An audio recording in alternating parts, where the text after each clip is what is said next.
Yo. Cerebro, thank you very much for the resub. Kicking off strong. Thank you so much for the 4 months of support. Appreciate you as always and hope you was good. Cyril, what's up? Welcome back and keep it late. Yo, yo, yo. Robbie, what's up? What's up? What's up? MU, good afternoon. Hello, good afternoon. How we doing? How we doing? How we doing? Well, hello there, Al. Hello, hello. Random Red, welcome back. How do?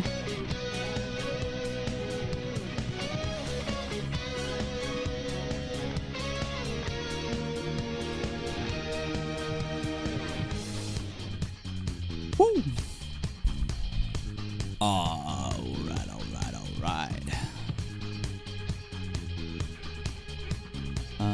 Let me do a few little bits and bobs, and then we're going to be jumping in to something that we have been waiting to do for a long time. But the time has finally come.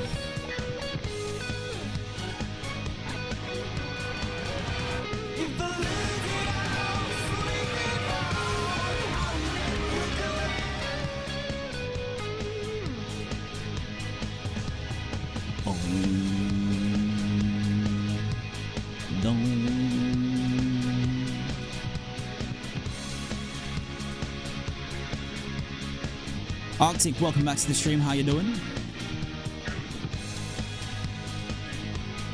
Oh, patch download. Oh, how big patch? How big patch? Emu, you've been on a One Piece binge and you're up to episode 565. Oh, what?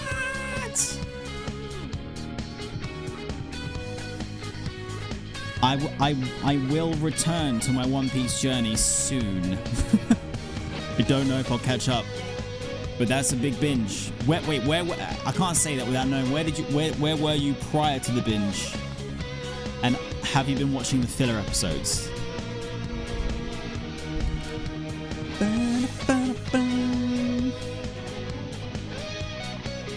Ada, what's up? Welcome back to the stream. GZ on the win on the front line. Let's go. Let's go. Let's go.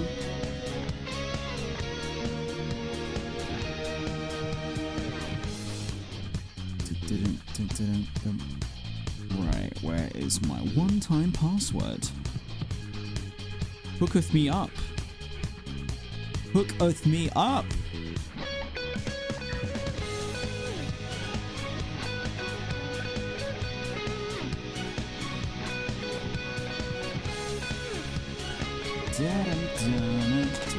Oh, it's a small patch. Nice.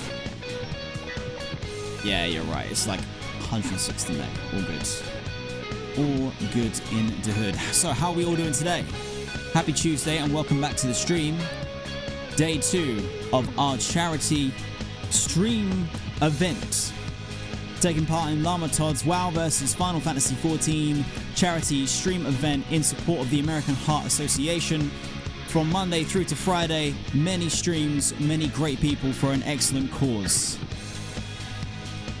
And the Notice, welcome back. How's it going? Chicks as well. Oi, oi. How do? How do? How do? Not gonna lie, I've been waiting all day for this.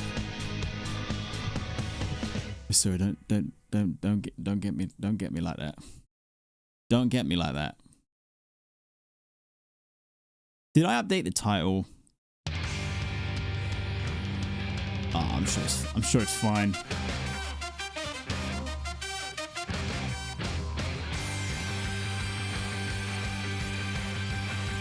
This is such a banger. So good.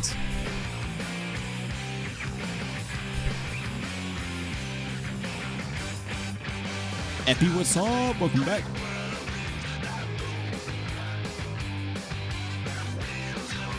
Yeah, new stream music. It's just too good to not have. It's just too good. What am I looking for here? I'm lost. I need a link to that. Okay.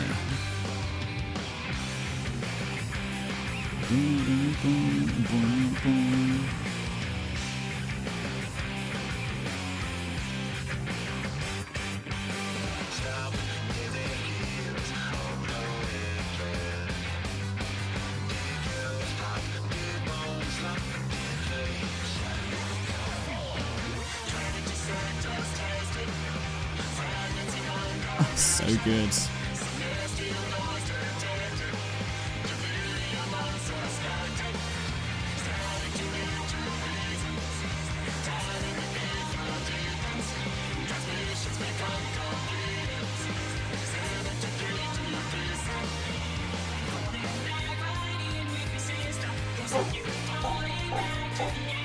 Oh, many balkings going on. What's happening? Someone at the door. What's the time? Maybe someone's just come home. Have they got the new emotes yet? How long does it take? It's a little bit of a weird one. They need to like review it, and it's not a quick process. It also depends on the time of day that it was submitted, if anyone's actually at work at Twitch. Don't know. Like, I'm not really sure. I think it takes it can take like a couple days, but we shall see. Yeah, there is a wild man who dipper in the background.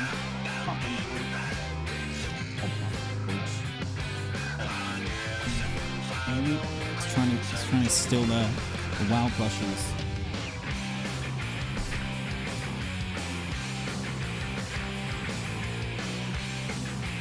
The music is good. What is it? It is Metal from Final Fantasy XIV. The song's called Metal.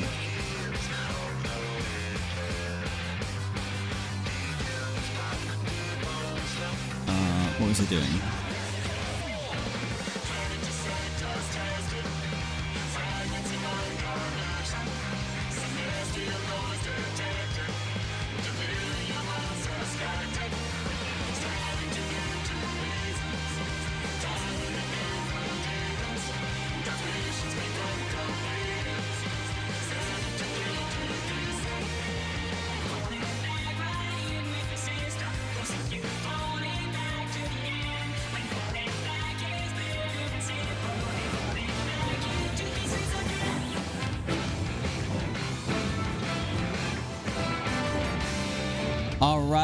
All right. Welcome back, everybody. How are we all doing today? I hope you was good, wonderful and good. So, today is a day that I think, for those who have been around since the beginning of my Final Fantasy XIV journey in June last year, this has been something that we have been waiting to do for a very long time, since basically then, since June. We are gonna be, in its entirety, watching the NOCLIP Final Fantasy XIV documentary. I watched the documentary when it came out, like each part when it came out, just because I really like the work that NOCLIP do, and at the time I had never even entertained the possibility of playing Final Fantasy XIV. We've got my sister-in-law's dog is staying, and she's like she's a small dog compared to Mando. He's a Vizsla Lab Cross, but like they just set each other off. That could just be a gust of wind. But yeah, so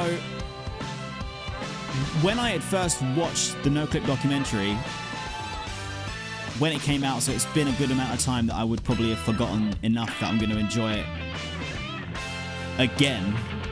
But it was from a point of view of someone who had never really entertained the idea of playing Final Fantasy XIV, being a WoW player, and just really I was just watching it because I like NOCLIP. I like the work they do for like the documentary side behind making games and the people who make those games. So I appreciated it, but today, when we watch it all, this will be the first time I watch it as a Final Fantasy XIV player, and I have completed a Realm Reborn, and I have seen a few things, like a couple videos, thanks to the help of the community, that were about what 1.0 was like, and this is going to have a lot more gravity to it. It's going to have a lot more weight to it. I can neither confirm nor deny rumors or allegations that I may or may not get emotional.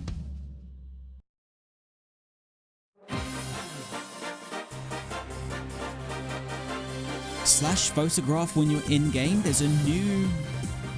What? There's a new emote? Sick. Holy moly, we got an Ice raid. Ice, thank you very much for the raid, and hello to you and everyone that you bring with you. How are you doing?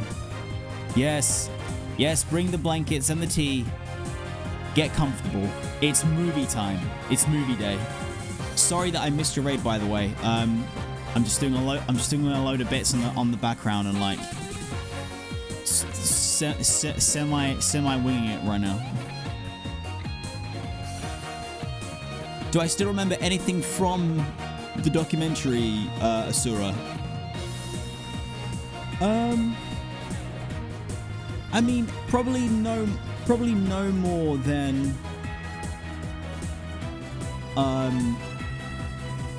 things that I've consumed in passing. So like, I wouldn't be able to actually fully remember frame by frame, or like interviews and things like that. But we're all aware of the efforts that like Yoshi P and the team all went to, and the undertaking. But it's been long enough that I can pretty confidently say that, nah, not really. I don't remember anything from it. It's gonna be pretty fresh, and also having the emotional attachment now to the game.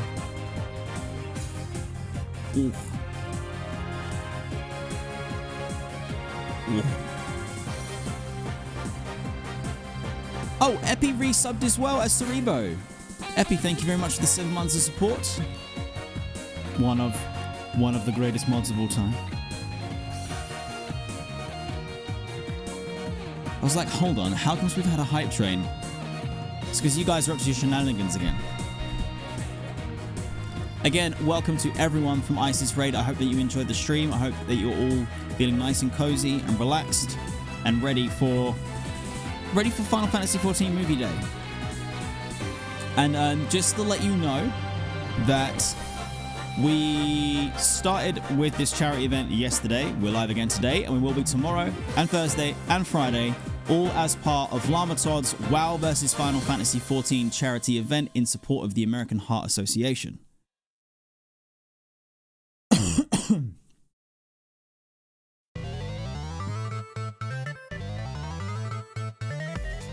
What the? Oh, that's weird. Okay. My music got rearranged in our stream playlist. So that's kind of why I was just like, what? What?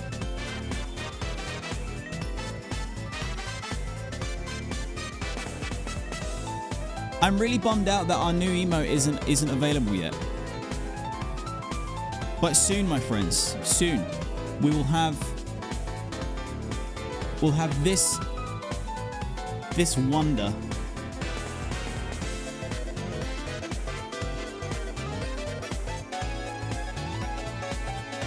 Oh yeah.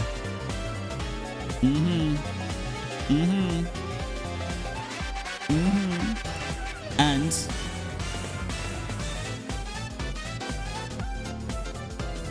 this version too. And there will also be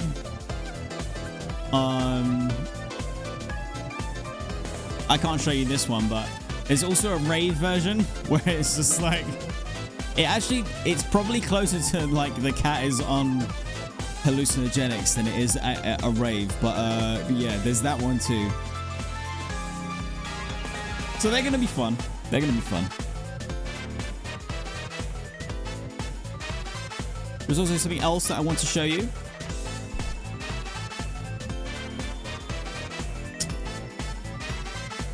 You guys absolutely destroyed the milestones yesterday on day 1. You've almost reached the entire week's goal for our community of $1,000 raised, and we are close to that.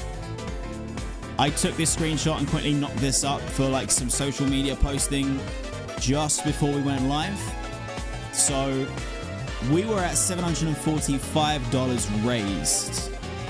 We're not too far away from 3 extra milestones that I've added in as a way to kind of get us closer towards that goal.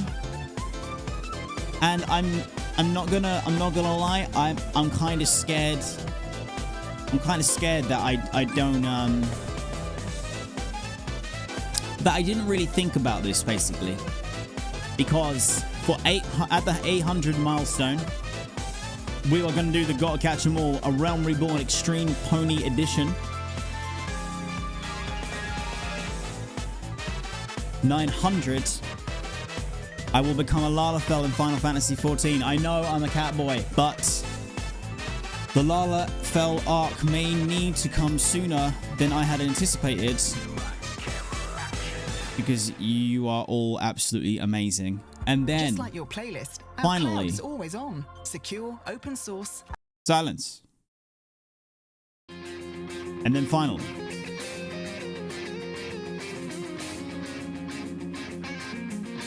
for 1,000, I will dye my hair to match my Final Fantasy XIV character. And my wife will leave me. But we raised the money. I think it's a good trade-off. I'm going to have to try and coerce her into helping me do it. I'm pretty sure that I will absolutely mess it up. But I think it's worth it, guys, don't you? For the greater good.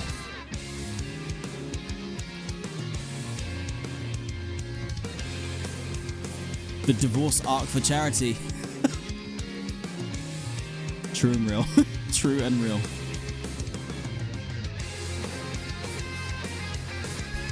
But once again, you guys absolutely killed it yesterday.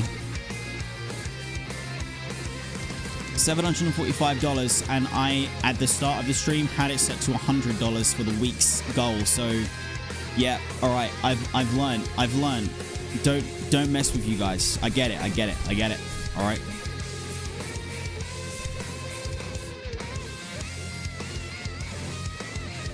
You should bleach it white. I know you said no, but come on. Oh, no. I don't want to use any bleach. I've never bleached my hair. So if I can avoid it, I will. I'm just going to get, like, whatever good quality temporary dye I can, and I'll use that, but I'm not bleaching my hair.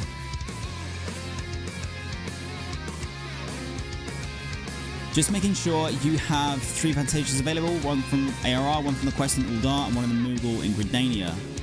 I definitely have at least 2 in my bag, but all 3 of those do ring bells. Yeah.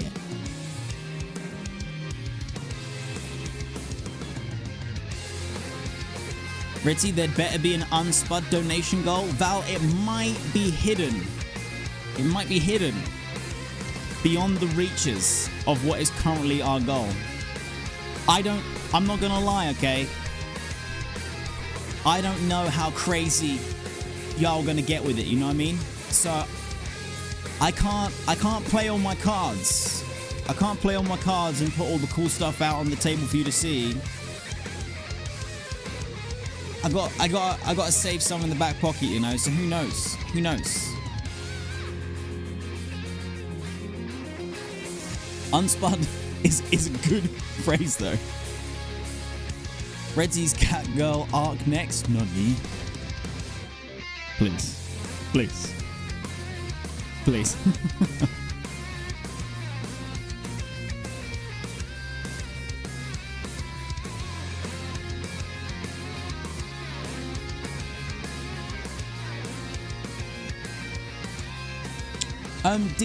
You know what? I'm just gonna check the alert quick. I did a change to the alert. Let's pause dramatic Bayonetta. Hold up. Let's do the last one that was from Rare Bird for the 25. There we go. Yeah, it worked. Nice. It's good. It's good. It's good. It's good. It's good. Very nice, very nice. Turn your ideas into videos. Go to our... No, don't give me advertisements. Please, YouTube, please. All right. So, let's go and start getting ready to actually begin the Operation Movie Day. Krypton, welcome to the stream. How's it going? So today in Final Fantasy XIV, we're going to be we're going to be watching the NOCLIP documentary, as that was part 1, part 2, and part 3 were milestones of donations for this week's charity streams, which are all it's a charity drive in effort and aid of the American Heart Association. And all 3 of those milestones were met, which means that I'm going to be watching it for the first time properly live with you guys. So we're going to have a movie day to begin with. And then once that's done, we will likely spin something that I have created called the Wheel of a Sprout. Ooh. Which just has a load of stuff that I can go and do that are like still first time things or semi-community orientated things that we can do together. That they vary from taking like an hour to maybe 2 hours, it depends. And that's what I'm using for today and tomorrow. Where's the NOCLIP? NOCLIP, FFXIV. Oh, here. Oh. Oh. There it is. 1.0. God, hey. Was that Nashu doting on us as well? You know what? I'm not 100% actually. I got the alert from Lamatod. Was it Nashu? It might be Nashu from Future. Like in an outfit. Although her hair isn't white, is it?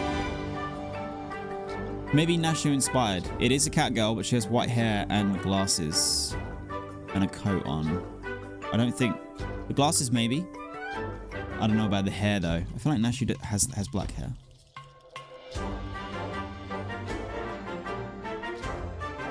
I could be wrong. Kaz, what's up? Welcome back to the stream. How do? PQ, thank you very much for the follow and welcome to the Go Merry crew. I appreciate the support.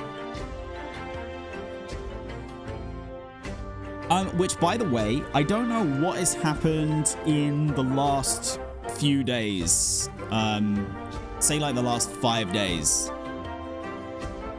We've been having a lot of support for follows on Twitter. Sorry, not on Twitter, on Twitch and on YouTube. So thank you very much, everybody. I hope that you are having a good time and you enjoy my journey of an Eorzean lifetime with me. What has just happened? No. Let me get my glasses on. There's no shot. There's no shot. There's no shot. There's no shot. There's no shot. No. Keeper of the Lake has donated $1,000 to the American Heart Association with the comment, machinist, baby. Yo. Hold up. We need to get the hype music. Where's the hype music? Turn it up. Let's go.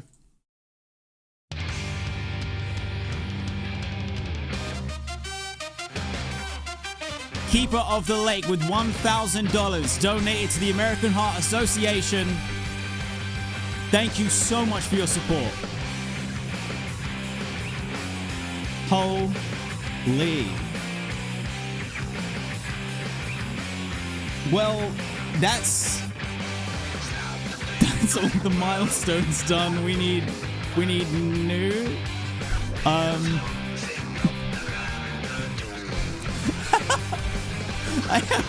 I've been live for 25 minutes and you guys have absolutely decimated everything. What are we gonna do? Keeper of the Lake, thank you so much on behalf of everybody involved with the charity. You are an absolute legend. Thank you.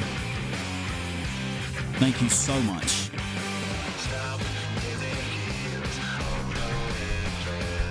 Holy moly.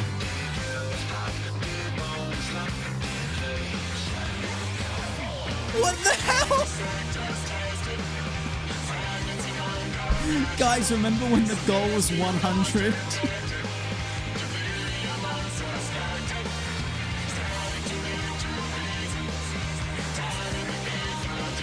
Oh my god.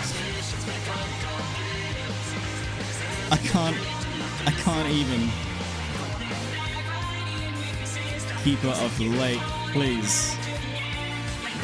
You absolute legend.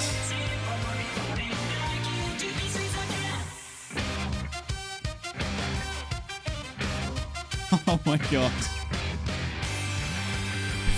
Let's go! Woo! What the? I feel like the donation bar is broken now.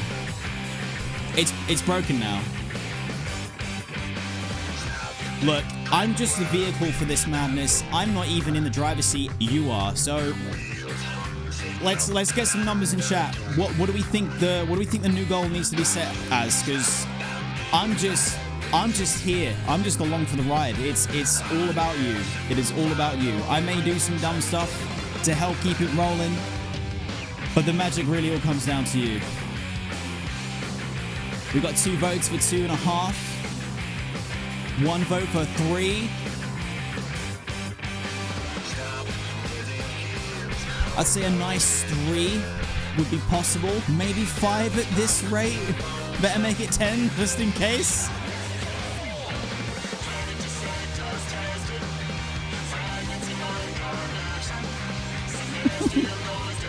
I think I saw a message from someone on YouTube saying that the donation link wasn't coming through. Is that true?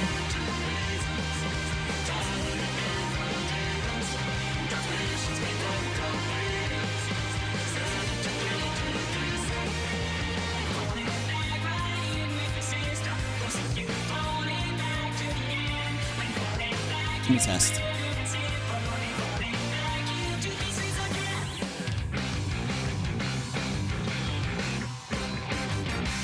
God damn. How in the hell? I mean, once again, Keeper of the Lake, you absolute legend. What an absolutely immense donation.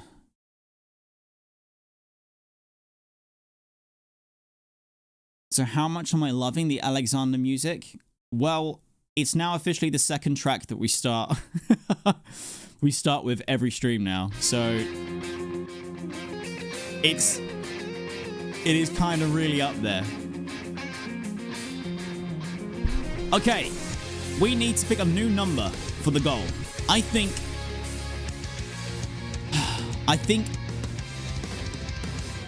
it might have to be 3. It may have to be 3,000. I don't know. 2.5 makes sense though. I think 2.5.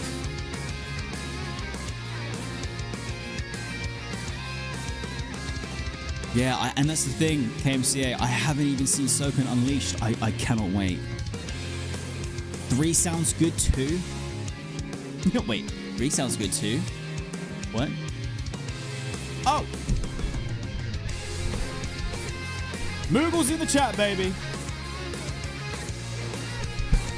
Angle, welcome to the stream. How we doing?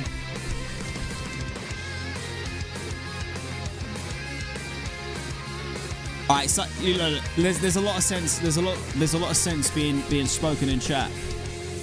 So be it. As per the legends in the stream, which is you guys, by the way.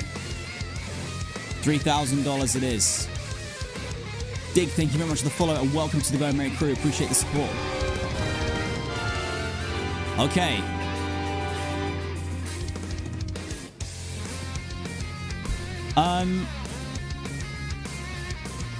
So that's shit. That's a lot to wrap my head around. Let's go, Louise. Thank you very much for the following the other day, and thank you so much for coming by. I appreciate you joining the stream for the first time. Welcome, welcome. How you doing?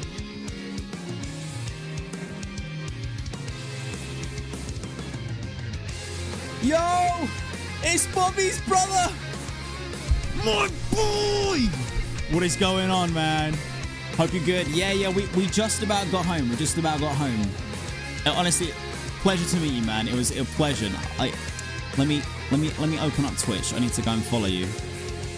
Brother, please can you join my Discord and like add me?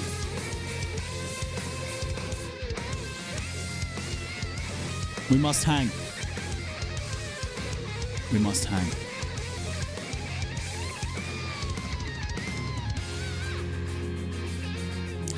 Right, where was I, by the way? What was it doing? Oh, that's it. I was losing my shit because you're all absolutely incredible. Right.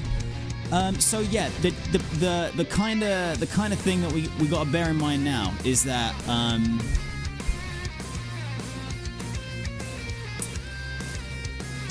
the milestones have been met. They've been actually they've been completely decimated. You've gone above and beyond. I'm not entirely sure I will ever emotionally recover from that.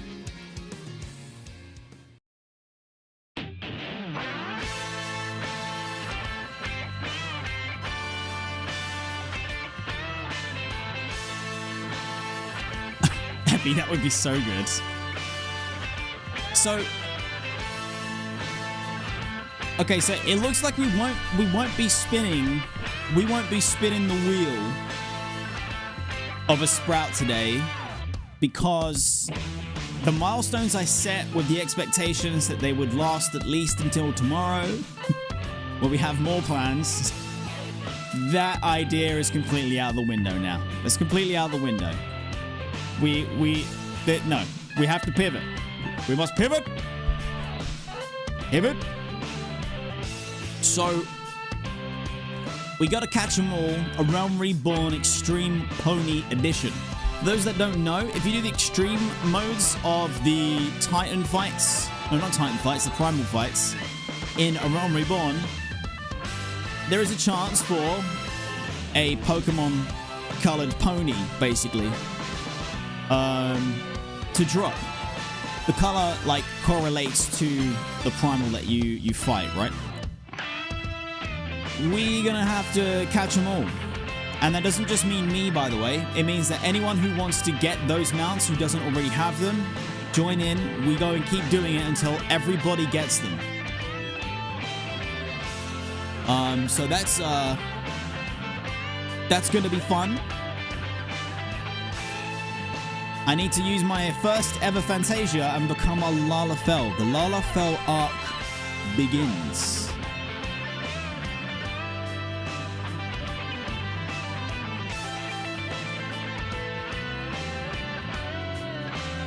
And it's beginning a little bit sooner than I expected. Not just because it was a donation or like a donation milestone, but I thought I could stave off the Lala arc for longer, but it turns out it was destiny. And then finally, I need to dye my hair to match my FF14 character. So that's gonna be. That's gonna be whatever. That's gonna be whatever the color hair I choose for my Lala is gonna be.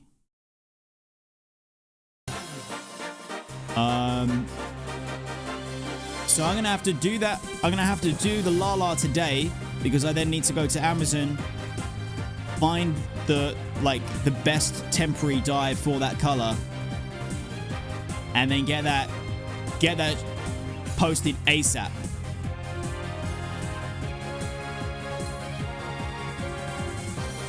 Lorlex, what's up? Welcome to the stream. How do? Silent Mike, welcome back as well. How you doing?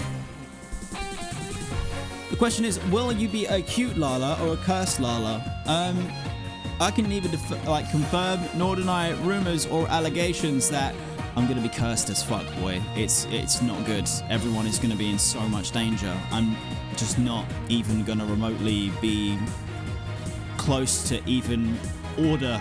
There's no way. It's just pure chaos. That's all it is. That's all it's gonna be the whole way down.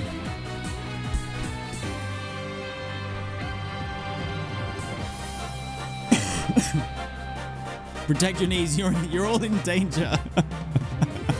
I'm in danger. It's gonna be a thing.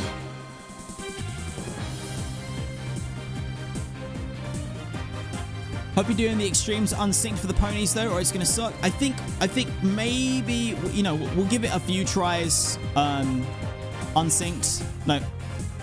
And then we'll probably just sync it and farm them up and get them. Well, I don't even know what the drop rate's like, so who knows? Who knows? I say we'll get them eventually. We got to keep going until we do. What? The drop rates are like 20%. Okay, that's not too bad. Hey, Sadia, what's up? Welcome to the stream. How do? But so that's the kind of situation that we're at now. Except, of course, I need to add some more milestones.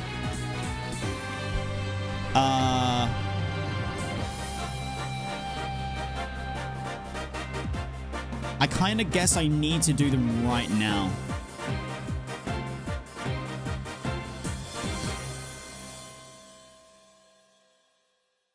Nobody panic. I know I'm playing the Time Has Come music.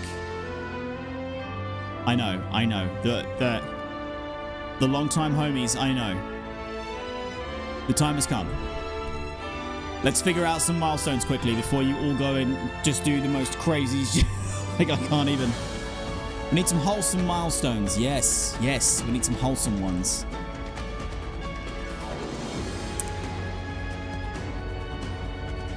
What can we do?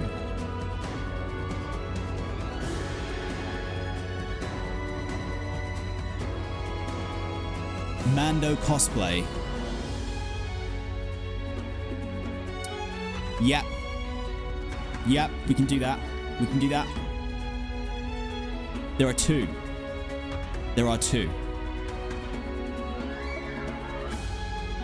Get a Lala onion wig.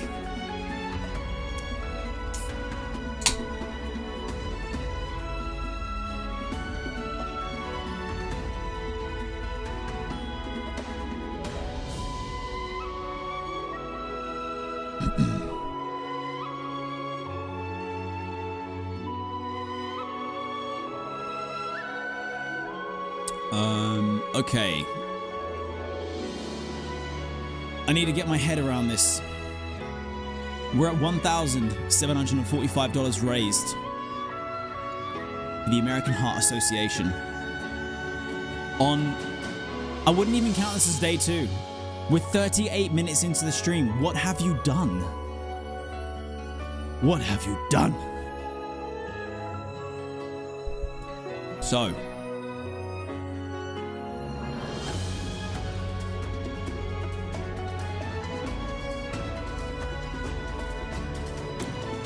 I think we need one for 2, and then each quarter up to 3. So we need 5. All right.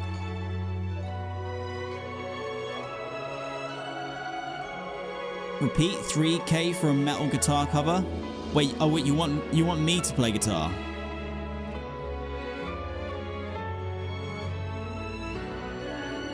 Wait, hold up. Let me roll this back. Let me put this up. Hold up a minute. Adelaide with a donation of $10. Thank you so much. Your message is, I've lost one grandparent to a heart attack, and strokes were a constant issue for another. This research helps so many, and I only wish I can help more. And to end this donation less seriously, here's a vote for joining the monk school of fisting.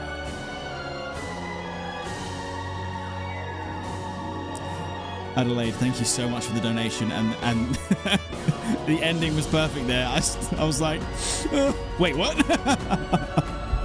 Nice.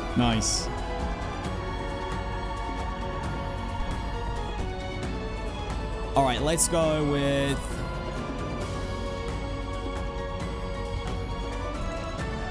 See, I thought it might be the start of a healer arc.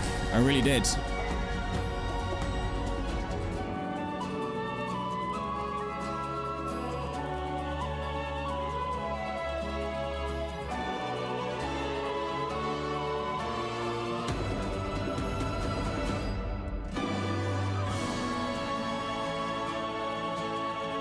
Right, so that's that, and then 2,500.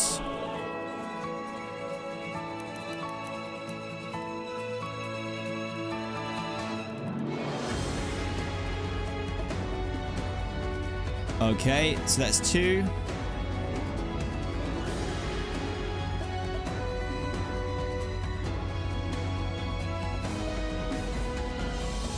Shall I quickly check how the polls are doing?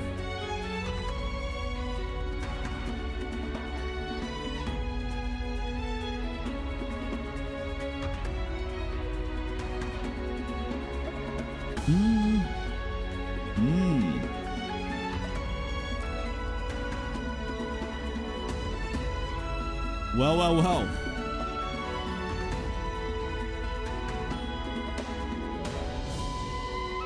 Asura, wait, what poll?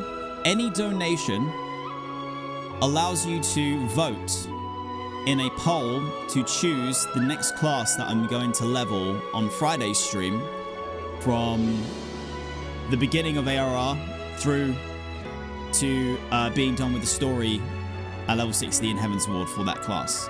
Sorry, for that job. Where's the link for this thing? Sometimes the Tiltify website confuses the heckin' out of me. Oh, there we go.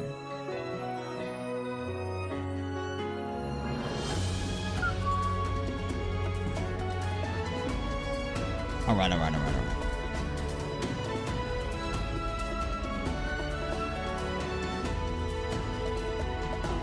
So for the polls, thanks to the Keeper of the Lake,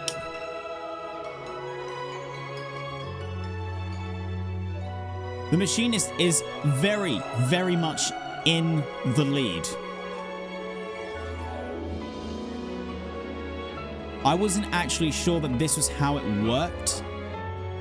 I thought that it would just be like the poll is 1 vote, but the amount that you're donating is actually affecting the poll.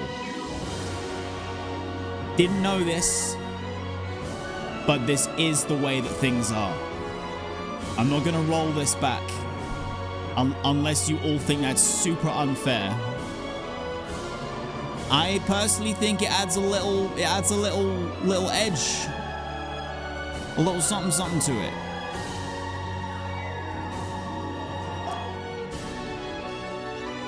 So Machinist is looking like it's kind of semi-guaranteed, but at the same time, who knows? Y'all be crazy. I can hear some balky balks happening. Just gotta check that everything's okay.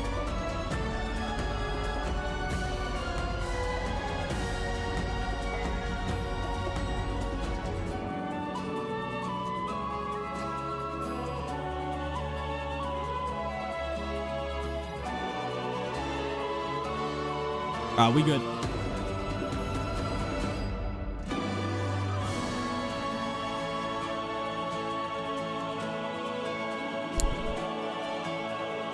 So, we've got 2 milestones in place. Both of them are Mando orientated. For those that don't know, Mando is my Labrador, my Labradorian, the goodest boy of all time, the 10 out of 10. He's the GOAT in dog form, and he's super handsome. I don't know how he does it. I can show you this one. This is Minnie.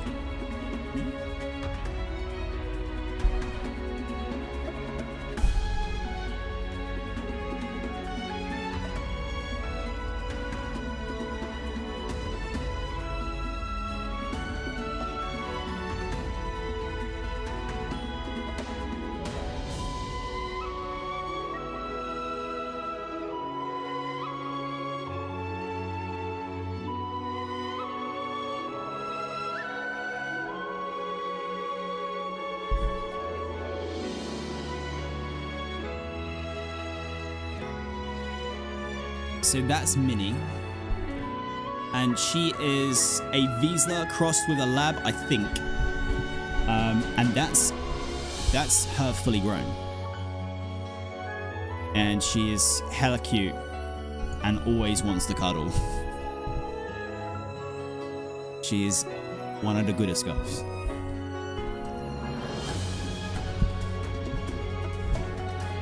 Right, I need to I need to get these figured out.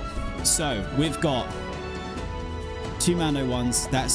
Those are the new milestones for 2.25 and then 2.5. Okay, so we need 275, 3, and 2.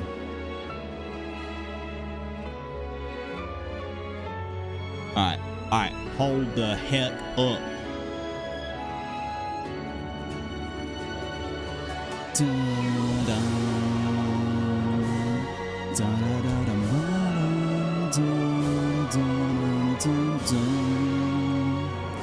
Whilst I stall, figuring out what the hell I'm gonna do, here is a link to the new old clip. This is like from maybe a week ago, maybe longer. Time is a wibbly wobbly timey wimey thing.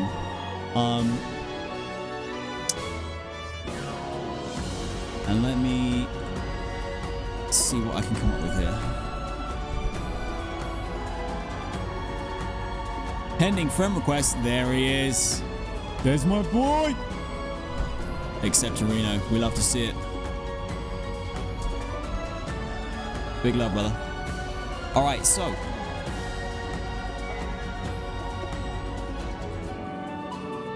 what kind of nice things can we do together that are milestone orientated, but to do with Final Fantasy XIV? What can we do? What can we do?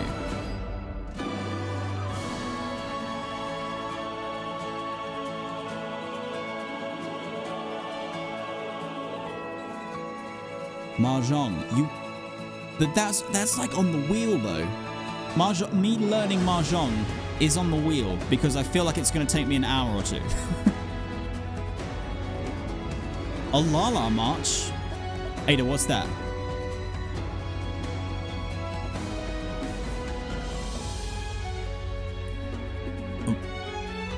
We got RP Walk.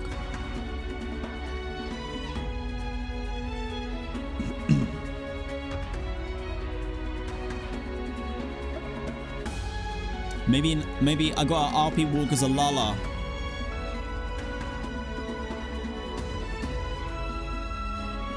Through Praetorium backwards. A Heavensward Extreme Mine.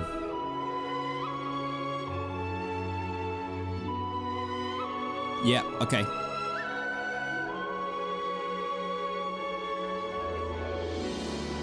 Hold up. This is my concern though. How many people are going to want to do that? And whenever we do actually get round to doing it, between now and Friday, well, actually I can't do any of this stuff on Friday, so we'd have to do it tomorrow. What does it say? Tuesday. Shit. God, we've done all of this and it's only day 2. We'd have to do it tomorrow or Thursday, which also means that we would be derailing our usual plans when it comes to the 14 Journey of an Eorzean Lifetime, which I think it's okay to pause, considering the gravity of the situation of how absolutely amazing you all are.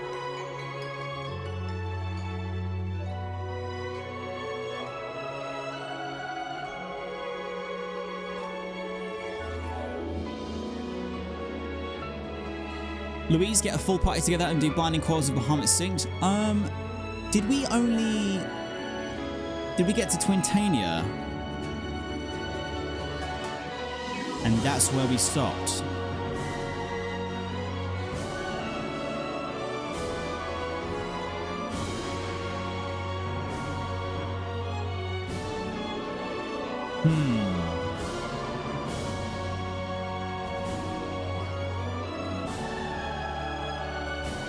A Bahamut Trial Synced.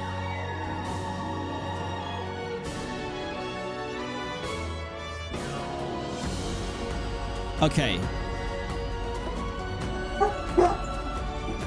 Oh, someone's home. All right. How about this?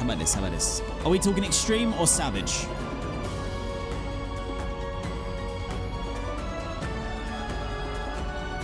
Like if I put the milestone to be an extreme slash savage, then if the milestone gets met, we will then put the ones that we think are appropriate on a wheel, spin the wheel, and that's the one I gotta do.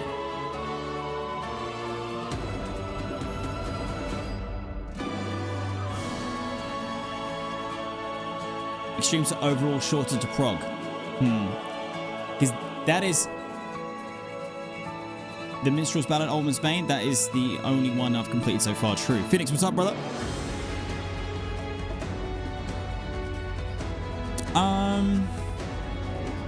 Okay.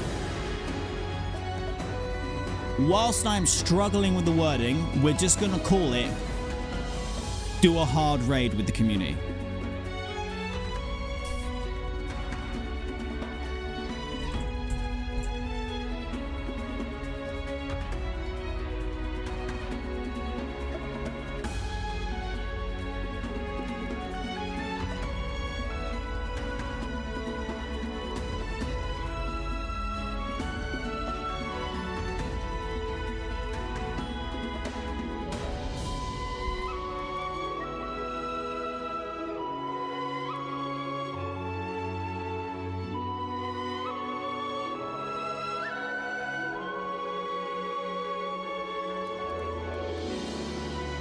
Okay.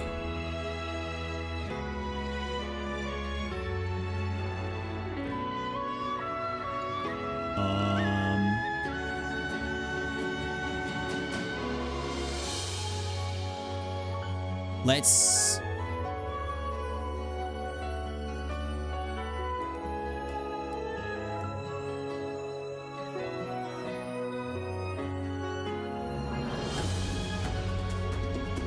Let's see, so I've got...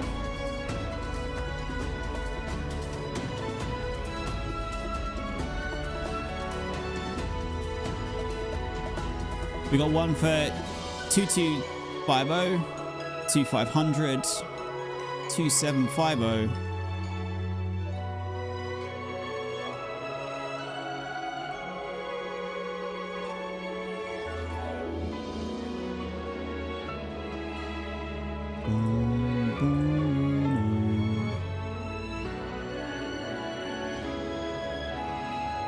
Wait, did that just not save?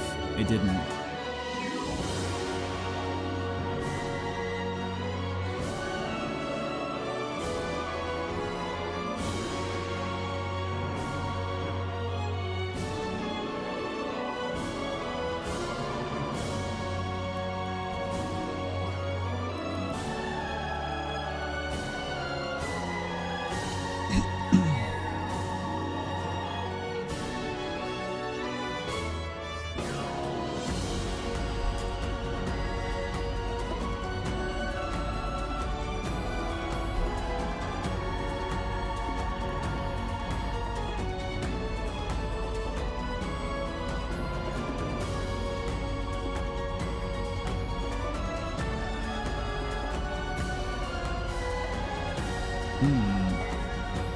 Something is going really wrong on the Tiltify back end here. Maybe I just need to, like, close the page and come back.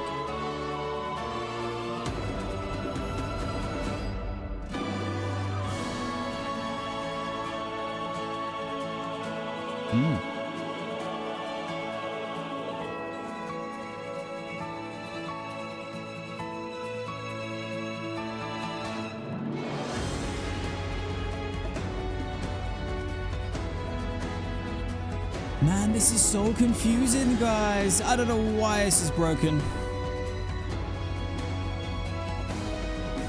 For some reason, I'm unable to add any more milestones. Which makes no sense because there's not a limit and it will allow you to at least have 100 rows per page, which means that the cap is around that. So something ain't working out.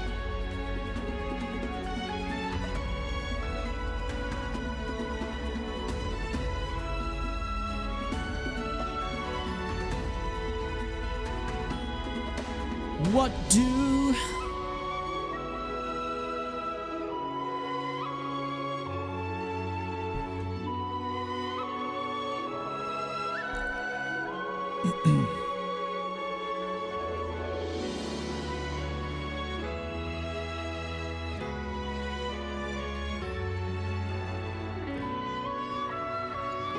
Appreciate you, Ray One. Alright, maybe if I just turn those on, we'll see what happens.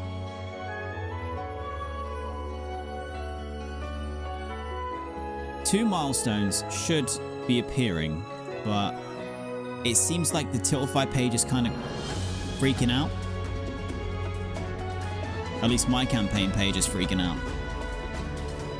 Guys, appreciate you.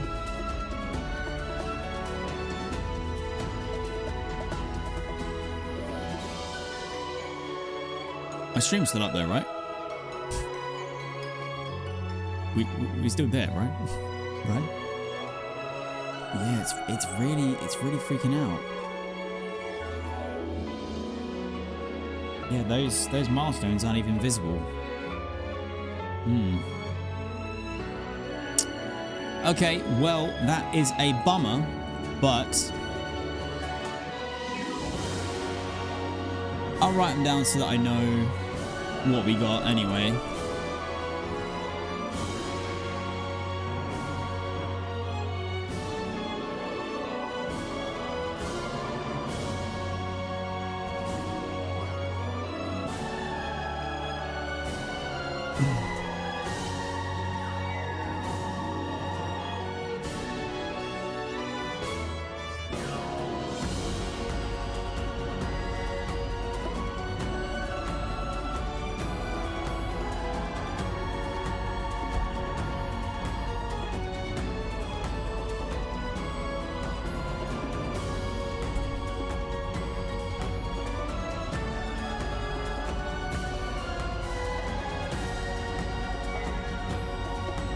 Redzy, don't worry, does he struggle? I'm struggling.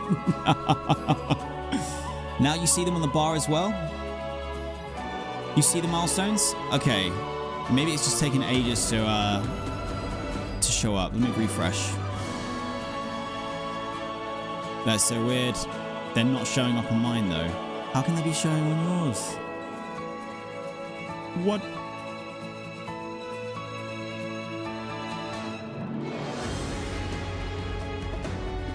This is some super advanced Stoolsy for sure. I've gone beyond. Yeah, really weird. They're not showing up for me anywhere at all. So if you can see it, I honestly don't understand how.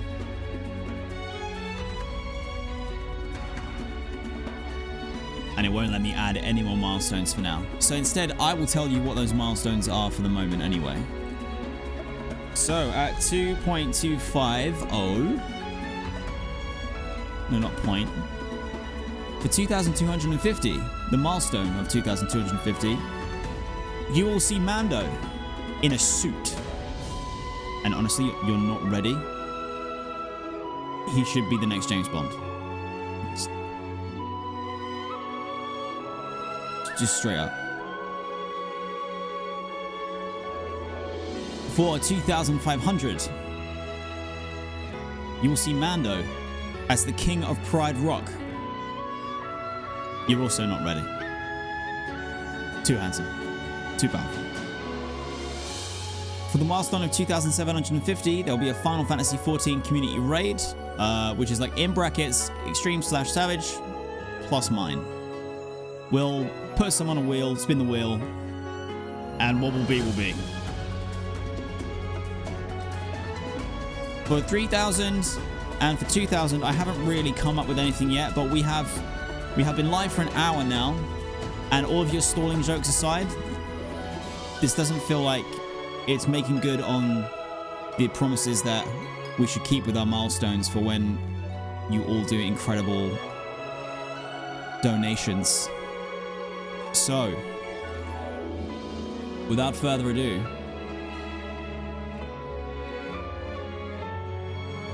let me pause this. Okay. All right. Get ready. Let's get ready. Actually, I am going to have to stall. I'm so sorry. This isn't on purpose, I swear. To enable subtitles, please enter the setting. Hold up. Why is it on pause? Please enter the settings and set subtitles to Japanese speakers only.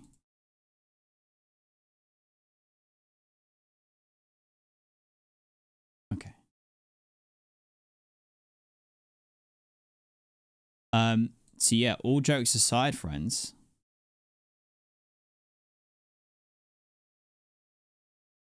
We have ads that are supposed to start in 5 minutes. So we're going to start them now. And then when you're back from the advertisements, we're gonna absolutely send it, baby. Pray. Return to the stream. Get yourself some snacks, get a blanket, get some drinks, and get ready for Final Fantasy XIV, the NOCLIP documentary part 1.0.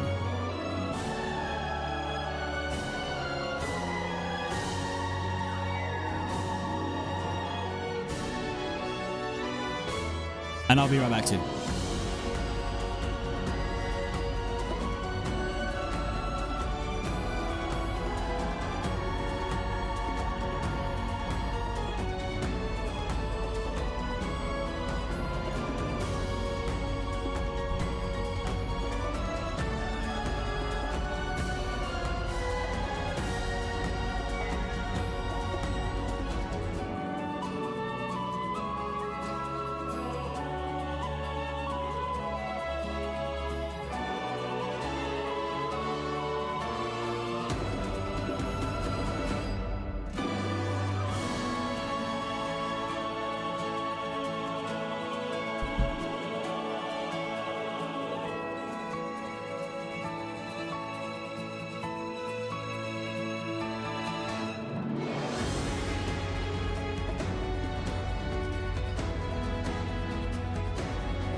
Hello? Is that you, stream? Hello. Hello, stream. Hello. Alright, guys. I figured out what the 2000 milestone should be.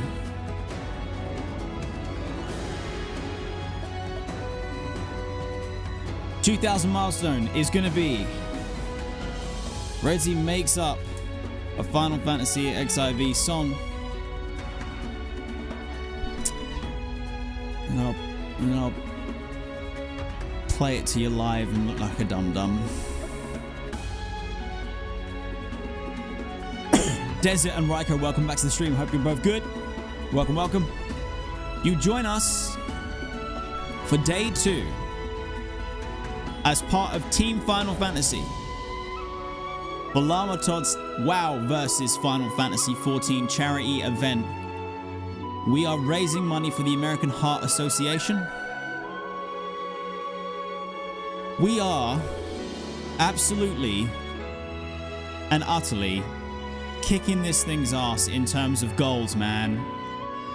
The goal was I set 100 and you broke it before I even went live, so then I had to set it to 1,000, and then you broke it.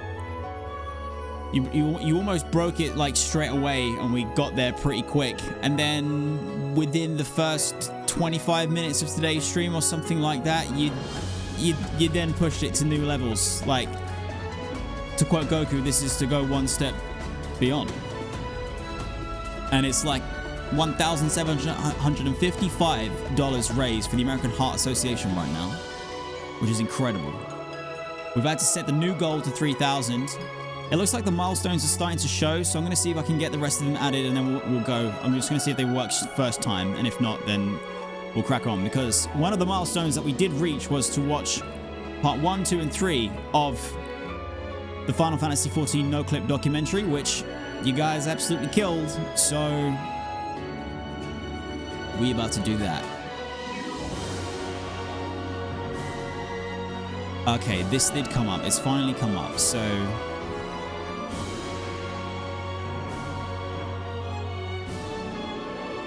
let's get that on.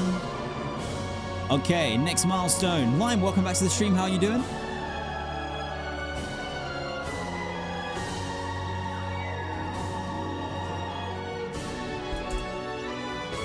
For 2,000, a new milestone has been added. I will make up a Final Fantasy XIV song. We may all live to regret that. And as for 3,000, I haven't got a goddamn clue, but I've got some time. I've got some time before then, so I'll figure something out. But yeah, 17 times our start goal. Not too bad. Not too bad. And exactly, Jen, just proof that smaller communities can do great things together with the power of friendship. We love to see it.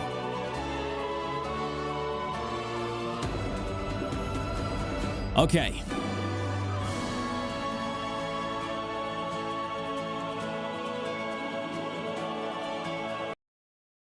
Man. All right. For realsies. Okay. We've been waiting for this one. Some members of the community have been waiting for this one since I began this journey on, I think it was the 4th or 5th of June 2024. Last year, when I fired up my stream, and like maybe 3 or 10 of my friends came to say hi, hang out, and see what the heck I'm doing. Even watching this then was on my mind. And now that I've played through a Realm Reborn, this is going to hit different for sure. Absolute legends, please join me as we watch Final Fantasy XIV, the NOCLIP documentary part 1, titled 1.0.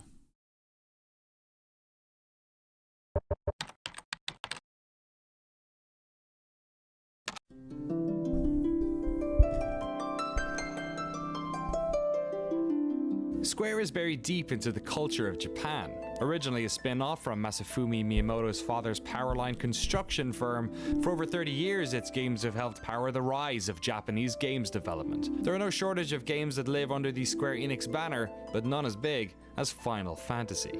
From our Western perspective, there's an air of mythos around the company. The accepted truth behind the series title is that it was named Final Fantasy as it was Square's make-or-break game to avoid impending bankruptcy. And even if the real answer has more to do with creating an acronym that could be pronounced by both Eastern and Western audiences, it's that first story that gets told. That's the legacy of this series. Stories about adventures that get passed from generation to generation, as nearby as the arcades of Akihabara and as far as the playgrounds of Europe.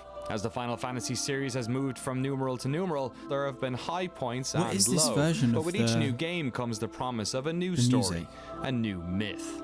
The story of what happened with Final Fantasy XIV is one such myth. What we know about it comes from old reviews, archived message board threads, and through conversations with those who were there. The reason for this is that the original version of Final Fantasy XIV doesn't exist anymore. Unlike the vast majority of other old games, there is no way of playing it.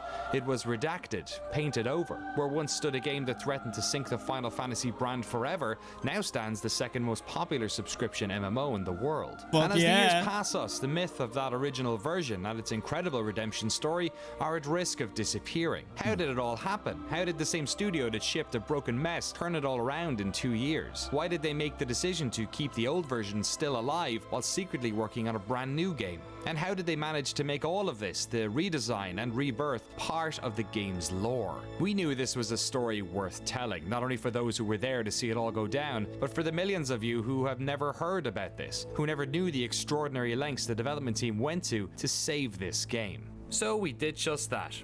Pack your bags, friends. NOCLIP is heading to Tokyo. God damn.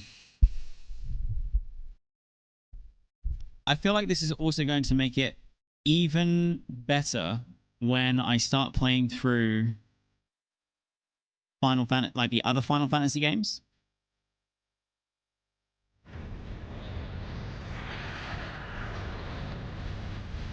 Wow.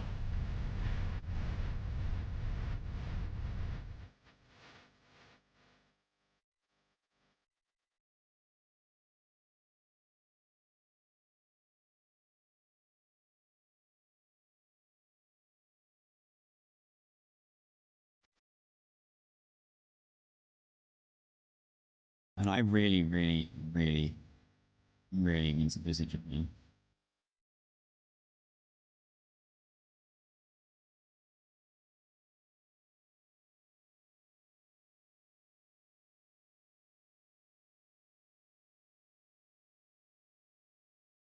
Oh god, don't. No, don't blend the Meteor cinematic in like that. I was like, what's happening to this guy? Actually panicked for a sec. Just for a fraction. Just for a fraction.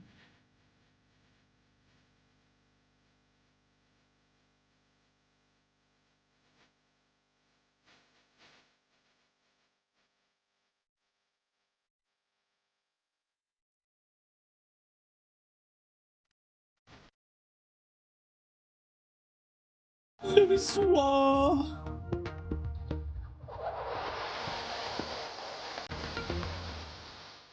I know that like the music is loud at the moment, but let me know if at any point the volume isn't enough or it's too much during the video. Hopefully it's all good for you guys. Hello and welcome to Shinjuku, Tokyo, home of Godzilla, restaurants full of dancing robots, and Square Enix, one of the most prolific video game companies in the world. For the past few months I've been playing catch-up with this story, playing the latest version of the game, talking to players, and watching community retrospective series like the Speakers Network's fantastic Fall and Rise of Final Fantasy XIV. My goal, to make sure we asked the right questions when we sat down with the team. During our time here in Shinjuku, we're going to talk to everyone from the engineers who worked on the original game, to localization leads, community managers, and even the CEO of the company, all to allow them the opportunity to tell their side of this fascinating story. The Fall and Rise of Final Fantasy XIV happened in real time in front. Was Yoshi P just wearing Haunchy's shield. Or the house crest. I'm about to lose it. Of millions of people around the world. But we wanted to know about this story from an entirely new perspective, from inside the corporate machine that made it happen, that led to its terrible launch, and ultimately its incredible rebirth. My name is Michael Christopher Koji Fonks. I am the English localization lead for Final Fantasy XIV. My real name is Koji. It's not something I gave myself. It's a name my father gave me. My father was stationed in Japan for 2 years in the Navy when he was young. Went back to the States. My mom had me. They wanted to give me a Japanese name. The family was having none of that, so they kind of snuck it in the middle name, but then they always called me Koji, and so I guess the joke was on the rest of the family. You know, my dad, being in the Navy, didn't really learn a lot about Japan. Does the community call him Michael didn't learn or any of the Koji as language, well? So I always knew that my name was Japanese, but beyond that, I really didn't know anything about Japan.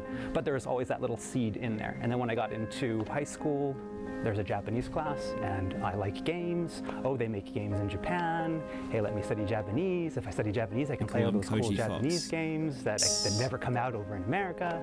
And it kind of just snowballed from there. When I graduated from high school, I took a trip to Japan for 3 weeks, homestay type of thing, and I fell in love with it.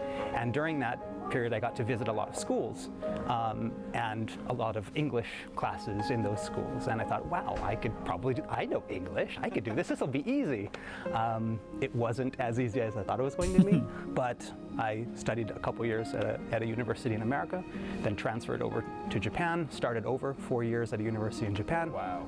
Got my teaching license, and yeah. It's hard work being a teacher. Yes, I mean, I loved it, but I mean, it was very draining, and that's why very much after you'd go to school 6 in the morning for morning basketball practice. We need to protect teachers, man. Coach, because as my principal said, hey, you're tall, you're the basketball coach. Then you'd get into classes. That's not I'd fair. have my homeroom class, then I'd have 6 or 7 other classes teaching. Then you'd have after school. All of a sudden, it's there's after school basketball, and then you'd get home and you'd correct. So I was really, always at school every day. It was very draining, and I would go home and I would play FF11. It was how I was able to relax, and being able to go into my little room and turn off the lights and put on my headphones and get into that world of Vana'diel was something that helped me escape from the stress. And then it just happened to be, one day I was online, checking for at the time, FF11 was related so information, magical. and I saw that Square Enix was hiring, looking for a translator, and it just kind of, wow, that would be really cool. Thank God you did. Because not only do you do an amazing job, alone. Final Fantasy XIV was launched in 2010, but you're the story insanely of this game cool in the starts 8 primals years as well. earlier with the launch of Final Fantasy XI, Square's first MMO, the early days of online. Many of the team who worked on 14 started on 11. One of those was Kasuga-san, who joined the company in 1999 to build a network infrastructure for this fledgling MMO. 自分はネットワークとサーバー担当で入っていて、なので一番最初にやっていたのが、当時プレイステーション2で初めて。Are some of the subtitles getting cut out by the charity overlay? Some of them are, yeah.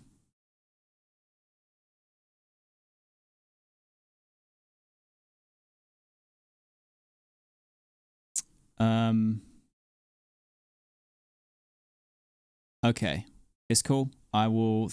I'll think of something quick. One sec.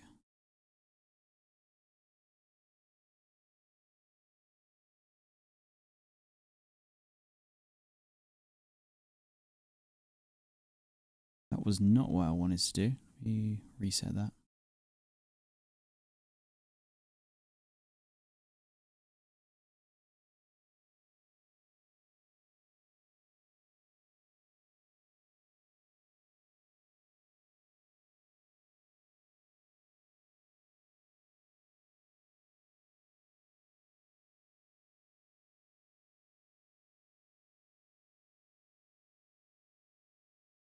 Okay, so if I have it like there, there, that.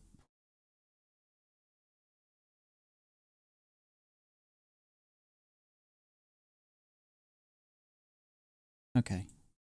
I think that still works and we should be good.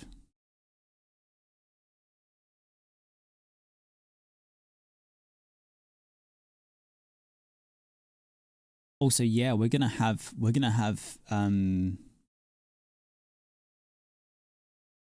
people's faces in that corner, so I need to move again.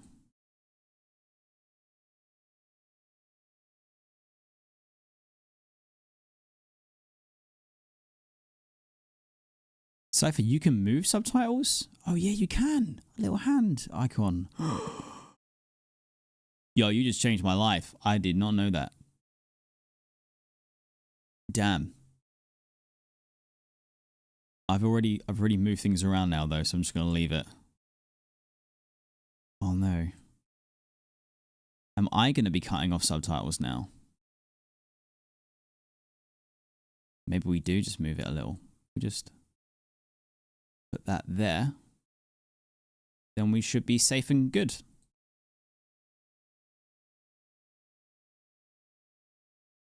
This should be fine.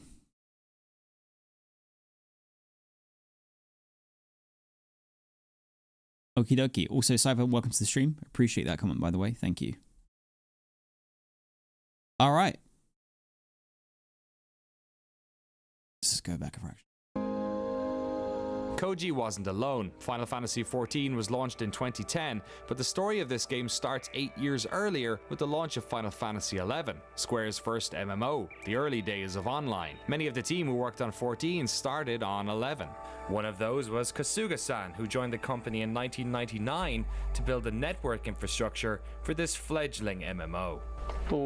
自分はネットワークとサーバー担当で入っていて、なので一番最初にやっていたのが、当時プレイステーション2で初めて、厳密にはドリームキャストがその前にあるんですけれども、 Did anyone use the online for Dreamcast or this unit for the 初めて PS2? の時期だったので、 I used the unit for the PS2 for SOCOM Navy SEALs. TCP/IP のドライバーを作っ And た I りとか、 used it for something for まだ Dreamcast. 当時モデム通信の時代だっ Can't たの remember で、 what it was. PPP 通信とか、あ But と it kept messing up ADSL がちょうど普及し始めた時期だったんで、ADSL の認 the 証と internet して使われた connectivity at home. PPP 多いとかっていうその So I 本 ended 当 up にネッ not トワークの being allowed 下 to の部 use 分 it. 今だと普通 I の mean, 誰も like, 書か I ない don't ようなと know, こ or ろ 6 or 4を or 書くって something. いう I don't 担 know 当 how で it 入 was. 社してました。EU に関して言うとね、スクエアエニックスって言いますか、スクエアが初めて、オンラインのあれだけの規模の、MMORPG 日本でやるっていうのはもう本当初めてだったんで、いやもう正直いろんなことがありましたよ当時ね。こんな言っちゃっていいのかな？言っちゃっていいのIs he allowed to say あ more? いいの It's まず like, ね、どういうことがあったかというと、あの時はMMO とかね、海外例えばウルティマとかそういった先行事例あるんで、基本的に PC ですよね。で俺らがだから今週末でやるなんて、もう無 Is this 謀の Ultima? 極みだとかってね、もうたくさんそういうふうに言われました。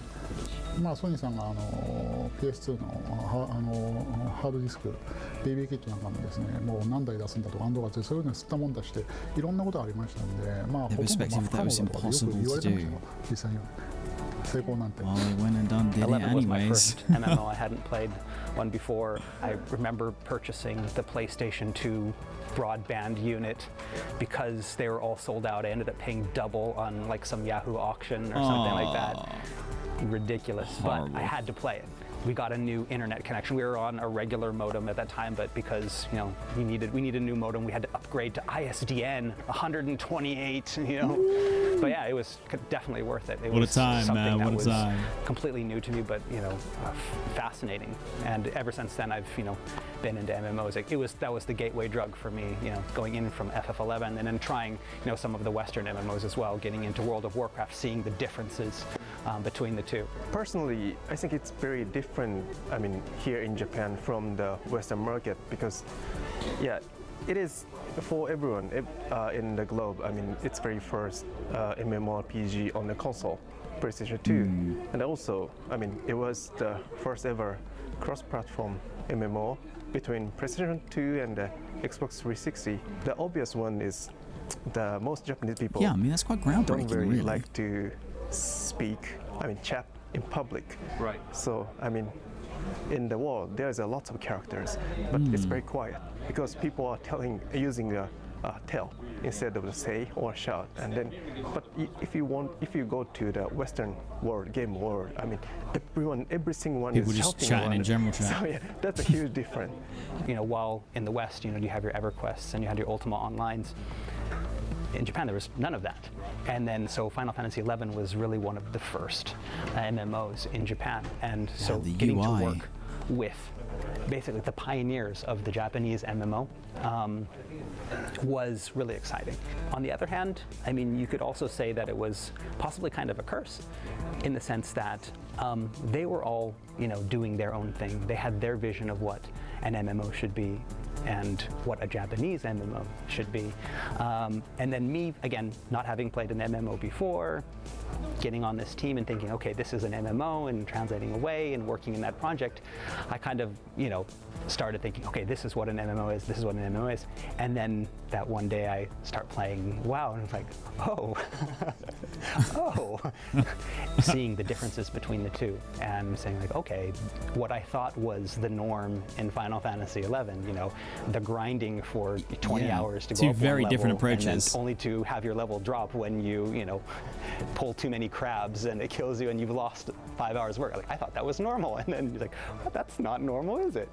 The Japanese base game, they nearly Final kept Fantasy that XI, in had already released, original vanilla and World they of were Warcraft. working on the first expansion pack, Rise of the Zalart. I was part of the team that was working to get the base game and Rise of Zalart all translated before the Japanese Rise of Zalart was finished, so we could all release at the same time. Right. Did you get it on time? I got it on time. I haven't missed a deadline yet. That's one thing I'm proud of. Final Fantasy XI was a huge success for Square Enix. It established a concurrent user base of around 250,000 players for years. It was the most profitable Final Fantasy game ever, and at one stage was the 6th most popular game on all of Xbox Live.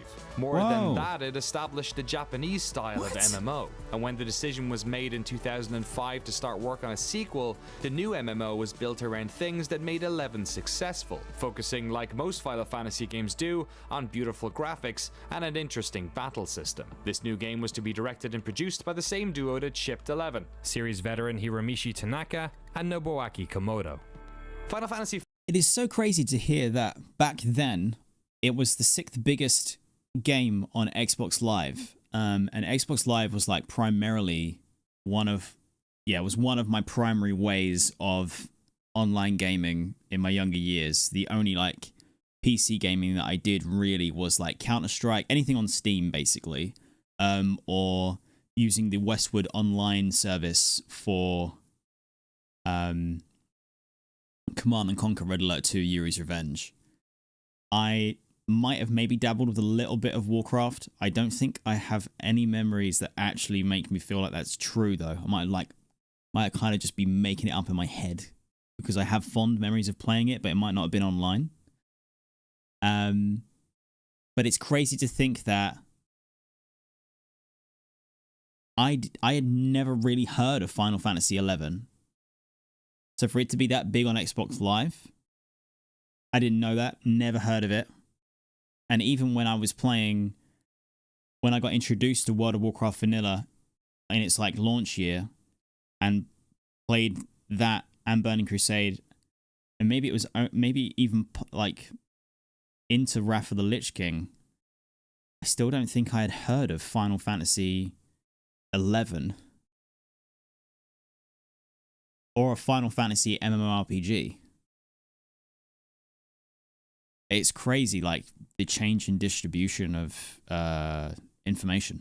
14 was announced for Windows and PlayStation 3 in 2009, but behind the scenes the development team was struggling to put the pieces of its new world together. ファイナルファンタジー14のその最初のバージョンの、自分が見た時の一番大きな問題点、最終的にそれが問題だったと考えているものっていうのは、その最初のコンセプトとしてそのプランナーがスクリプトを書くことによってゲームを作っていこうで、利点としては、プランナーが考えて自分たちで実装するんで高速な開発ができる。要はそうじゃないと基本的にはプランナーさんはものを考えて The tense music has me worried. 開発者にエンジニアに相談してどう実装するかを決めて Having everything run from scripts is not good.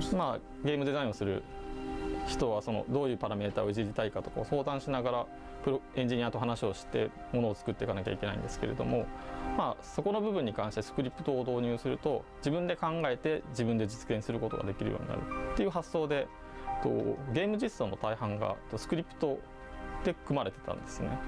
でそのスクリプト UI の問題もそうなんですけれどもゲームも UI も基本的にはスクリプトで書かれていてでスクリプトを動かすエンジン側がかなり負荷が高いというか CPU をたくさん使わないと動かない状態になっているんで、まあ、ちょっとした何かをするだけでもゲーム内で少し何かをするだけでも非常に CPU リソースを使うことになっていて、すぐにサーバーが回るサイクルが遅くなっていくっていうことが問題として発生していました。で結果としてそのサーバーでできることはあとゲームとしてサーバーで実現できるところは少ないですし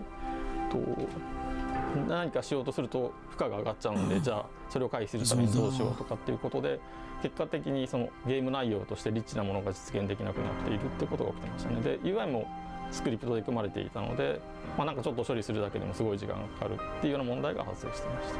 Like I mentioned before, again, localization being in a position where we get to see all the parts come together first. We were some of the first to realize that, you know, Houston, we have a problem. That type of situation. I mean, you know, you had the battle team. They're like, yes, we have this great battle system, you know, with stamina and these things that you can do. And then you had the story team. That, yes, we have this story. Oh, hey, we have these guild leads and all of these parts. God, the and everyone was stamina really actually proud of their didn't parts. look very fun at all. Look at this grass. It's so beautiful. Look at this barrel. It's the, you know, the most beautiful barrel, ever to be, you know, represented in graphical form.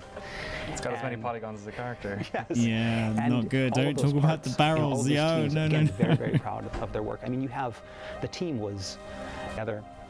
Some of the best minds in Square Enix. You had people that were, you know, leads that could probably even, you know, lead their own projects. Were all come together, and it became a lot of just tiny little groups making something that was really great.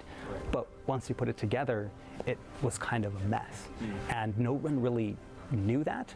Except for localization and probably QA as well, and we're like, okay, we need to do something, but by then it was one of those, it's kind of too late to do anything. But for us, we would be looking at the text, and some of it, you know, it wouldn't make sense, or it would just be very bland, and thinking, if there's any way to make this game better, what can we do? It's like, well, Oh, we might have stream dying problems. Okay. We'll pause and wait for a sec.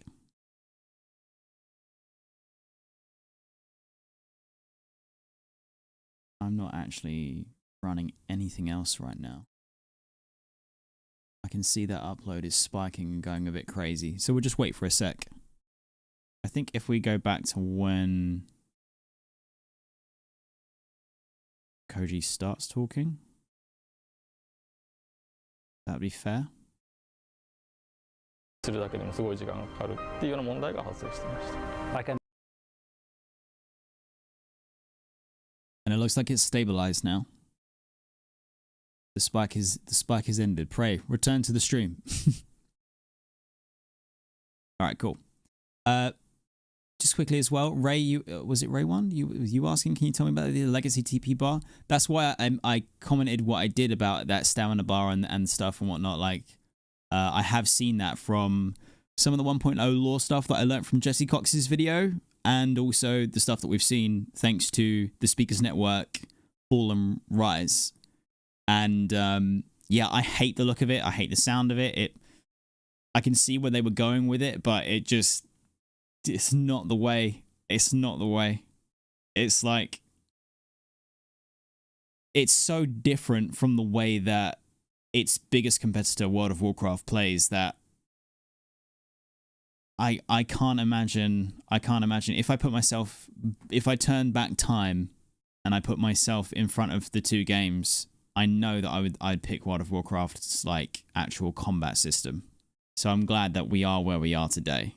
Not a fan of the way that the old stamina and the TP stuff worked. It just seemed not fun. I mentioned before, again, localization being in a position where we get to see all the parts come together first. We were some of the first to realize that, you know, Houston, we have a problem.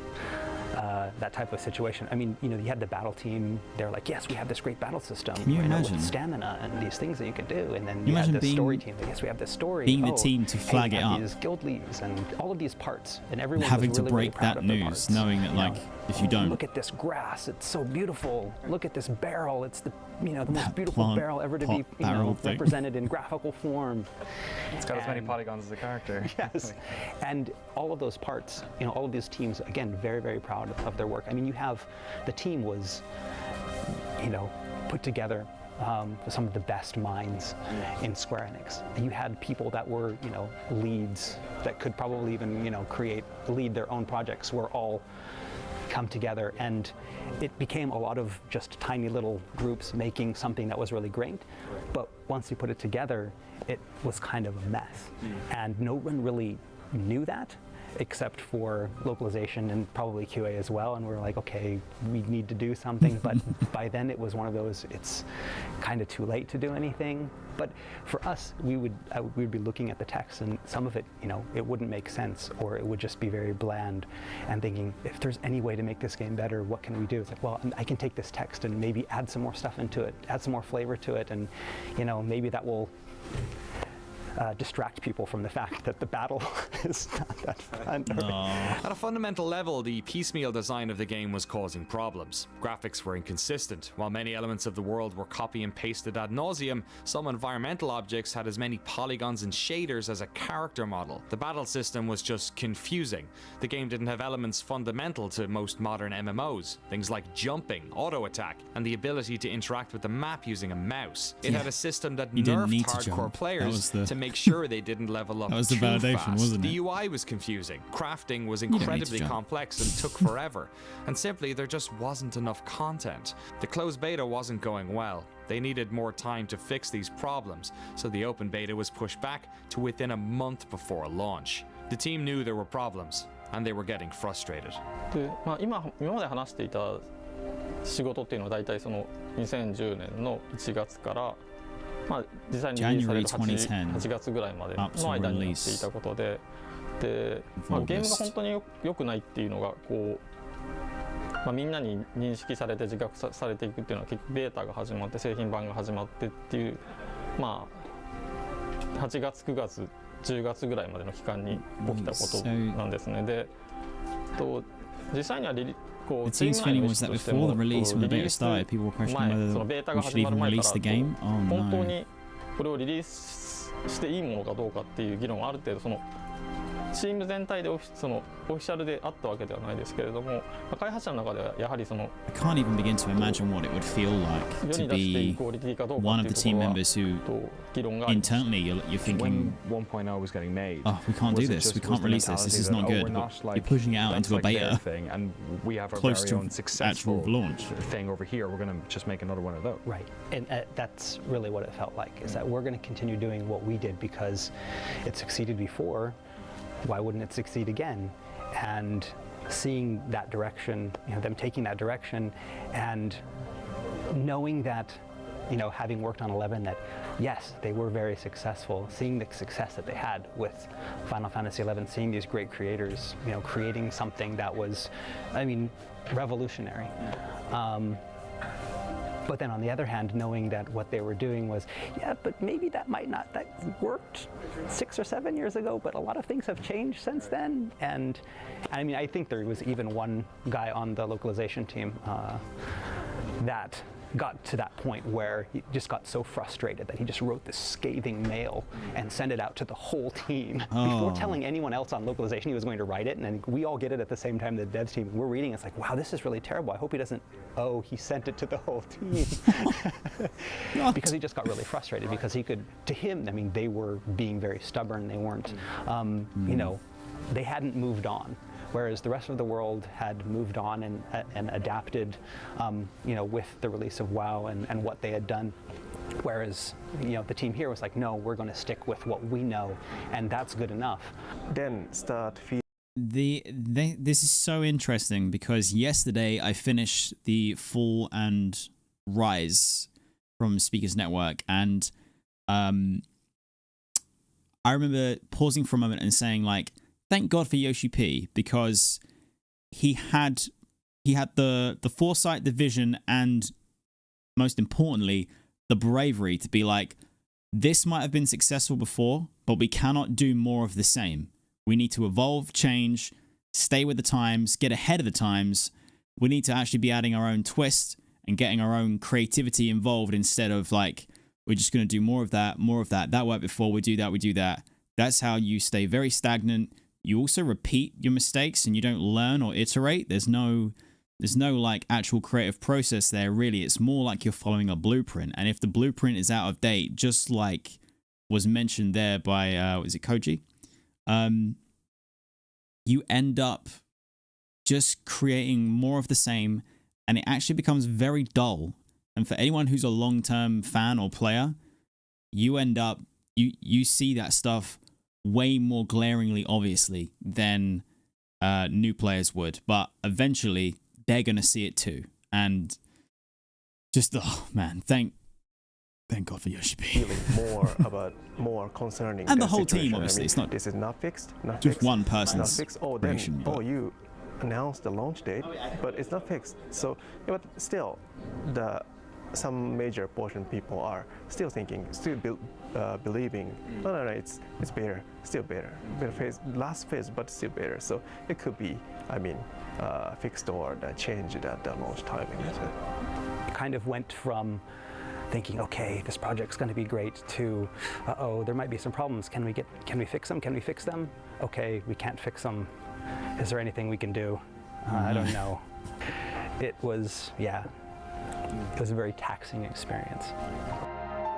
The team crossed their fingers and hoped that the game's beta problems were simply that, the same issues that most MMOs have, ones that could be fixed with patches once the game entered live operations. And so Final Fantasy XIV Online launched on September 30th, 2010. It sold well its first week, and after a month had over 600,000 players swarming into its world. But it didn't take long for the cracks to appear. The problems in the beta were echoed by new players. The game was sluggish, the servers crashed, and Eorzeans quickly ran out of things to do. Quests were limited, and the fatigue system even made grinding for XP next to impossible. Critics ate it alive too. Let's get right down to it. Unless you've got the patience of Job or some kind of masochist, you shouldn't play Final Fantasy XIV. Its problems are so vast that I could spend hours talking about them. The awful interface, the recycled content, the stringent limits on questing, the useless maps, the stupid market ward, these issues and dozens more constantly have you asking that age-old question, what were they thinking? That was back when GameSpot actually did, I suppose, good reviews. I know what he said was not good to hear. Whether it's true or not, I think we know that it was true. But like, that was actually some genuine, reliable criticism. Wow. From GameSpot. How are they doing now? Any reliable like seeing public reaction? Reviews come from GameSpot recently? It was very... Is it even still a thing anymore? I don't even know. Because, you'd want to look at those and you'd want to say, no, they don't understand. They don't know, what's going on here, or but deep down, you'd know they were right. And that was what kind of, yeah, that must dagger really... in your heart and it's twisting, because, you want to defend what you worked on. I mean, the people that I worked with are the greatest people. I still, work with a lot of them. I had worked with them before in FF11. I consider them not only co-workers, but friends. But, and then you see people online, bashing the work they did. And I know how hard they worked. I know how many hours they put in. I know that, like, in the last 3 or 4 months, people were basically living at work, all putting their 100% into this game that was, destined to kind of crash and burn. And then to have people online just say, that sucks, this person is a piece of shit, or their work is terrible. It hurts, but it hurts more because if I was not here and was a user and had played that game, I probably would have said the same thing. そうですね、当時はね、私CF をやってたんで見てたんですけれども、ローンチのタイミングやっぱり一番大きく違ったのは11の時のいろいろごたごたねと9の14の時のごたごた一番違うっていうのは11の時はいろいろごたごたあったけどゲームに関して言うとさすがに相当やっぱり相当程度やっぱり受け入れファン相当のやっぱり評価されたんですよね。So even though 11 had its issues, it was still received well. これはある程度つきもので、大変だったんですけれども、それはあったんですけど、ゲーム内容に関して言うと非常に評価されたというふうに理解してますけれども、前作の場合の一番やっぱ Yeah, like if the game is actually fun, you can get along with there being some performance issues, etc. But if underneath the performance issues, the game is shit. ローンチした後ね、やっぱりそこはね、非常にリアルに感じましたね。それはそうですね、ローンチして、しばらく経って、そんなに長い期間じゃなかったですね。そうしばらくなんで、やっぱり相当な、このままで大丈夫なのかっていう、社内でも相当やっぱり議論ありましたからね。I mean, the first few months was just an endless stream of translating apology mails from producers and directors and finding out, trying to figure out different ways of saying we're sorry. Because the more you say it, the less weight it has. But Japan being a country where people apologize a lot, that's part of the culture.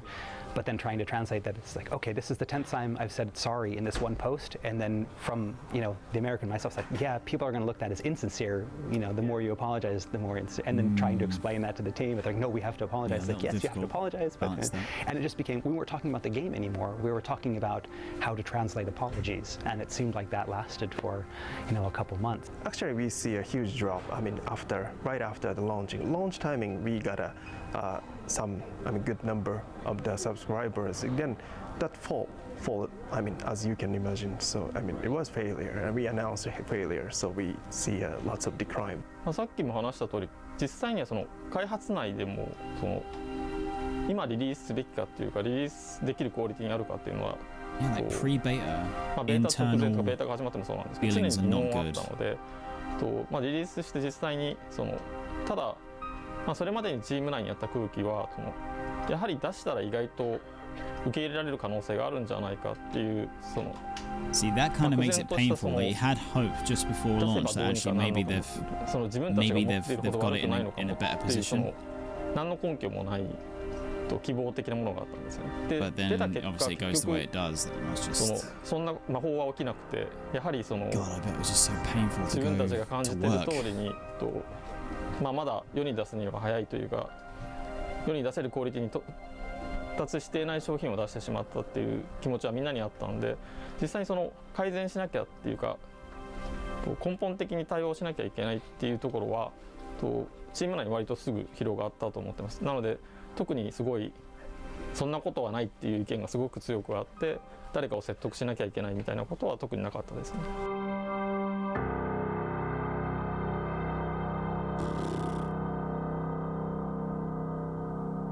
It's hard to not feel really Today, awful Square Enix about is this. based across multiple floors in a modern Despite office knowing that complex in Shinjuku, Tokyo. It's a company that we is are where often we are now designing and it gets multiple better. projects It's at like, once. fuck, this is And while Final really Fantasy hard. XIV was being developed, in another part of the building, a different game was being made. Produced by a Final Fantasy fan, his name, Naoki Yoshida.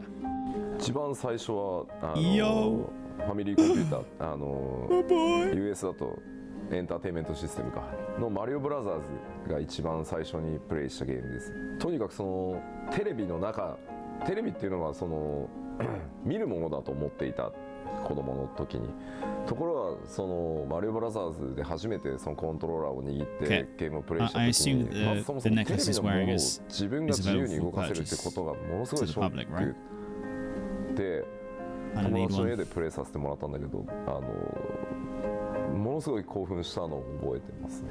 ドラゴンクエストっていう日本で RPG を大きく広めたタイトルを初めて触った時に、アクションではないゲーム、数字のやり取りってこんなにまたさらにゲームが面白くなるんだっていうのを、特にストーリーラインがあってっていう、また次のカルチャーショックを受けて RPG っていうジャンルにものすごくフォーカスしていくことになったかなとは思います。当然翌年に出たファイナルファンタジーにも映画的な演出、ファンタジーをより強く打ち出したっていうところにもすごい衝撃を受けてたので、やっぱり僕の中でドラゴンクエストとファイナルファンタジーっていうのはすごい大きかったですね、当時。Like most Japanese players at the time, Yoshida-san played all the early Final Fantasy games. He holds them in high regard, though he still holds the bitter memory of not being able to save before the last dungeon in Final Fantasy III. But when he was 11 years old, a brand new type of gaming experience arrived at home. His uncle gave him a PC. On this PC, the young gamer learned how to program BASIC. His first video game centered around trying to break into a bank vault. But this PC also exposed him to a spectrum of gaming that eluded most Japanese players: Western role-playing games. He fell in love with games like Diablo and was stunned when he first went online and played with other players. でその翌年にウルティマオンラインをベータからプレイし、先輩にとにかくすげえゲームあるって言われて、ウルティマオンラインをベータから始めたのが初めて MMO をプレイした作品で、やっぱり同じようなその3回目の衝撃、3000人が同時に一つの世界で遊ぶっていうのがもうとてつもないまた衝撃でしたね。まあウルティマは本当に自由度のウルティマオンラインは特にとにかく初期は自由度がめちゃくちゃ高いゲームだったので、そのいわゆるロードの称号をつけたそのなんて言ったらいいんだろうなすごく紳士的なというかコミュニティリーダー的プレイをするキャラクターと完全に悪のプレイヤーキラーをやるキャラクターを2つ作ってどっちも Yeah, see, that's the Lala inside of him. Just wants to kill everyone. MMORPG っていうゲームがどう作られているのか、どういったエンジニアリングが必要なのかっていうのもものすごいそこで勉強させてもらったと思います。もうその頃からはコンソールと同じぐらいの比重で PC でゲームをかなり遊ぶようになってたので、自分で PC パーツ買ってきて組み立てたりしてたし、でやっぱりそのあたりで FPS もかなりプレイし始めてたし、特に 3DMMO のスタートであるエヴァクエスト、その後プレイをし始めて、当時エヴァクエストのパッケージを日本で手に入れるのが本当に大変で、出張で東京に来た時に秋葉原をね時間を作ってゾンビのように店をこううろうろしてエヴァクエストってゲームないですか、エヴァクエストってないですかって。Yoshida-san would embark on a career in games that would eventually see him joining Square Enix to work on the Dragon Quest series. Yeah. Though he wasn't working on the Final Fantasy team, he was part of the umbrella group that was allocating programmers to various projects. Thank God he that didn't have Yoshi granular P had visibility like on all of the FF14, roots that but he he knew had the team in was the struggling. beginning. I Growing asked up. from his perspective as a producer where he thought the game's problems were coming from. まあわかんない、これ広報に To drive him to カッ be ト in され a るのかもし position れな where い he けど、 can クリスタルツールズって呼ばれるミドルウェアを全社でその作ろうとしていたので、腕のいいプログラマーが全部そのチームに各なんだろうゲームラインから招集されて、そのメインプログラマーがみんないないっていう状態になってしまったので、どのプロジェクトもものすごい大変な時期だった。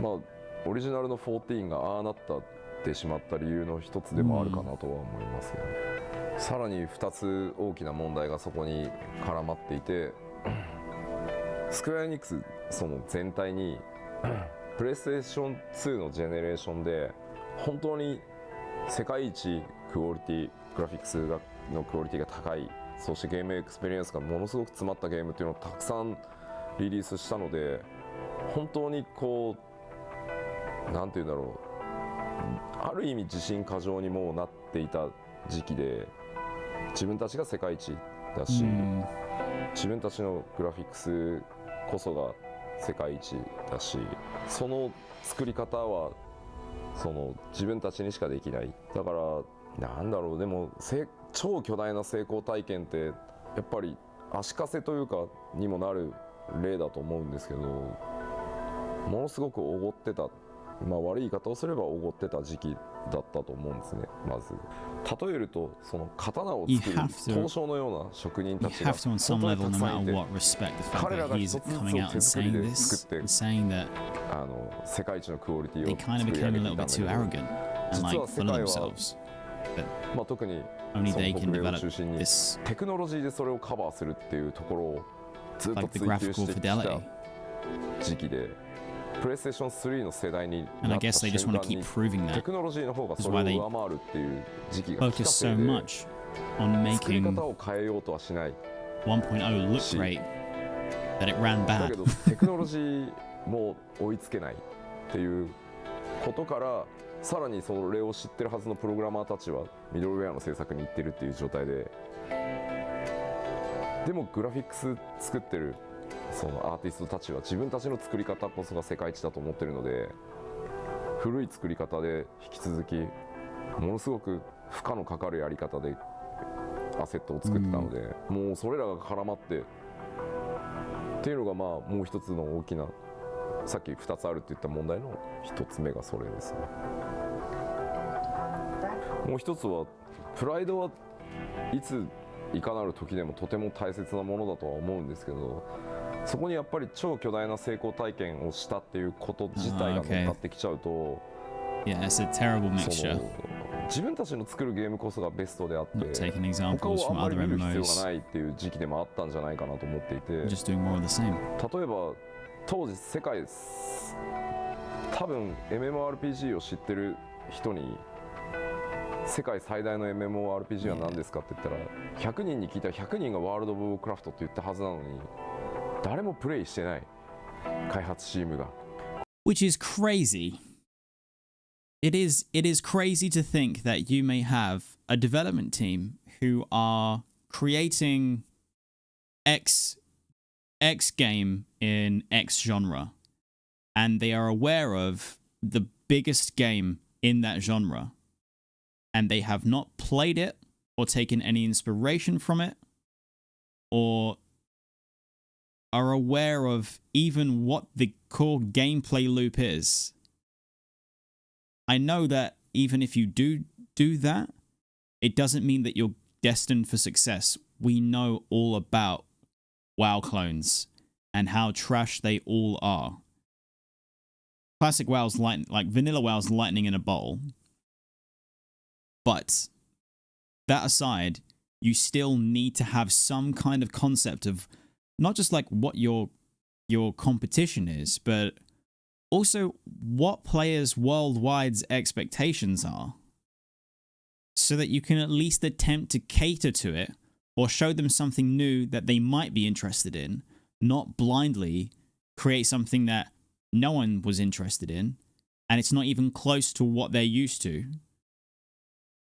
It is nuts to think that that was actually what happened, that no one was even like playing competitors' games and doing market research of the most basic level.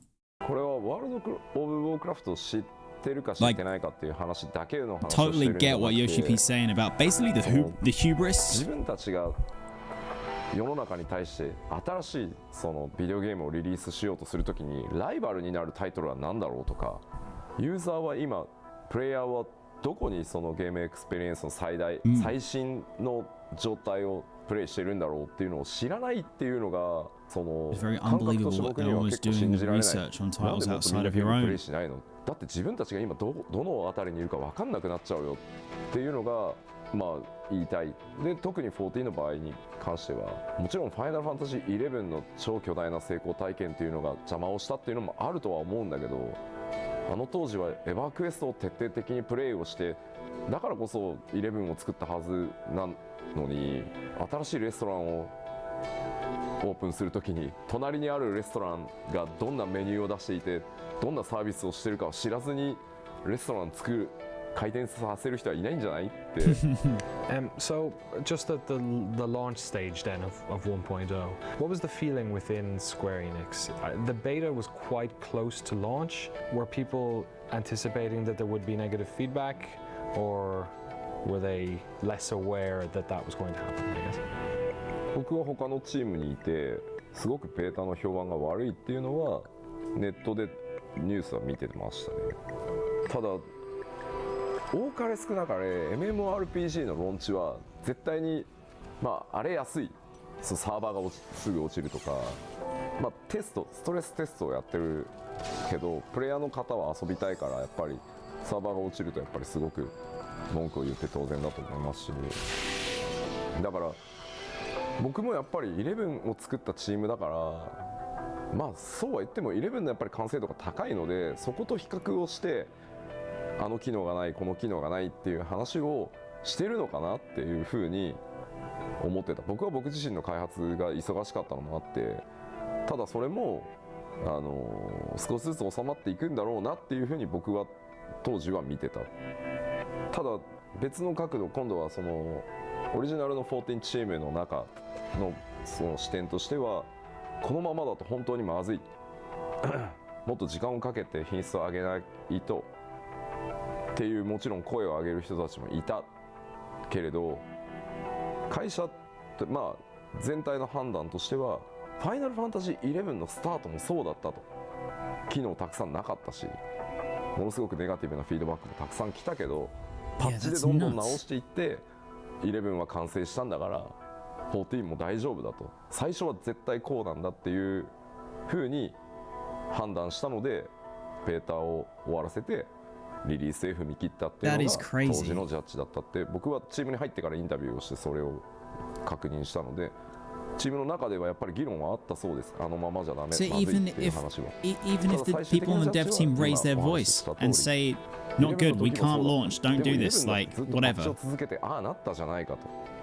it's not up to Eventually, them. corporate realized They that got this overridden. wasn't usual launch problems, so they called on a few select members of the team to create a task force. This task force would research what changes the game needed and the resources the development environment would require to do the work. Members of that team would talk to Yoshida-san about their worries after hours. His thoughts were that the current organizational structure would need to be modified if the team was going to make the changes required. In October of 2010, Yoshida-san talked to the then Square Enix president Yoichi Wada and suggested they initiate a company-wide emergency to get the team the resources they needed. Wada-san spent a few days talking to the 14 development team about their concerns, and while a lot of the team had suggested that the current task force was in fact up to the task, some members of the 14 team had pleaded to have Yoshida-san join the project to help. And so it transpired that in late November, corporate took the decision to remove Hiromichi Tanaka from the team and move Nobuaki Komodo from director to lead designer.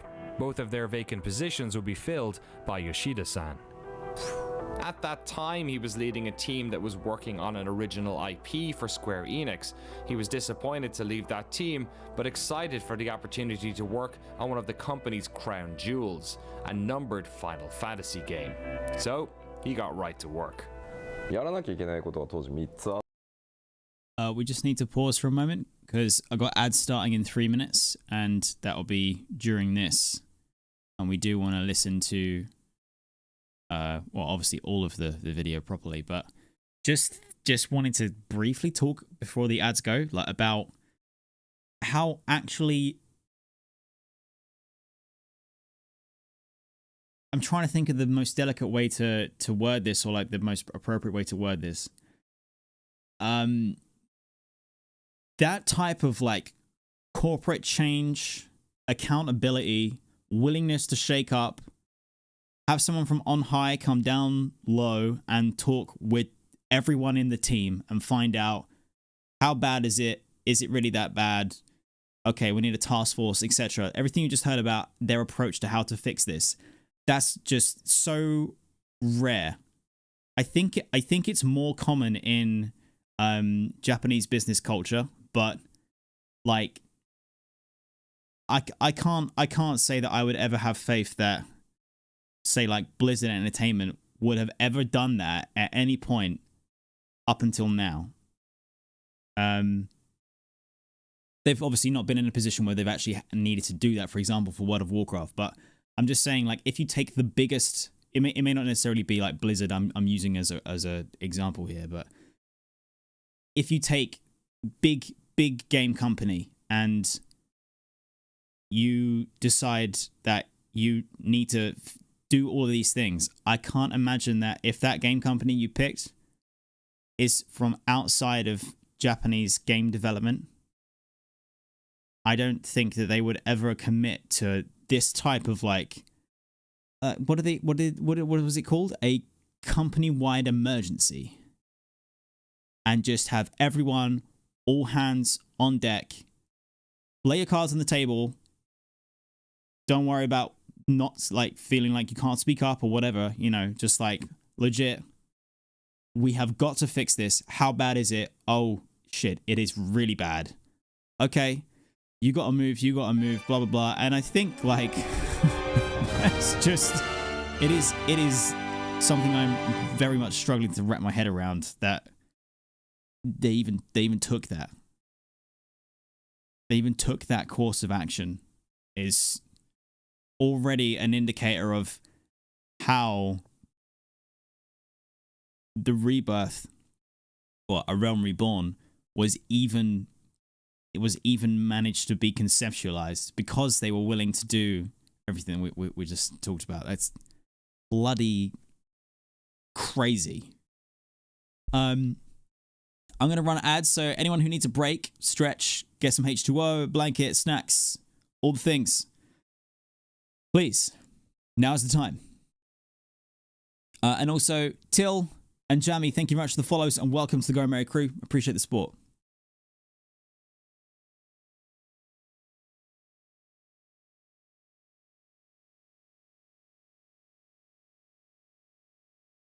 Yeah, it is super impressive, chicks. We've seen this with Warcraft 3 Reforged. They just dumped it out and left it to languish. Like, it's, yeah. It's nuts. The only kind of relaunches that have been successful that you can think of are Cyberpunk 2077. Yeah, once they finally got around to remedying that. I mean, I played it on launch for 2 hours and paused, uninstalled it, and I haven't gone back since launch. And I now know that it's become 100% like the vision that it was originally intended. And then you say No Man's Sky. Yeah, No Man's Sky has also had an incredible turnaround. But then you've got failures like Anthem, which, oh god, I played that on launch and it's heartbreaking that that game just went so badly. They had the roadmap, they were going to change, but EA BioWare decided not to go through with it.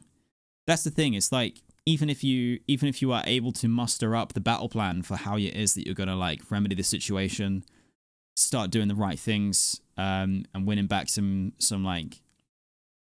support from the community and doing right by your customers, there is the chance that the board looks at that and says, too much money, too much time, resources, etc., whatever. We've got other things that we think are going to be more successful, so we're going to put all of our eggs in that basket, and we're going to throw your basket out the window. And it's like, yeah, but that damages reputation and respect. And I think that kind of brings it back to like the Japanese approach to business. It's just so much different. They really wanted to make it up. They really wanted to say sorry. They really wanted to do the right thing for the community, for their customers, for the consumers.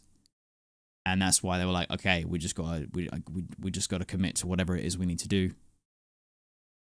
And it's super impressive. Yeah, I really, really think Anthem had great potential, but they've screwed the pooch on that.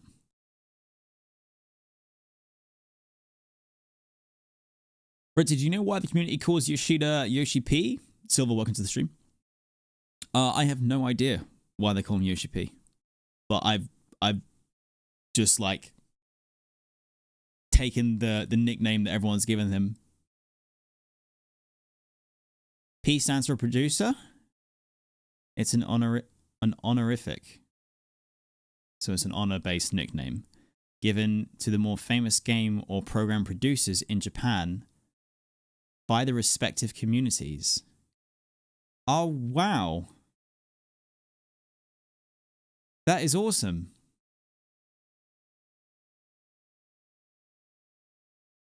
I love that.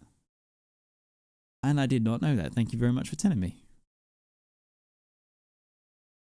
Okay, everybody should be back from the ad. So, let's go Yoshida-san joined the project to help. And so it transpired that in late November, corporate took the decision to remove Hiromichi Tanaka from the team and move Nobuaki Komodo from director to lead designer. Both of their vacant positions would be filled by Yoshida-san. At that time, he was leading a team that was working on an original IP for Square Enix. He was disappointed to leave that team, but excited for the opportunity to work on one of the company's crown jewels, a numbered Final Fantasy game. So, he got right to work. やらなきゃいけないことが当時3つあると思ってて、順番にやってったんですけど、まずそのチームに、オリジナルのチームにトップが変わります。であとそのタスクフォースメンバーもそのまま開発コアとしてリードに入りますっていう当然話をしなきゃいけない全チームに。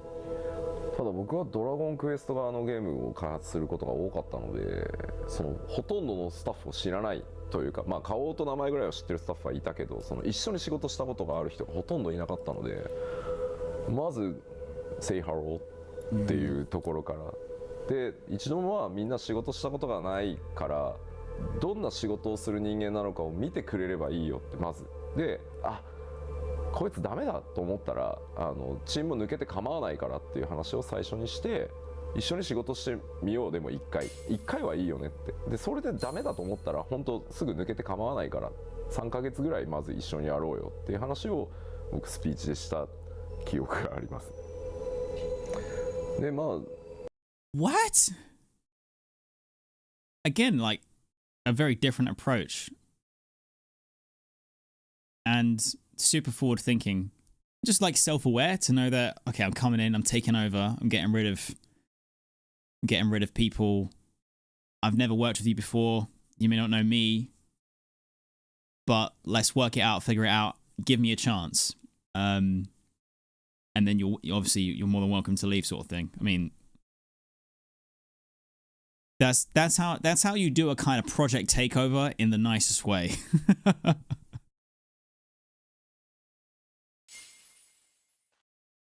Wait, what? Hold on a minute. Seri Boo Boo has donated $45. Monk too strong, beat machinist like a man with fists. Cerebro, thank you very much for your donation of $45 to the American Heart Association. Appreciate you. Thank you. It wasn't too... I redid it because I missed it whilst I was yapping, but I wanted the... I just wanted to redo the alert. Thank you very much for the support, man. Appreciate it.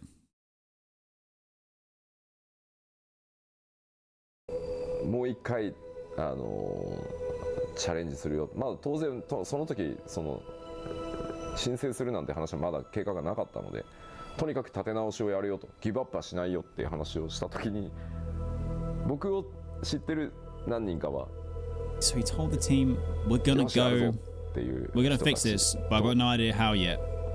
もう無理だよっていう人たちと、なんだよこの急な体制変更って言って怒ってる雰囲気の人たちと。God, it's so risky. Like, what if it had such a poor reception that everyone just left? その時の雰囲気でしたね。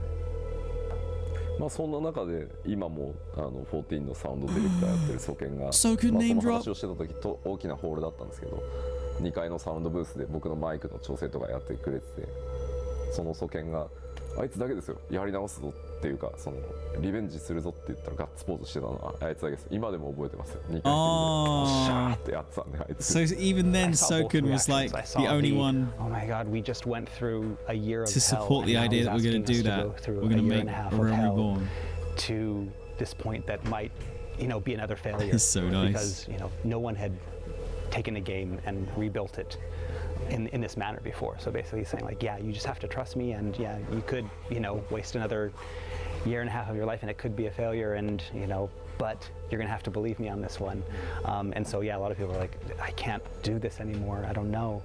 And I can understand that, because again, it was a gamble. But then on the other hand, there were, a lot of us, myself included, but a lot of people on the team that were like, no, we worked so hard on this, and we did our jobs the best that we could, but for a lot of reasons, some circumstances that were out of our control, decisions made by higher ups, decisions made by other teams that affected our work, and nothing that we could do about it. But we had put our all into it, and we were invested in the project. We still believed in the project. To have someone from the outside come in, and not just come in to say, okay, forget it, we're just going to do it my way or the highway. He's like, he asked our opinions. He laid out a roadmap. He gave us a vision and a hope. And even though it seemed like it would be difficult to achieve, it didn't seem inconceivable. Yoshi P knew there was no time to wait. He worked with corporate to make sure the team had time off, both for them to relax, but also to give him time to build his new vision, to do research playing other MMOs, and to help draft his plan, to deliver the vision and how the team was going to do it. They had very little time to fix this game, so once they started, the specifications document would have to be watertight. And as captain of the ship, he needed to be able to answer every question the team may have, quickly. Yoshida-san was now at the helm of his first Final Fantasy, and as an avid MMO fan, he was looking forward to getting in there and fixing it. What he couldn't have known at this stage was the scale of the job ahead of him, that no matter how much they patched Final Fantasy XIV online, they couldn't ever fix it.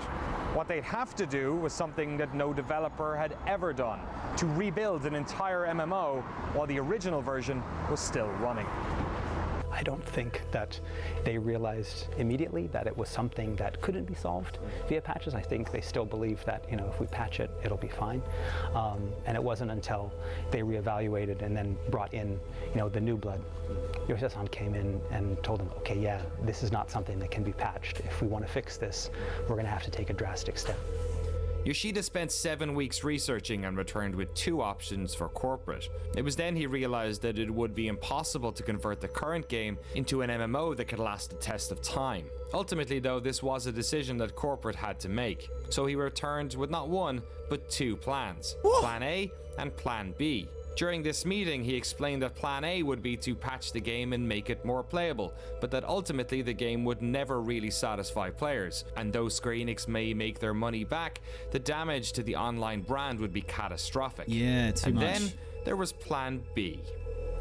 今のファイナルファンタジー当時のオリジナルのファイナルファンタジー14をパッチを当ててできる限り So patch 1.0 so that it's more playable, whilst secretly, simultaneously building a new Final Fantasy XIV. でその話だけを聞くと、そんなバカなってなるので当然どうやってそれを達成するか You're talking about trying to divide up a team. I mean, yeah, like you'd think that he'd be requesting double resources. マネジメントスタイルでそれをやるのかで大体発売時期はプレイステーション3版をリリースするっていうのがプレイヤーとの約束だったので And it needs to release within the life cycle of the PS3. しなきゃいけないので2012年年末から2013年中には絶対リリースできるこの計画であればっていうプレゼンテーションをしてリスクは高いただ当然そんなことをした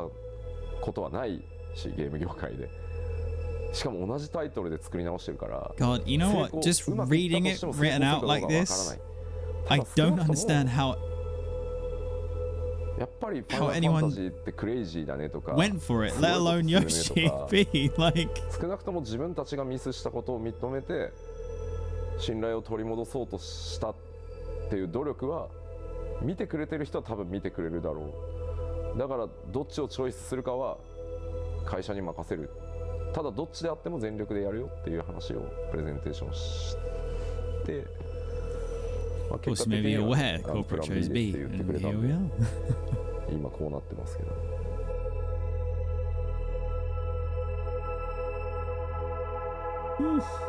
Just the amount of stuff that he said there. Final Fantasy XIV 1.0 was in a state of disarray. Square Enix had decided to suspend subscriptions to help ease the negativity around the game, while the PS3 version was indefinitely postponed. For the next 2 years, Yoshida-san and his team would work tirelessly on not 1, but 2 MMOs, patching the original 1.0 to fans' expectations, while secretly working on a brand new version of Final Fantasy XIV.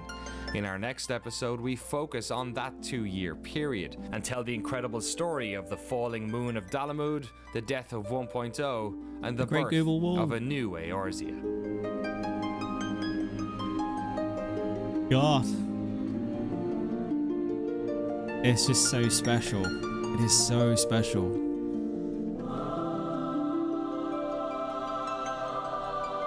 How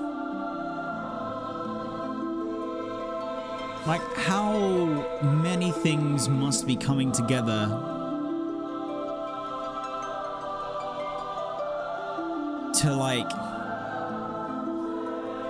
to even have all the elements in the right places at the right time, for having the right people positioned who would say yes to Plan B.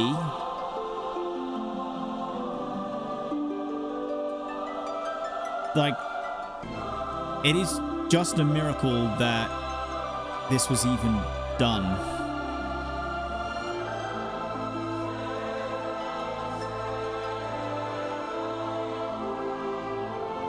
And one thing that I mean, like I've mentioned before, I have watched these NOCLIP documentaries, but I watched them when they originally released. So that was it was a long time ago. Plus, I had never played Final Fantasy XIV or any Final Fantasy game.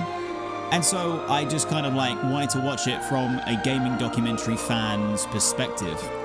But now as like a player, it hits a lot heavier and a lot harder. But also, I'm noticing how really well like structured the whole thing is, in terms of it lays out exactly what the fundamental problems are, what caused them, and then also realistically tease it up so nicely for Yoshi P there at the end to kind of say like, okay, so here's what I think the problem is. We've just heard what the problems were, and they kind of marry up. And then you hear his desperation to try and get, it says here, structural changes, like the structural changes in place, and like, obviously I don't think he planned to really take over, but him taking over and everything that was required then with Plan A or Plan B. And like, this is so well done in the sense that after watching all of this, you should have a very good idea of why Yoshi P is the right man for the right time, and also all of like just the incredible amount of things that have to be in the right place at the right time with the right people, with the right resources, the motivation. I mean, like even convincing the team, even convincing the original team, like, stick with me, I think we can do this, and like people be like, no. And it's beautiful to just hear that Soken was like, yeah, like absolutely incredible. And it just makes me feel like I'm so bloody like, oh man, I'm so lucky to just be even playing this game, because, you know, we're in the future now, so we know that this all worked out. But this very much grounds you in the feelings and the understandings of this, like the state of things and how it was internally, and how not only did it nearly not happen, but like the fact that it has happened is pretty close to a freaking miracle. Yoshi P. And everyone. Legends. And also respect the corporate. Being like, oh, yeah, you're right. This is tragic. We gotta do something. When he gave Plan A and Plan B, and I said out loud, I can't even believe that they chose B. But like, that's just the programming that I've got in me from the way that, you know, European companies or American companies, gaming companies and development companies work. They would choose A. Patch it as best we can, recoup the money, flip them off. Let's go do something else. We just never do that. Yeah, a Western studio wouldn't do that. And that's why they haven't. And that's why we don't have, you know, a Western studio doesn't give us Final Fantasy XIV. Thank God. Thank God. Holy moly.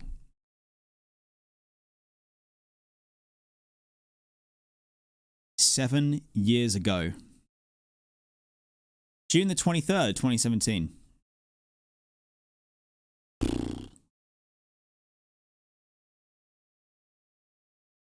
Incredible.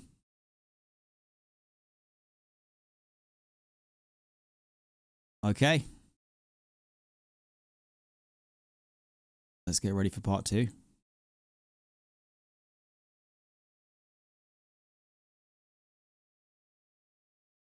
While we do get ready for part 2, I am just going to BRB. Anyone needs a very short break? Go, go, go, and then we'll be back. And then we'll carry on.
Pray, return to the stream.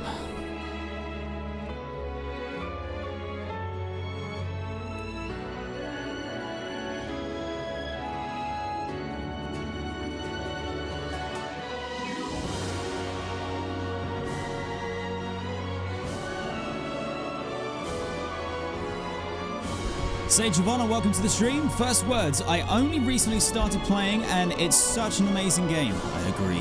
It's like they somehow created an MMO with the feel of a single player JRPG. The alchemy required to pull that off leaves me awed. I fully agree. I think Jesse Cox probably coined the phrase, but it is one that a lot of people come to of their own conclusion, which is that there's MMORPGs, and then there's Final Fantasy XIV, which is an RPG MMO. And it makes all of the difference. It really, really does. You can feel it. It is undeniable.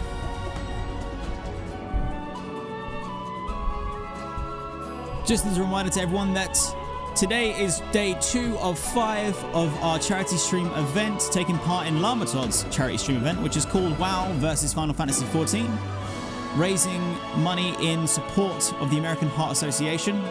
Heart disease and strokes are the #1 killers in the world, and the American Heart Association does an awful lot to go a long way towards fighting the good fight and providing support and aid and raising awareness for those in need who are affected by it. And trust me, at some point it is inevitable that either you, not maybe yourself, but someone you know will have a struggle with that.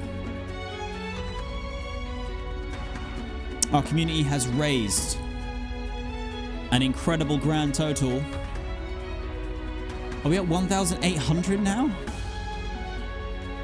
No, hold up. Surely my screen's wrong. You didn't, did you?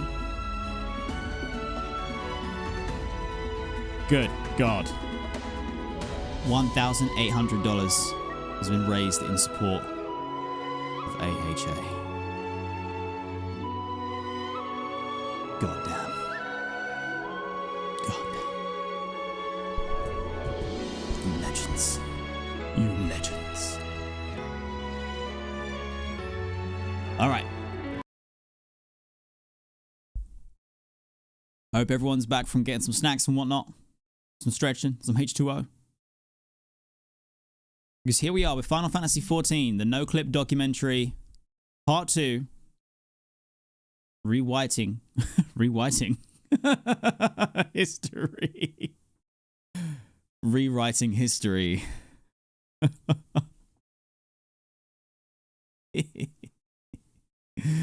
Hey. Oh, I gotta do that again? Or are we good?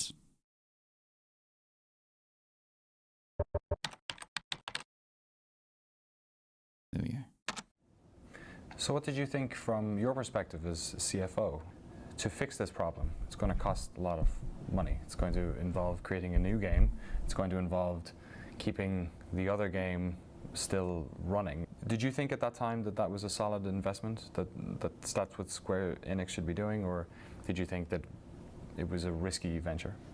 単純にそこだけ見るとね、すごくリスクの高い話、多分一般的には多分なるというふうに思うんですけれども、さすがに当社はね、ナンバリングタイトルでフラッグシップのタイトルで MMO これだけのタイトルなわけですから、それがこのままサービスが頓挫してしまうというのは、これは非常に将来的にまずいと。これはやっぱり経営上これは非常に大きなダメージを与えるということで、再度作り直しと並行してやるということの投資に関しては、これははっきり言ってやっぱりやるべきっていうか、やらざるを得ないというふうな判断でしたね。Yeah, it's risky, but totally worth it to 全体的なリ protect. スクがものすごく大きかったですけどね。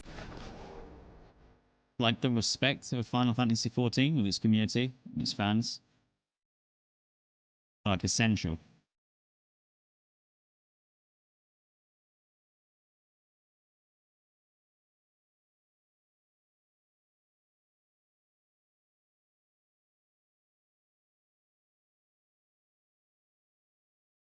Hello and welcome back to our series on the fall and rise of Final Fantasy XIV Online. We rejoin Yoshida-san and the team at Square Enix at the start of a long adventure, and with players leaving en masse and the clock ticking, it was time for them to formulate a plan. But how exactly do you rebuild an MMO while people are still playing it? Yoshida-san set his eyes on a 2013 launch date for the new version of 14, as he wanted to have the game out for fans within the PlayStation 3's lifecycle. But to do this while still patching 1.0, he would have to create an entirely new MMO in less than half the time of most conservative estimates. So before we get into specifics of what exactly was changed, I wanted to know how he did it. So for a moment, we step away from game design and dive into a critically important aspect of video games development that we rarely talk about: project management. Designing an MMO must, I just imagine the timeline for something like this is at least 5 years for anything. And you're being asked to do it in less than half of that probably. When you're designing games, when we talk to people, so much of it is iterative that you create something and then you refine it and you brush it and then you look at it again. But you didn't have that luxury. You had to make sure that the version of a Realm Reborn that was coming out at that date was the final package. So did that change the way that you had to set up the team and the way your workflow? Which again adds that insane amount of risk. が普通だっていうのはもうちょっと強く言っといてください。まずそのスケ5ジュール years. トラブルを起こさないためのそのマネジメントの工夫 You と gotta し do て it in は less than half. なんだろうな、言い方がちょっと難しいんですけど、ものすごく腕のいい、特に100人に1人しかぐらいしかいないようなプログラマーがたくさんやっぱりいるわけではないので、かつものすごい短い期間で大量のコンテンツやアセットを作らなければいけないので、人がたくさんどうしても並行作業が多くなるとかかってしまう。能力のこの差をある意味高いレベルに合わせるんじゃなくて、低いレベルに合わせるというか、言い方が難しいな、平均的なところに合わせるっていうそのマネージメントをすることでリスクをなくすってことをしました。この後ちょっともうちょっと詳しく話します。で、何をしたかというと、とにかく一つのタスク、例えばドラグーンというそのジョブを作るっていう時に、今言ったドラグーンっていうジョブを作るっていうタイトルって1タスクに見えるけど、そうじゃない実際には。何個のドラグーンにはアクションが必要で、そのアクション一つプログラミングするのに、どれだけかかるか。もちろんそのドラグーンの特定のアクションを作るために仕様書も必要だし、仕様書を作った後は実際にその仕様書に例えば2時間かかるなら、それを例えば僕に確認依頼が飛んで僕がチェックするのに例えば15分かかる。そのぐらい一つのタスクに見えるものを徹底的にもう細かく分解させるっていう、ちょっと究極のそのミニマムな管理方法を引いたので、スタッフは結構ストレスだっただろうなとは思います。で、そのさらに I mean, you would be freaking out if that was the process and you'd not been used to that before, and then that starts to be the normal. 自分で早く終わると予測される時間、この時間でこのタスクが完了したら自分を褒めてもいい。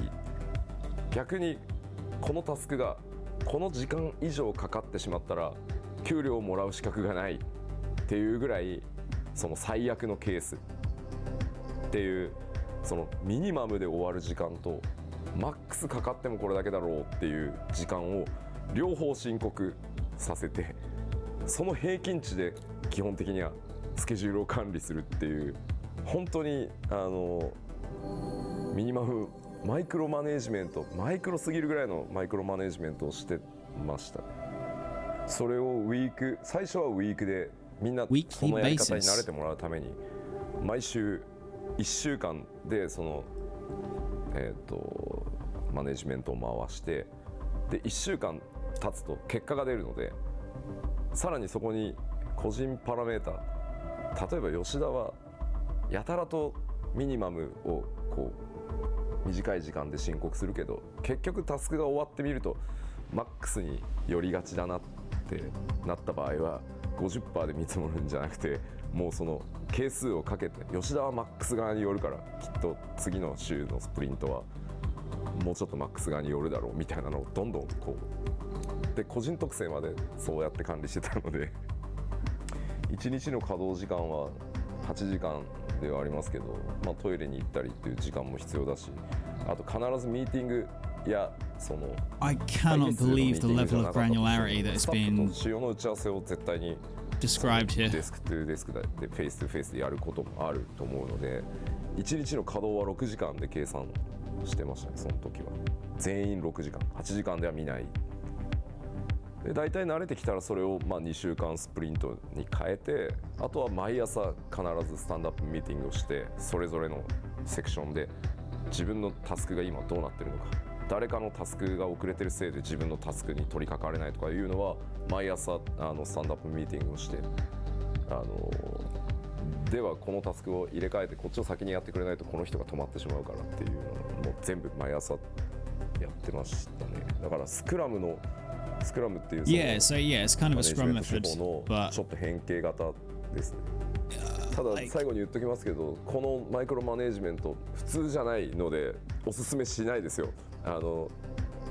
Yeah, you couldn't work like this all the time. There's no 逆に言うと way. スタッフにも2年かからず終わるからこのマネージメント。だから今は我慢してって言ってやってもらったものなので、一般的には絶対おすすめしないです。細かすぎます。I mean, anyone can come in and say, "Oh yeah, we're gonna rebuild the game. Follow me." But he came in with, the plan. This huge Excel that had all of these lists of everything on it, what we're going to do here, what we're going to do here, this is when we're going to do them by, and this is what we're going to do here.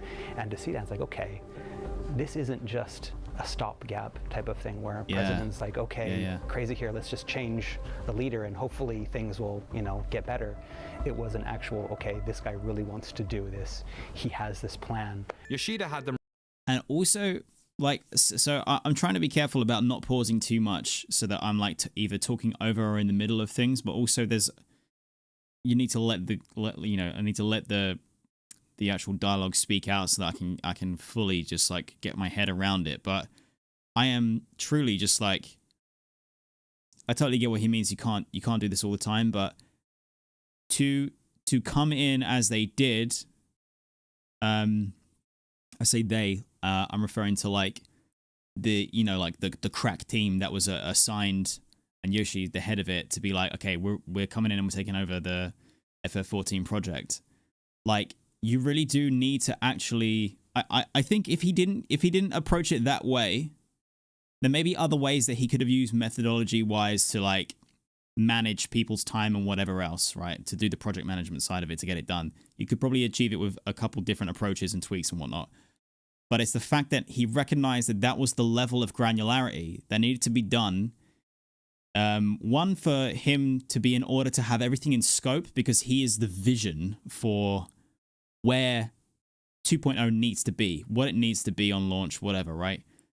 But also, not just so that he can keep everyone in line with his vision, but also so that you can inspire everyone to want to be in line with your vision, because they're all at very low points in terms of 1.0 is released. We've got people online who are very unhappy. We've got people, the game's been critically panned. It's not looking good. And to actually come in and not just say I'm gonna fix it. Don't worry, we can fix it. Follow me. Actually have the plan, have the game plan, and show actionable stuff that people can take stepwise towards that goal is something that is incredibly motivating. And every single day turns to a week, turns to a month. You'll feel the progress. And Puppy there said in chat, short-term pain for long-term gain. By the time that those meetings stop being daily stand-ups to weekly to bi-weekly, I'm sure everybody felt confident and comfortable with Yoshi's plan, his vision, and his leadership capacity, and actually believe that they can get this done and really start to even do better work. I'm sure in the early days you'd be like, what the hell? This guy wants to know how long it takes me to do this, what's the min, what's the max, you would feel like you're completely under the microscope and under pressure, and it all goes through him. But I think to achieve 2.0 at the same time you're patching 1.0, the buck needs to stop with someone, and it was Yoshi.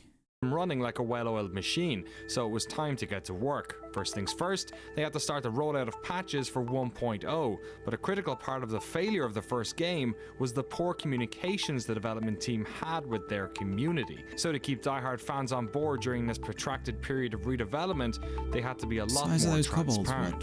What we explained to players at very first is it was failure. failure. So we need to restart the game. But I mean, we at that timing we didn't announce the. Realm Reborn is not announced, but we are going to fix this game. We need more communication. So just list all the changes, plan changes. So some, upper management people doesn't like this because if you show this to the players, player knows what we will do. So, after that, you did this, but you didn't do this, you didn't this. Yeah, everyone can check that. So, some people doesn't really like that way. But when Eorzean and myself are discussing how we deal with the community, but what we need to do is to establish the trust. 確かに、今の14のそのユーザーベースから見れば当時のユーザーベースはものすごい小さかったと思う、今と比較すれば。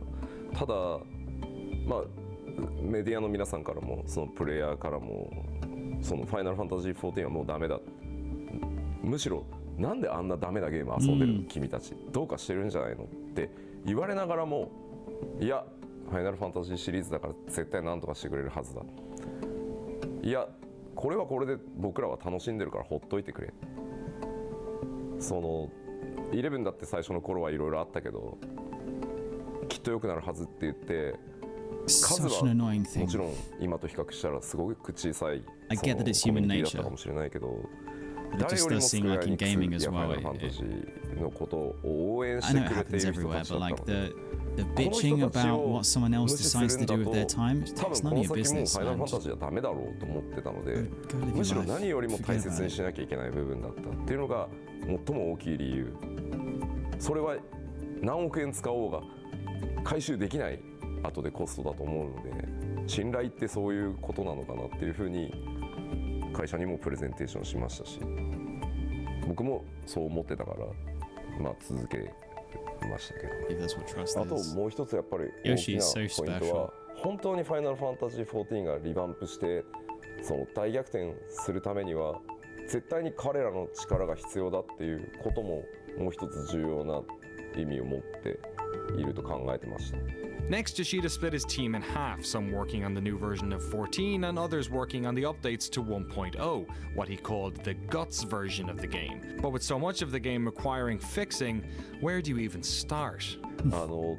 まず一番最初にやらなきゃいけないと思ったのはインターフェースをとにかくなんて言うんだろうな、最低限遊べるように、正直本当申し訳ない話なんですけど、僕最初にやっぱりオリジナルの14触った時にインターフェースがあまりにもひどすぎて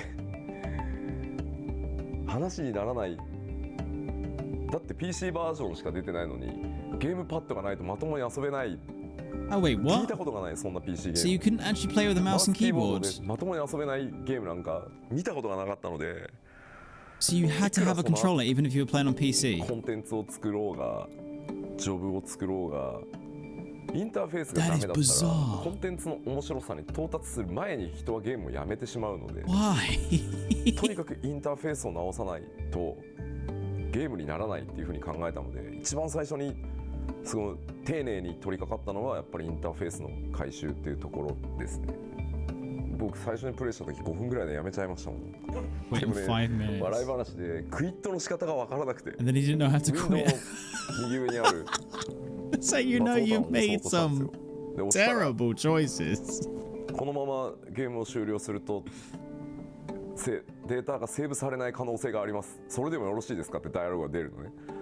いやいや良くないでしょって。いや僕はエンジニアだからサーバーに常に書き込んでるからそんなわけないじゃんって思ってるんですけど、万が一のことがあるから多分出てるんですよ、そのダイアログ。でも意味がわからない。でそうなるともう怖くて押せないですよね。なんだこれ。 People will be scared to quit the game. で Yeah. ノーって押すとまたゲームにいるわけでしょ。 X 押すとダイアログでしょ。どうやってクイットするんだよこのゲーム。Interface isn't sexy, it's not something you tend to hear a lot about in video games coverage, because really, when it's done correctly, you're not supposed to notice it. So when the early patches for the game concentrated on interface and quality of life updates, much of the community began to get frustrated. The team needed to fix it quickly, so Yoshida employed the help of a Square veteran, one of the developers, on that original 1.0 task force. はい、皆川博と申します。ファイナルファンタジー14ではユーザーインターフェースの、設計デザインとあとアート的なビジュアルの方も担当しています。よろしくお願いします。今47歳なんですけれども、25の時に入社したので22年経ちますね。当時はまだスクエアエニックスがスクエアという会社だったので、ですね、ファイナルファンタジータクティクスの、アートディレクターを担当していました。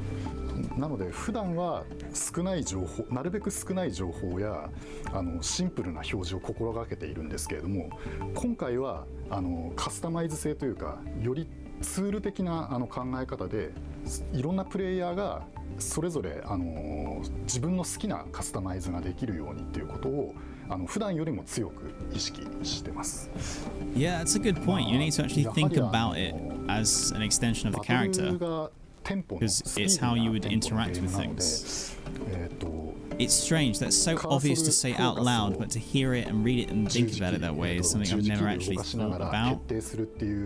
まあそういう操作性ではちょっとゲームにならないだろうというところがあったので、まあかなり最初の頃にクロスホットバーというアクションを選択するインターフェースを考えたんですけれども、ただこのインターフェース自体は割と昔から他のゲームで自分自身作ったり使ったりしていたものだったので、絶対それでいけるだろうなという思いはありました。なので実はそこはあまり苦労していなかったりします。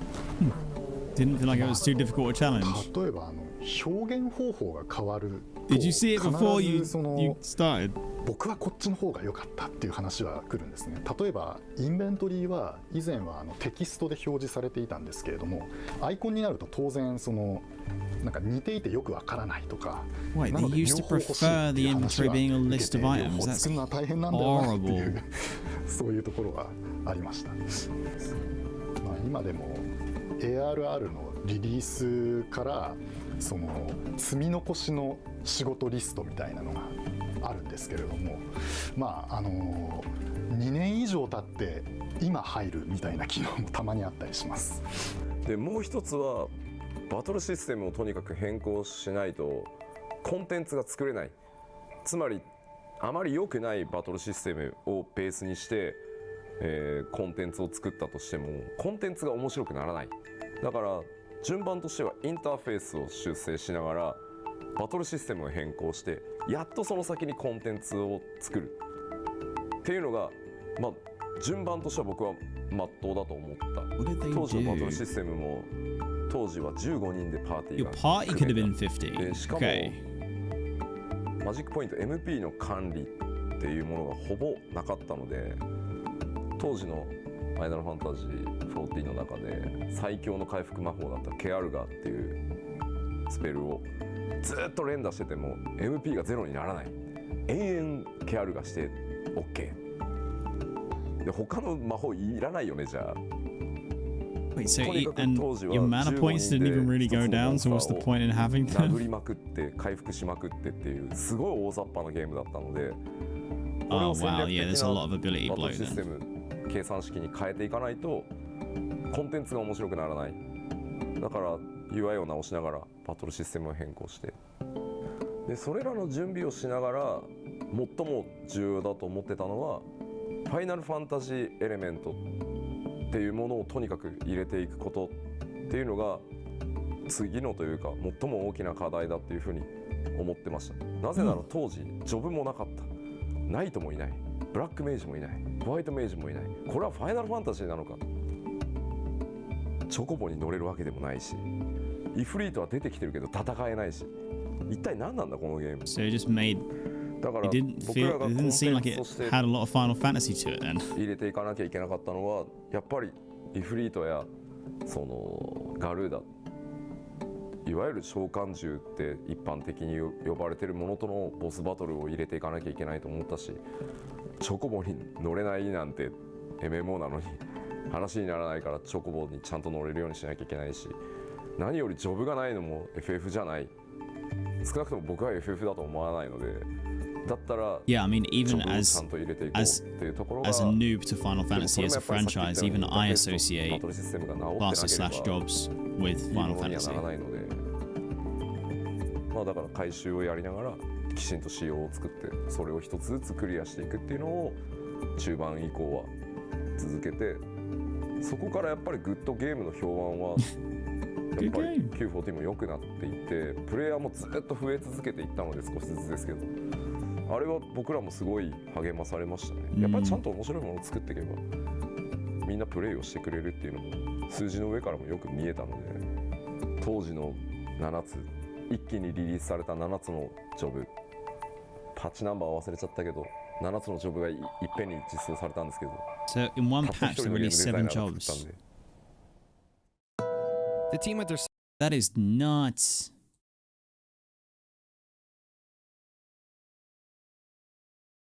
There's something that he mentioned about so like the issue with the mana stuff, right? And the fact that your mana points, like, they just didn't seem to go down or regenerated so fast, either one, that you had all of these spells of different ranks, but they were all useless. You just cast the most mana intensive one, and that would just be your gameplay. So then you have a big bloat issue of abilities that don't get used. Ability bloat for MMORPG players is something that we're all aware of, but it's really strange for me to hear that, because one of the things that I quite like about classic World of Warcraft or vanilla World of Warcraft, like the earlier renditions of the game, really, is that you had spell ranks, and downranking is in itself effective sometimes. Like, what is it in vanilla WoW or classic WoW? I think it's like Druid's healing touch rank 3 or rank 4 is more efficient than its maximum rank if you have over a certain number of stats, or you have a gear set or something like that, or a combination. Point being that that's like an RPG element and character choice. I love the idea that, I can fundamentally change my gameplay a little bit to be more efficient, sure, but I'll be playing different to a druid of the same talent spec or whatever, because I have different items that change the way that my character and all the stats and everything interact. That kind of stuff is great, and I would have thought actually that Final Fantasy being more RPG orientated than World of Warcraft, for example, I would think that that would be something that they would be interested in, but it's just made me realize that actually in 14, you don't have, I mean, right now, I don't know if this has been the case the whole way through, but right now, as of 2025, we don't use any spell ranks, do we? We just have a spell, and then at some point that spell will merge into a new version of that spell that is augmented with different ability, like flavor to it and stuff, right? So it's interesting that I've come to that. Like, I've said all that, and my preference is like the RPG approach to like being able to downrank and things, but fact of the matter is, I love the way that Final Fantasy XIV does spells and abilities. And you don't know what it's like until you try it, kind of thing, I guess. The team had their sights set on what needed to be changed and how they were going to do it. For the first time in years, they were feeling hopeful, and even better, players were finally starting to respond with positivity. But right as they were settling into this new reality and finding their rhythm, disaster struck.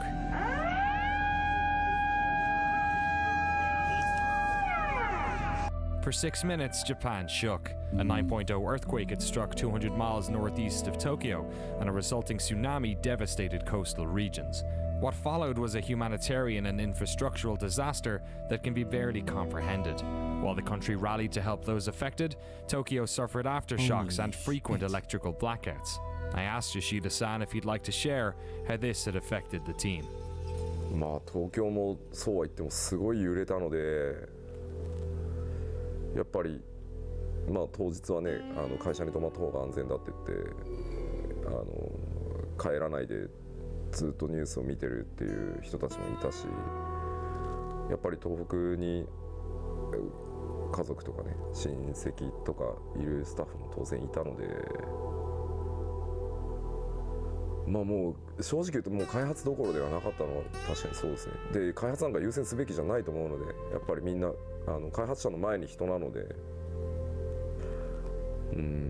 まあ日本中電力が足りなくなっていたので、まあ本当に些細なのかもしれないけどサーバーを全部落とそう、まあ少しでも協力できることがあればっていうことで、プレイヤーの皆さんにも申し訳ないんですけどサーバーを一定期間止めますっていう話をして、そんな時期でしたね。I can't even believe that. ただ What I'm looking at there is サーバ probably ー supposed to be の稼 like 働を再 a 開してから parking lot プレイヤー area, の方から but it's お turned 手 into a 紙をいただい bloody たりlake. したんですけど、エオルゼアの中で遠くにいる友達の無事が確認できた。エオルゼアがあったから電話も通じない、連絡の手段がなかったところ、エオルゼアの中にログインしてきてくれたことで無事だったっていうのが分かった。逆にその周りの人たちの情報っていうのも分かったっていうお話をいくつかいただいて、まあ電力が足りなければね当然そのサーバーなんて落とせばいいかなと思うんですけど、そうじゃない限りは続けるっていうこともYeah, エオルゼアを維持しておく doing っ like て that いうこと escapism and も that form of communication 一 through つのなんか14 is サポートなのかなって思った機会でもありましたね、その時は。だから続けてくれてありがとうって言われたんですよ、そのファイナルファンタジー14を。開発で、まあ、あとは最も大きかったのは、実はイフリートの次に戦うボスはリヴァイアさんの予定で、リヴァイアさんをかなりの速度で作ってたんですけど、とてもじゃないけどリリースなんかできないっていう話で、だからイフリートの後モーグリが実装されているのはそれが理由ですね。急いでモーグリを作り直したというか企画し直したので、いやそんなことはなかったですよ。みんなやっぱりそれぞれの時期まあ、会社に来れない人たちもまあ、何日か会社も休みにしてるんで、ただどっちかっていうと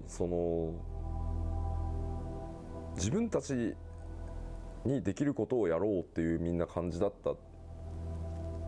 じゃあ全員で福島に行って何か僕らが活動することって意味があるのか、あれだけたくさんの人たちが押しかけてる中で。だったら僕らは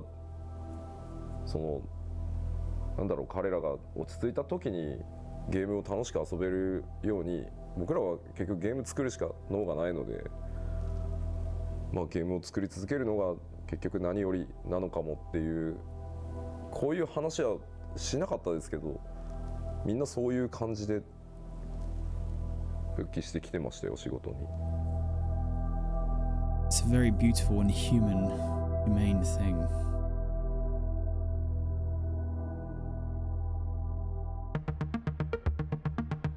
Over the coming months, the team would release patch after patch for 1.0. 1.17 introduced 8-player parties and more stable network infrastructure. 1.18 dropped in June 2011 and was a huge patch that made the game much more playable. Level caps lowered for story quests. It added grand companies, class adjustments, instance dungeons, and auto-attack. Yes, would you believe this game still didn't have auto-attack? It featured a more user-friendly map interface and also scrapped the controversial fatigue system. And so we need to you take couldn't this sprint concept that Yoshi-san full has on, created, right? It was over for you. Make it and there was no fit mount. with the current world. Write stories around it, make the transition seem seamless, and then in the new world, make it so that there's still some connection with that old world that will be understood by those core players, but won't alienate new players. It won't be something like, oh, you didn't play that old, the stuff in 1.0, so you're going to be completely lost. Because we don't want to do that either. We want to get new players to come that didn't play the original one, and we don't want to have them have to play the original to understand this one. And so trying to work the story that way was, it was challenging, but it was a lot of fun. We got to try a lot of things. We had a lot of freedom, then especially on the 1.x stuff, because in a sense, it would only be released, seen for a few months, and then it would be gone forever. And so, on one hand, that's really exciting because we can do whatever we want. We can create these crazy stories, have these crazy characters, all of these crazy in all these crazy situations, and go, you know, balls to the wall. But on the other hand, we're working day and night on something that only a few thousand people are going to see and will be gone, which is very special. I it must really be like a really exciting feeling. I think we did a lot of our best work during that one point, and it's sad that no one is ever going to see that. Maybe, you know, there's some videos up on YouTube where people can still go back and check them out, but a lot of, you know, some of the best stories, some of the most crazy stuff went on during that 1.x period because it was pretty much no holds barred. Anything can happen. We had like crazy cults, and you had like, you know, people from the Garlean Empire. There was like propaganda, giant dragons and machines, and it was just I'm getting pardoned in flashbacks, so I like it. In type of situation there, and it was just really a lot of fun. 1.19 signal. Okay, so sorry, fatigue was like the reverse of rested XP. I see what you mean. So it wasn't actually the movement stamina. It's more like that. Okay. I have to say the design choice to also make it so that if you played 1.0, you would appreciate it, but it wasn't essential to you understanding 2.0 when they relaunch, is very, very important. In terms of, like, say, from my point of view, okay, as someone who has never played a Final Fantasy game prior, when I look at all of the games and I see all of their numbers, I wonder, is there a correct order? And if it is actually numerical order, that's a lot of games. And am I not going to understand any of it unless I start from the beginning? That's a tall order. You know, that's... And then there's also the fact of the matter is, you might get through 3 games and then you hate the 4th game and the 5th game, and it taints the well. I know that that's not necessarily how Final Fantasy works as a franchise and as a wider story, and maybe they're not all connected, you know, whatever. But the point being that it is important as an MMORPG to launch and not have like that feeling of being secluded when the game is supposed to bring you together. That's what the MMO bit is about, right? So very important choice to do that. I'm sure it seems like an obvious choice, etc., but I'm sure that there may have been a moment where they discussed, actually, no, there's going to be some narrative importance that stays. And whilst there is some, it's not essential to you enjoying or understanding the story. And let's be honest, I don't think I've ever had one stream so far. This is stream 76 or 77. This is day 76 or 77 of my journey of an Eorzean lifetime. And I don't think I've had one stream where I haven't had one message in chat from someone telling me that this was like this before in 1.0. This is how this was in 1.0 or whatever. Can you imagine if it was actually like that with the story? It would be nigh impossible to enjoy it without feeling an insane amount of interruption or like, I just can't be bothered. It's too much. So that is also a very good thing too. But overall, I think 2.0 obviously would be way more successful by not having it be like you can only figure this shit out if you played 1.0. Signified the 1-year anniversary. Players finally got personal chocobos, and in the distance, Shin, thanks one and follow. light Welcome in to the night Go Merry Crew. sky Appreciate burnt you. slightly brighter, a sign of things to come. At the very first time, it was just some rumor between players. Oh, is it getting bigger? No, I don't think so. This was also when Square Enix announced that an entirely new version of the game had been in development since January, and that current players would receive copies of it for free. They also announced that players' character data and progress would be transferred to this new version, what they were then calling version 2.0. A roadmap for patches was outlined, and it was announced that monthly fees would be reinstated as of January 2012. Still has the as an fire incentive ring for players to keep playing while the fees were introduced, they announced Legacy Campaign, which rewarded players who paid for at least 3 months of service with permanently reduced monthly fees. Those players would also get an exclusive Chocobo mount, while as a thank you for their support during the redevelopment, their names would be featured in the credits of the new game. So good. で2011 So 年 many lovely ways to say thank you. 10月14日にそのレルムリボーンっていう14を全く新しいゲームとして作り直してますっていう発表を同時にすることでどうなるこのままアップデートしていくんじゃないの一体どうなるのこの先 Yeah, I 楽しか bet. ったですよ Yeah, I bet. It's so much fun. 1.2 was the final patch of 2011. I know It saw something all you the don't servers know. renamed, while the moon Dalamud now seemed larger in the sky. 1.21 came in March 2012, introducing a new job system and 2 new dungeons. 1.22 followed in April. Dalamud grew closer, and now some players are beginning to have nightmares. Ominous dreams greet players who log into the game while at an inn. The community all the while trying to figure this out. Is the moon going to destroy the world? Then how will player data be saved in 2.0? They wouldn't have to wait long for answers. That's The nightmare thing, I completely forgot that we learned a little bit about that in one of the Fall and Rise Speakers Network series, but goddamn, what a cool touch. Can you imagine you've rushed home from school or from work, you're super stoked to play the game, you're ready to rock and roll, you've got like, you know, your drink and your snacks and whatever, kicked your shoes off, log in, and you're like, okay, cool, I'm really gonna progress culinarian today or whatever, right? I'm gonna go mining. And you log in and you get like this cutscene that you have never seen before, and for all you know, none of your friends have seen it, but you have, and then you're like, did you guys see this? And they'll be like, what are you talking about? No, you shut up. Anyway, let's go mining. You know, like, that is so cool to just have that weird sort of direct personal storytelling that, again, like Koji said, they got to do the most fun and their best work in this time because the freedom of, hey, yo, only a certain amount of people are going to see this anyway. It's going to be gone. Let's send it. Like, let's full send it. Summer, a trailer revealed that 2.0 would be titled A Realm Reborn, and Yoshida-san conducted numerous interviews explaining the future of the game and the features players can expect. On September 12, 2012, the final patch for 1.0 was released. The game updates to 1.23b, and with it comes an enormous Dalamud, its mechanical outer shell now in full view. Players now realizing that this world didn't have long left. On November 1st, 2012, a final in-game battle began. Square Enix made entry free for the final week of the game, while a haunting song can be heard playing on the wind across the entire realm. While the server struggled to deal with the load, players got together with their friends one last time, as the development team in Japan spammed enemies outside capital cities. One group of players outside of Golda has become legendary, attempting to protect the city with what we now call the Great Gobu Wall. Yo.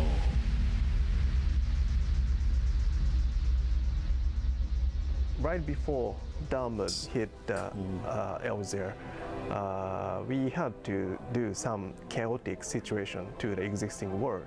So what we decided to do is to spawn the strong enemies at the near the main cities. Even when I popped the very strong, Manticore or the mobile or the giant monsters, players kill instantly. Right. Yeah, instantly. Yeah, just snap. So, oh Jesus! So you killed my monster again. So what we can do is just keep spawning the lots of monsters, and then in very late night when I was doing, keep spawning the monsters. The one programmer just, I've never talked to him before, but just coming down to my desk and then just give me a bit of paper with some numbers, which numbers I can understand. This is the number of the certain monster. Okay. I can type in so that, I can then I can spawn a very new, stronger monsters. Oh, thank you very much. So that was a very fun moment. You were like playing God. At first, I felt like God. Hey, players, can you beat my monsters? But no. I was very weak God. They were God. Puny God. So it was then, on Sunday, November 11th, 2012, just over a year after Final Fantasy XIV was originally launched, with Dalamud hanging in the sky, November 11th, that the servers 2012. were finally turned off. And as they did, a trailer dropped, showing players what was to become of their old home.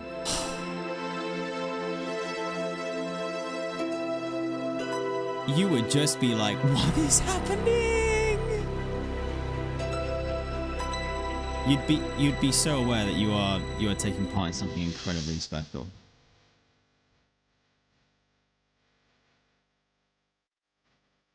Well, I mean, it's pretty simple. I mean, you had something that not a lot of people liked, and everyone wanted to forget about it.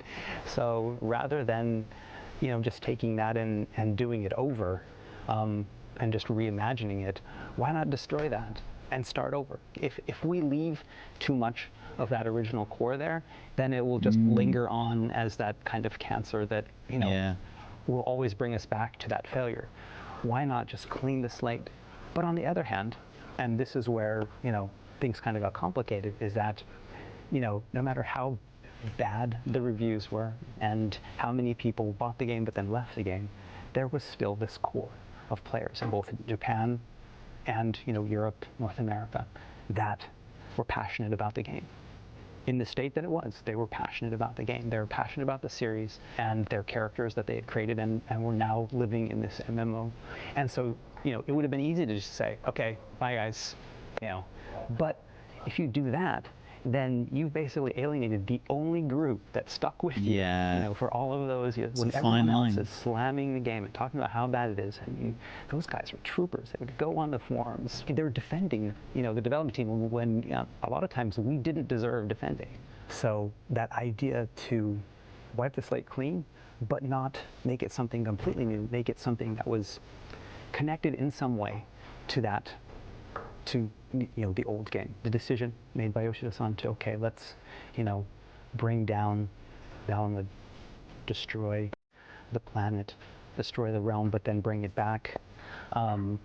Figuring out a way to make that happen within the current story. Make it feel natural. Make it feel like that was always the plan. Was the biggest challenge, I think. The team at Square Enix had worked themselves to the bone, not only recreating Final Fantasy XIV in a Realm Reborn, but also by dedicating time and money to ensuring that 1.0 players felt part of that story. The moon, Dalamud, had crashed into the world of Eorzean. That world was gone forever. And only one question remained. What was going to rise out of its ashes?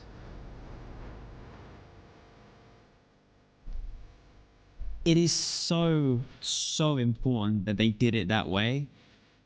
Yes, there are all those players who dropped off who were shitting on the game, but you recognized your core fan base and you made them part of the story that would then go on to form the game that everyone had to play because you pretty much erased 1.0. But doing it that way is so integral to to keeping your core. And also, in a way, let's be honest, if you were someone who hated the original 1.0 and you've heard that they literally did an in-game event where they nuked the planet, they nuked the game, and there's a new one, that has gotta get you, in some level, you gotta be like, I wanna try that. That sounds good. They did what? This is so good.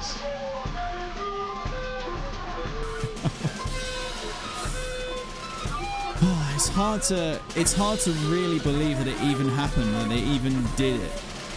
It's just such like a monumental undertaking. Almost as hard as me trying to actually get words out of my mouth whilst listening to this song in the background. What is happening to me? Am I being attacked? What is going on? What was that? That was horrible. That was horrible. But part 2 was absolutely... Part 2 was something else. Part 2 was something else.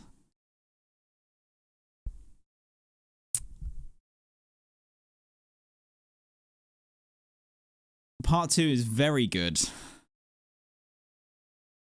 Taking you through like the emotional investment. They're not just like the players in the community, but the developers, and then even like Japan as a whole with the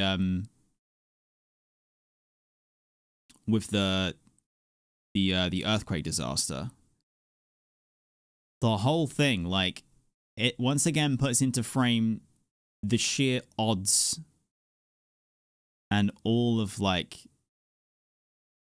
the things that came up against them and came up against 2.0 or Realm Reborn that conspired to try and like stop. Like there were so many things that it is incredible that they continued. And obviously hindsight is great. We know what happened, but can you imagine?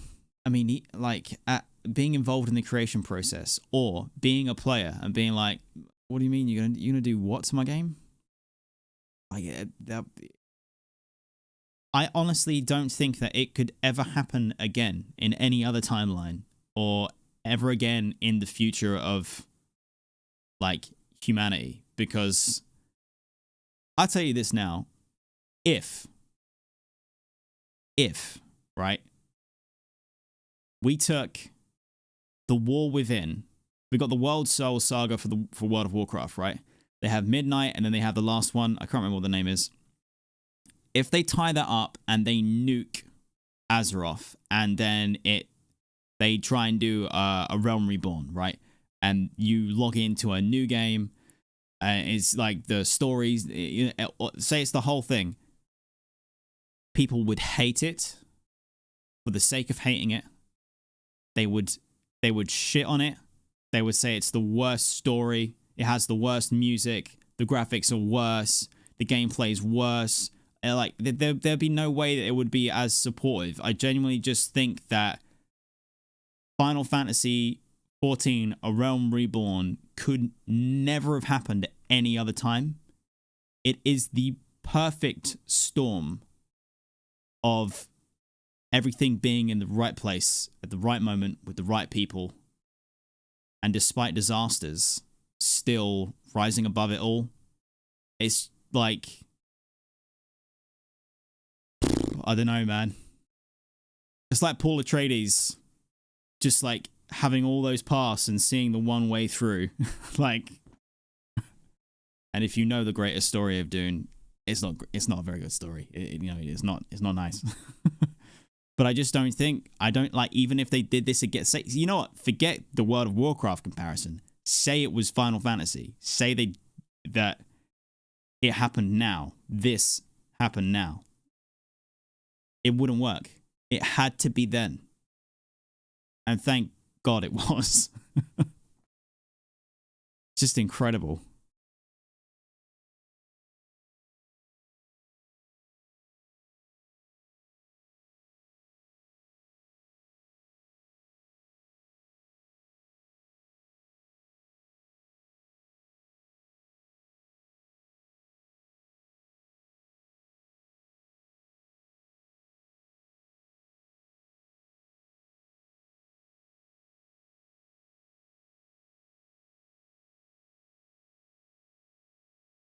True, I don't know a lot of their songs, but I have heard some bangers. You're talking about Imagine Dragons?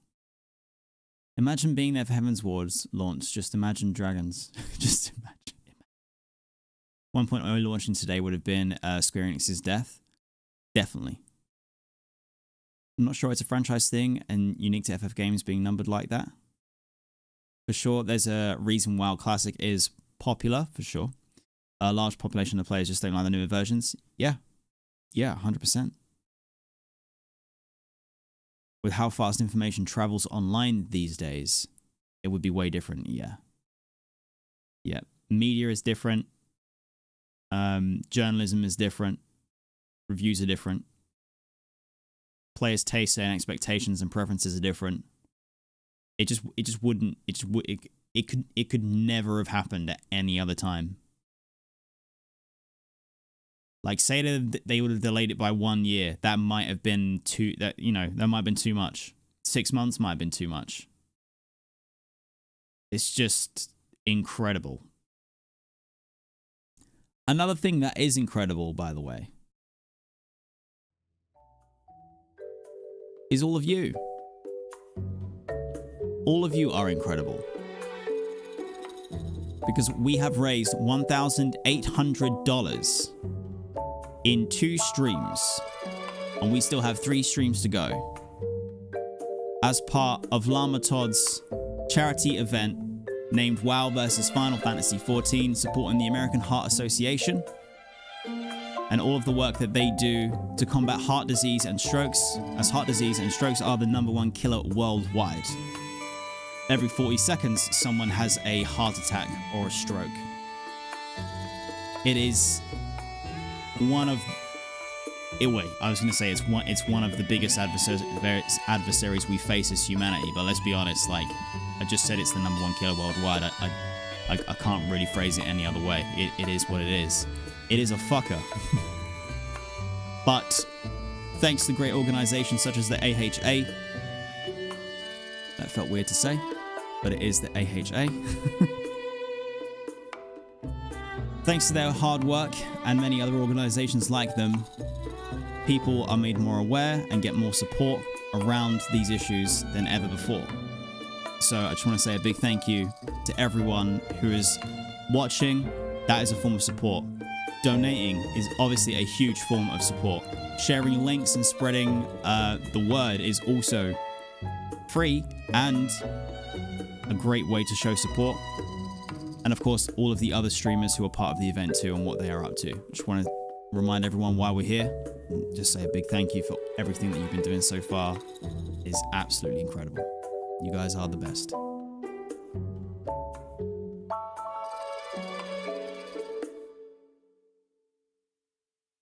I feel that, how's it, sir? And I feel that, Cerebo. My dad suffered multiple strokes. And he wasn't the same for a long time. Fortunately, he did recover, but it's something that once it happens, it changes your life forever, regardless of whether or not you make a full recovery. It's still a long life. It's with you for the rest of your life.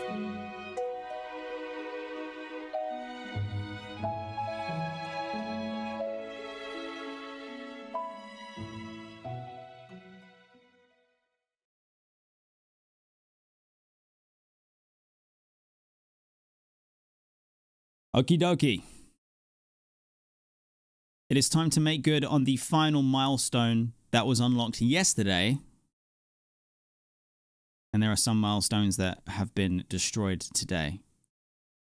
But pray return to the stream for Final Fantasy XIV's NOCLIP documentary, Part 3, The New World.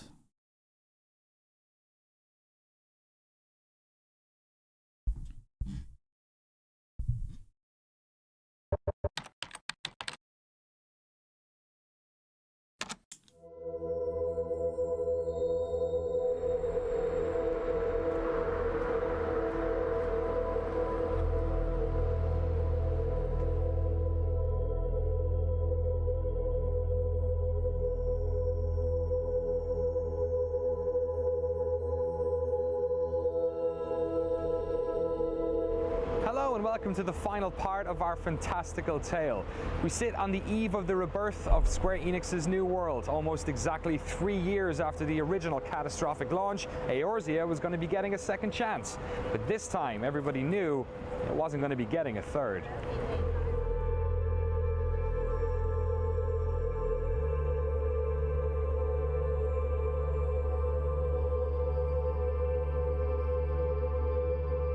Once Dalamud had struck, Yoshida-san moved the 1.x patch team into the main team working on a Realm Reborn, taking lessons from contemporary MMOs, feedback from players over the 1.x phase, and elements that work from the original version. They crafted a modern Final Fantasy XIV set in a vibrant world that reflected the energy of the franchise. And for Yoshida-san and some other members of the team, this was going to be a very public thing, as they took the short train ride from the office in Shinjuku to Shibuya to take part in a very special launch event. その渋谷のイベントへ向かうために朝電車に乗ってた。で少しリハーサルを当然やらなきゃいけないので、少し早めに家を出て、いよいよ発売日かって思いながらその電車に乗っていたら、ちょうどそのドアの近くに立ってたんですよ。そしたらそのドアの僕は右側に立ってたんだけど、左側に立っていた男の子、多分大学生ぐらいだと思うんだけど、緑の綺麗な男の子がすっと僕のとこに寄ってきて、小声で「吉田さんですよね」本当に発売おめでとうございますってプレイヤーですって言われたんですよ。で、そんな状況でそのイベントを始めて、でみんなでそのここまで来る話をステージでしていて、最後マイクが当たってきて話をしようとしたら、その朝そう言われたことをちょっと思い出しちゃって、いやいろいろあったなって思ったら、言葉に詰まっちゃった瞬間にその来てたプレイヤーたち、お客さんたちがこう頑張れって言われちゃって、もう昨日もちょっと話したように MMO って発売してもそれがゴールじゃないスタートなので、なんかあんまり感傷に浸ってる暇なんて本来ないんだけど、思わずこうプレイヤーにこう頑張れって言われたせいで泣けてきちゃって、恥ずかしかったです。Never be embarrassed, Yoshi P. Never be embarrassed. Not you. 思います。本当にありがとうございます。そしてこれからもどうぞよろしくお願いします。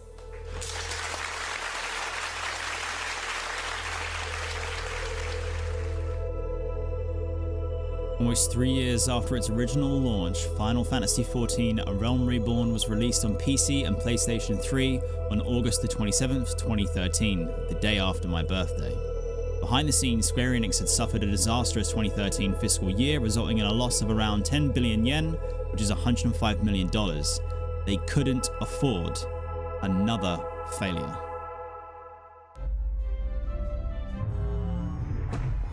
Oh god, I'm watching my IGN video. Final Fantasy XIV A Realm Reborn is a great MMORPG experience on both PC and PlayStation 3. Thank God. Grounded in tradition and learning from the lessons of the games that preceded it, it thrives on the strengths of its excitingly varied and flexible class system and highly mobile combat. The game's rough launch is mostly over, but you still might have to contend with login errors. But this is, by and large, a very good massively multiplayer game, filled with lots of stuff to do, gorgeous vistas to behold, and lots of adorable narrative touches. The challenge ahead for Square is to achieve the delicate balance of questing, dungeons, and fates for the second half of the leveling process, as well as it has the first. But considering the stunning reversal of fortune that Square has achieved here, it seems like anything is possible. So what was it like then on your end after, years of working on this game, having the launch, basically being required to work on 2 separate games at the same time, patching one and then building an entirely new one, almost in secret for a large part of it, to then see, what was it like reading reviews and reading message boards when people were like, oh fuck, they did it? It was, we were just as surprised. Not as surprised because again, it was definitely different. In those months before releasing the original, I knew that the game wasn't in good shape, and so it's kind of, you're lying to yourself, trying to say, no, this is going to be good. They're going to like this part. They're going to like this part. It's going to be okay. It's going to be okay. But with A Realm Reborn, playing it's like, this is a really good game. I mean, you're playing it, like, enjoying it, you know. But there's still that little bit in the back. These of your mind animations that's like, you know, aren't from A Realm Reborn, are they? You know, we were told. They are from 1.0, and they are incredible still. Reviewed, even if you try to rebuild it, everyone's going to remember the old. They're not going to look at the new. And Metacritic never forgets. When 14 came out, the original, and it was maybe people were like, okay, I think, you know, I'm a hardcore, you know, offline Final Fantasy guy, but I'll try out this new one. But then, okay, it's terrible. See, I knew it. It's terrible. They're not going to want to come back for a second time. It's like, no, I already played that. It was terrible. And so there was just this feeling that even if it's a really great game, no one's going to play it. They're just going to like brush it off because it's the bad Final Fantasy Online that I tried, you know, in beta and it sucked, so I'm not going to play it anymore. And so yeah, we were afraid of that. But then, wow, it was just, I mean, servers breaking on, not breaking, but like servers getting so packed with people in those first few days, and then seeing the reviews come in, and you know, they saved, and then they start saying things like, you know, you saved the franchise, and you know, you saved the series, and I don't know, remembering what it was like, you know, at their launch of 1.0, and then just being able to, because who gets to re-experience a bad launch? It's something you don't get in the game industry, and especially in MMOs. And we did, and it was a great experience to be able to say, it was just that vindication of like all of that extra work that we had put in. It was what Yoshida-san had promised us. If we worked hard and we did this right, that in a year and a half's time, you know, we can do this. And a lot of people didn't believe him, and you know, a normal person probably wouldn't believe him. But I mean, maybe that's why we were able to do it, because all of the abnormals remained and made something that was, you know, literally impossible happen. This music is so fitting. I feel so good. 遊べない、せっかくパッケージをお金を出して買ってきたのに、ゲームが遊べないとは何事だ、まあ、オンラインゲームだから当然サーバーにつながらないと遊べないので、なんか評価とか以前の問題で、その買ってもらったのに遊べない状況を作ってること自体が、その僕にとってはまあショック。You can see the guilt on his face even now about the fact that he was selling a product that you couldn't play because it was too full. 評価云々の前にまずちゃんとゲームに接続して遊べるようにしなきゃっていうことばっかりが当時の1ヶ月半ぐらい出荷を停止したりとか販売を停止したりとか。So we pause shipping units or selling the game. それしか全然覚えてないですね。With most other genres, that is kind of circling back to what I discussed in the previous episode, being around like, and even the first episode, the difference in the Japanese business approach versus Western companies. That is not how, I don't feel like that is how it would play out, man. They were like, sick, keep selling it. And yeah, let's see if we can get those login issues sorted or whatever. We'll spin up more servers, whatever, you know. But it would never be like, oh no, people are buying it and can't play. That must feel terrible. We don't want our fans to feel terrible. Let's not do that to them. Stop selling the game. Wait till we fix this. Wait till it gets better. Wait till we have a solution.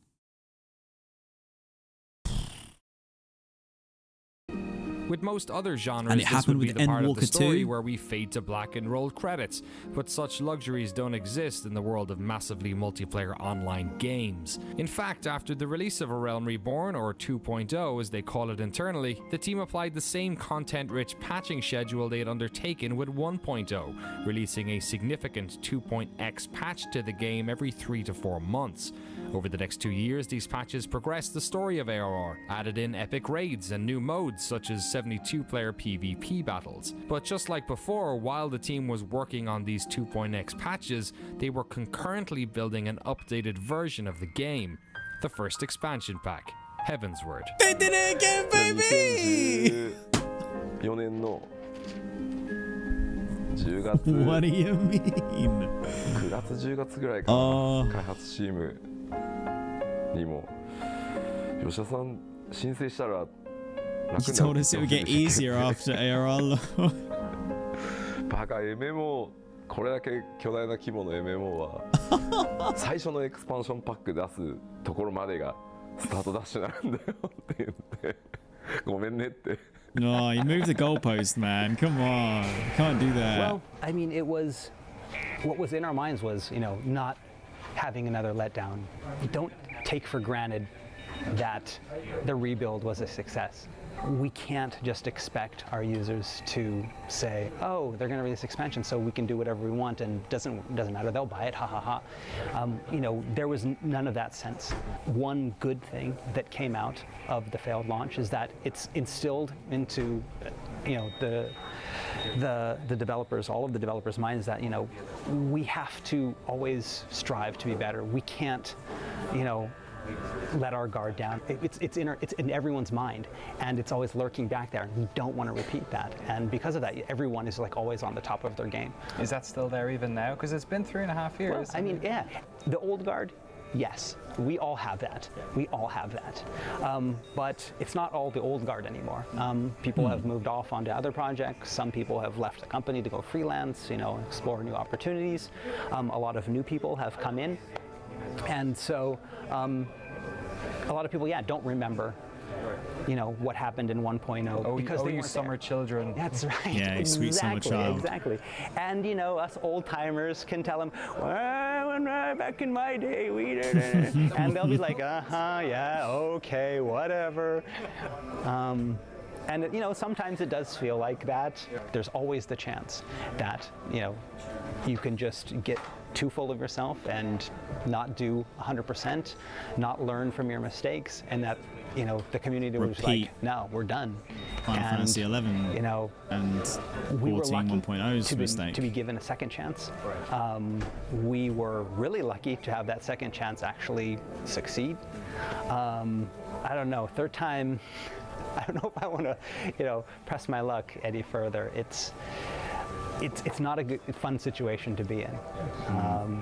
The things that I've learned over these past 7-8 years working on 11, with the the original screen and the new and the expansions, Stop it.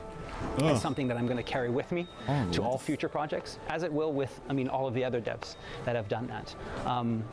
A piece of that Final Fantasy XIV 1.0, a piece of that, you know, ARR and the expansions will be with all of them, and you know, hopefully they'll be able to use that in all their future projects. Heavensward was another. So this is something that I was thinking about the other day, and it was whilst I was at the WoW 30, the Warcraft 30th event. I was just talking to people, and I was like, my favorite version of the game is the classic version, and then maybe TBC. Not that much, but I have fond memories of it at least. But it's more about the fact that, like, yeah, there's the lightning in the bottle whenever you create a game, specifically an MMORPG, and then you deliver on expansions and patches. I think the real thing that is so hard to keep together is the original development team and the ship that is sailing that adventure and creating it for you. You see this all the time when it comes to MMORPGs. You have a development team who creates this product, and then it launches and it hooks all these people, and then they follow up with the sequel, but it's not as many people from the original development team, but you got some new blood in, so the team size is still big, but the original inspiration and like the underpinnings that pretty much create the fundamental like tenets of what the game is, how it should feel, how it should play, what the story should be like, how a player should feel, what they should want to achieve and what they can achieve, how long it takes, all that kind of stuff. Those ideas will change because developers will drop off, new people come in, etc., right? So by the time you get to a sequel, I mean, if you think about how many sequels, expansions World of Warcraft has had, no wonder it's so different to how it was in the beginning, because I don't know if they have more than 3 of the original team present. I have no idea if they do. You do have people come along who are inspired by that original team and the game they created. And inspiration is a great thing, but it's not the same. It won't produce the same results. And even if it was the original team, it still wouldn't produce the same results. It's not guaranteed. But it is something that I find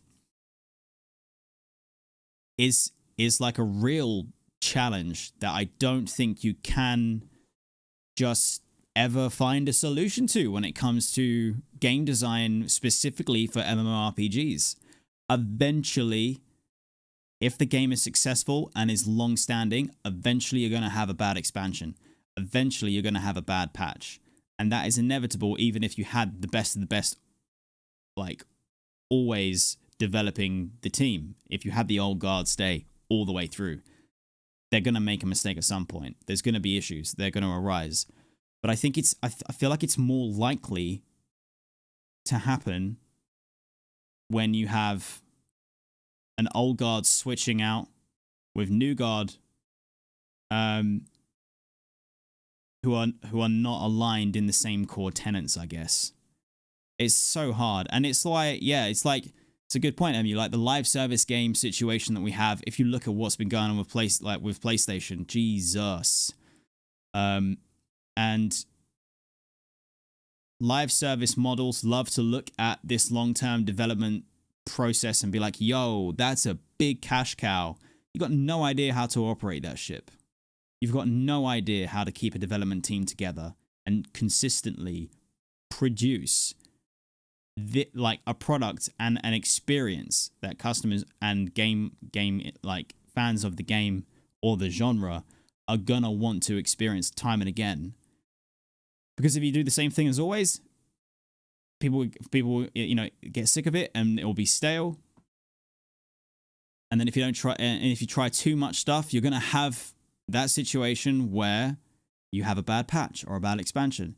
I don't know how you would even solve it. I don't even know, but it's just something that I've been thinking about.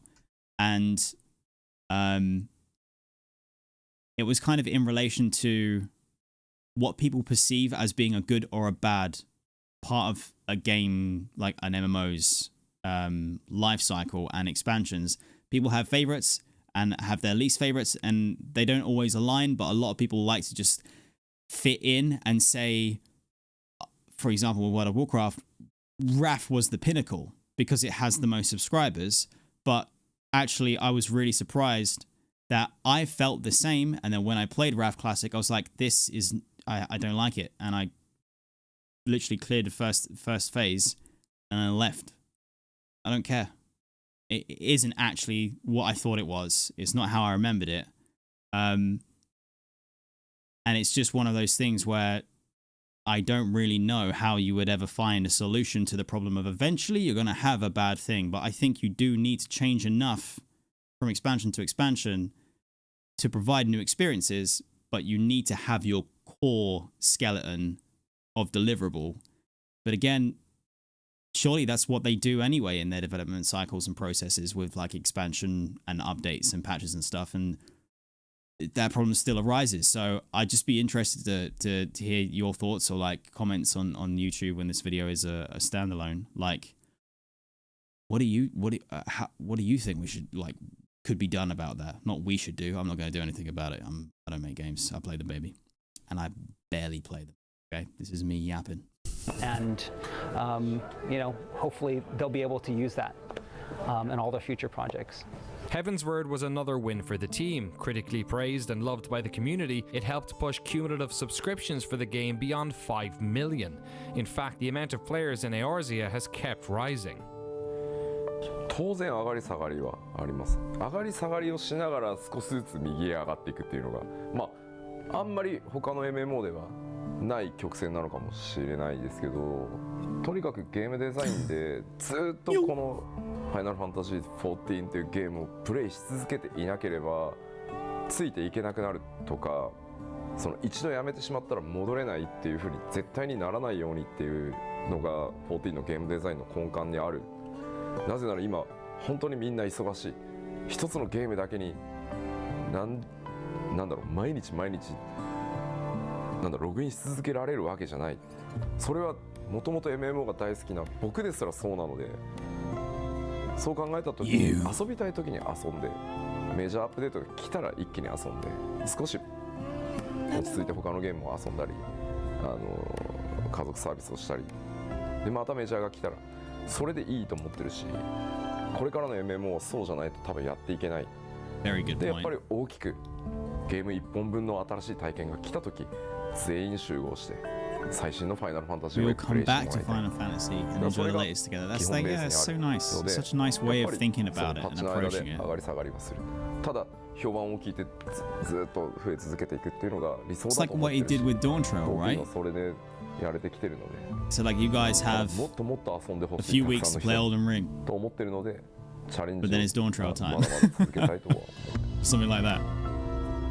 The latest expansion pack, Stormblood, comes hot on the heels of 2 years worth of 3.x patches, which have added fresh storylines and features to Heavensward. I haven't really watched With it comes increased level caps, new dungeons, jobs, raids, zones, and some changes to the battle system. Stormblood will also mark the end of the game's lifetime on the PlayStation 3, but of course in the intervening years, the team has since launched the game on the PlayStation 4. Final Fantasy XIV had been a financial disaster for Square Enix. Subscriptions were turned off for most of the 1.x era, and the company poured significant funds and trust into the team tasked with its rebirth. The importance of this franchise to the company is mirrored by its importance to its players and of course the development team.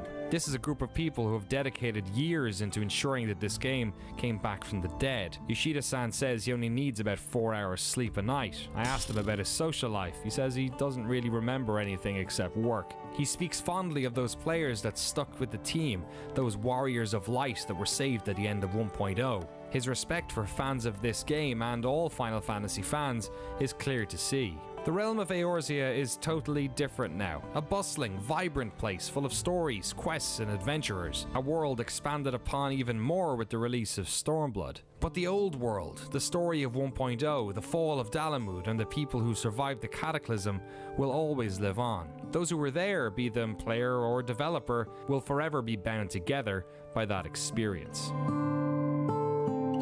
Instead of a lot of games will create, these myths for their games, we have a myth that actually happened. Yeah. But because it happened so long ago Which and is only a so few people saw cool. it, most of the new players now, they look back and it's like, did it really happen? What is this battle with the White Raven and Riven Road? And it was just this grand battle, all different levels and this, dimensional rifts, and it sounds like an actual myth, but it's not just a story we made up for this, it's actually happened. And as the game progresses and new players come on, I mean it's further and further back in history that this really cool thing happened. And so I mean that visual works cutscene, I remember watching it and just like goosebumps all over. I'm watching with all of these other, like the directors and producers and, the director of the visual works, and we're all sitting there and they're all watching, and I'm just watching, and like I got like tear in my eyes. Yeah, it's dust. It's good. It was that powerful because it kind of encompassed not only, what the character went through, it was an image of what we as developers had done as well.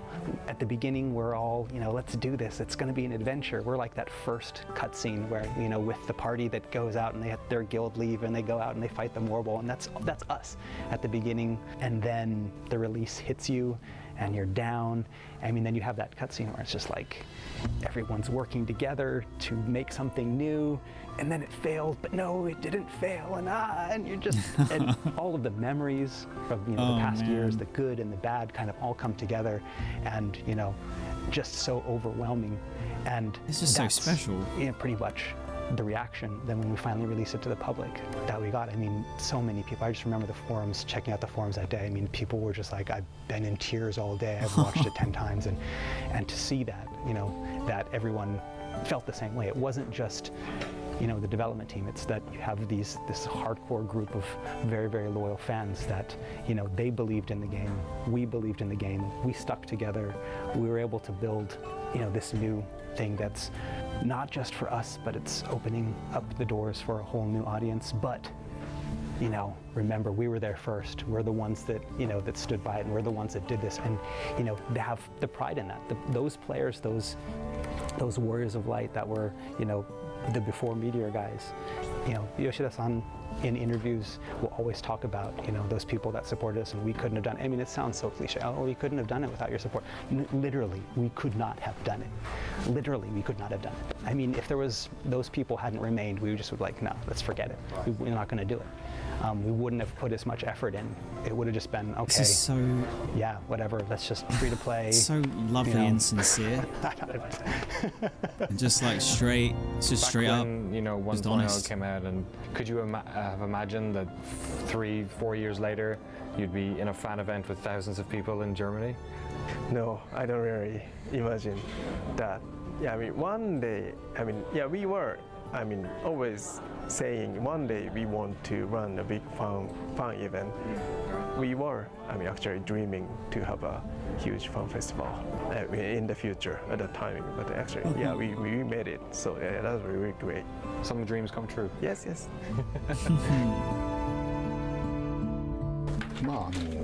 ただ自分スクエア長いんですけれども、あんまり変な言い方ですけど、会社に対して帰属意識というか、なんかそこはあまりなくてですね、やっぱりゲーム作るって誰と一緒に作るかがすごく大切で、そこが一番重要だなと思っているんで、今回のプロジェクトは本当に組んでみたいというスタッフと組んで、すごく大きなことがやれて、すごい楽しかったし楽しいですねって感じではい。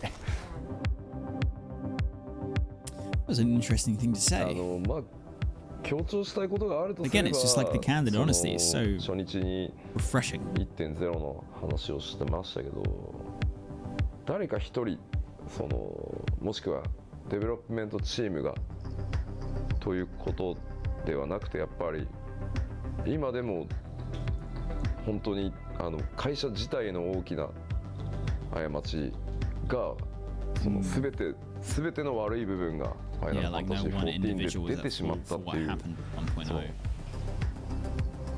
まあそれはリリースって意味のデータではなくて、それが全て爆発したのがファイナルファンタジー14のオリジナルバージョンだったんじゃないかって本当に強く思ってるので、でも今14のリバンプを会社全体としてやって15がリリースできて、スクエニは少しずつ変わってきたと思ってるし、もっと変わらなきゃいけないと思ってる。もしかすると少し安心してる人たちも今いるのかもしれないけど、まだまだ変わらなきゃいけないと思ってるので、なんかそのあたりがうまく伝わってるといいなとは思いま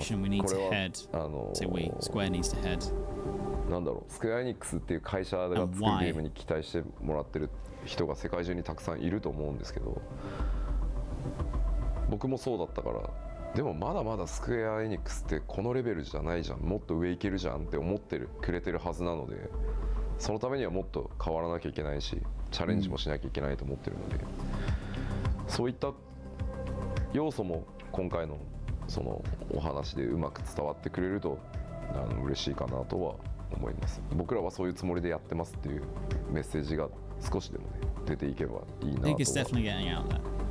プレイヤーの皆さんと会社が望めばそうなってると思いますし、プレイヤーの皆さんや会社が他のゲームを作れって望んでくれれば他のゲーム作ってるかもしれないですし、両方一緒に同時にやってるかもしれないし、僕は少なくともスクエアエニックスって今会社の、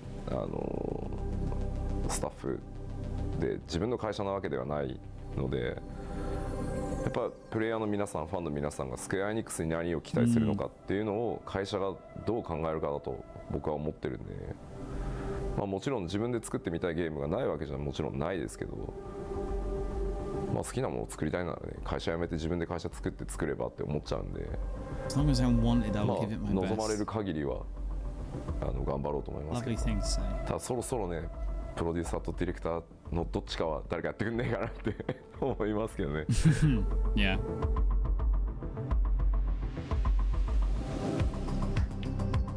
The tale of the death and rebirth of Final Fantasy XIV Online is a cautionary tale in corporate hubris. It's a story about the power of humility, respect, and unity. A fun story for those of us who knew nothing about it, cherished times for those who were fortunate enough to be there when it all happened, and a wonderful reminder of something we come across so often in life, the idea that reality can often be even more amazing than the fantasy. What a line. What a line. In this case, the reality was, I mean, it still is,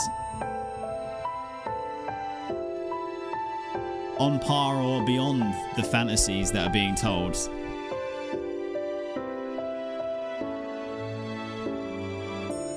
Well, there it is. After beginning my journey of an Eorzean lifetime and stepping into Final Fantasy XIV for the first time in June 2024, I rolled credits in 2.0, did all the patches in a Realm Reborn. We've done 3.0 Heavensward. This week we will probably be wrapping up 3.2 patch-wise. And watching this now through the lens of a fan and having played the actual game section that they're referring to and having my own like connection to it, the level of emotional like engagement is through the roof for this documentary, but also just like appreciation for the people who make the game, who do the thing, who went through this incredibly, like, I still can't wrap my head around the entire project of 1.0, its failure, patching it, developing 2.0, going through like natural disaster, and just the amount of creativity, passion, and hours that was put into it. It's just, how did people do this? It's fucking incredible.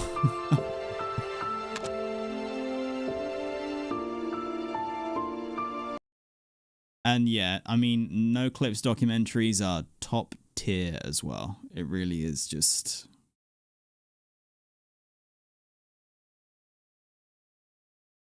It's just, yeah. It filters down to the community in that regard. You cannot play this game for long without absorbing the gratitude and appreciation the community has for the dev team and them for us. Very true. It is inevitable. It is beautifully infectious. And I think it's well deserved and warranted from both parts. It really is. Something else, man. Something else. Oi, oi, oi.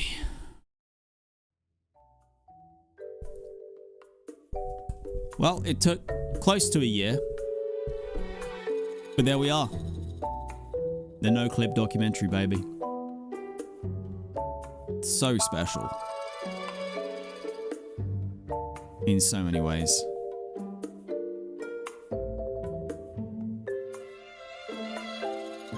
Seven years ago. God, I actually watched this 7 years ago, but I just never played Final Fantasy XIV, not played a Final Fantasy game. Still haven't really played a Final Fantasy game. I've completed 7 Remake Part 1.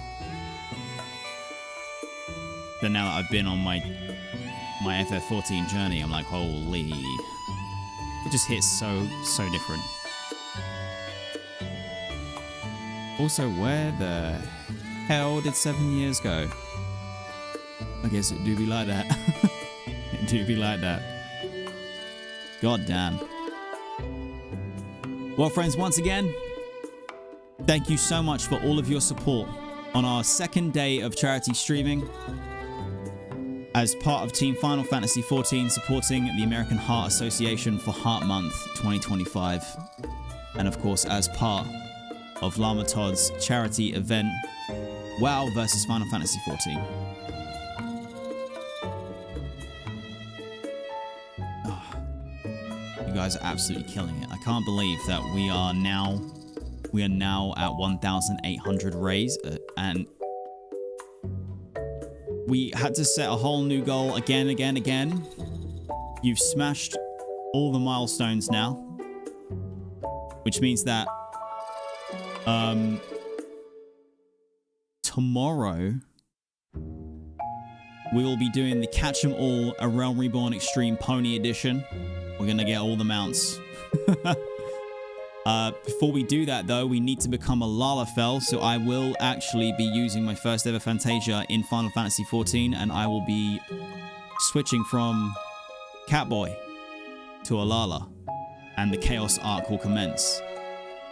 And once I've done that, and I've created my Lala, I'll know what color the hair will be for my character, because I also now, as part of the milestone for we've reached 1,000, I will be dyeing my hair to match my character in-game. I will be ordering the dye tomorrow, which means that it's most likely that we will be actually having the dye in effect for Friday's stream. I don't know. I don't know why I did this to myself. Well, I do. It's for charity. But what have I done? What have I done?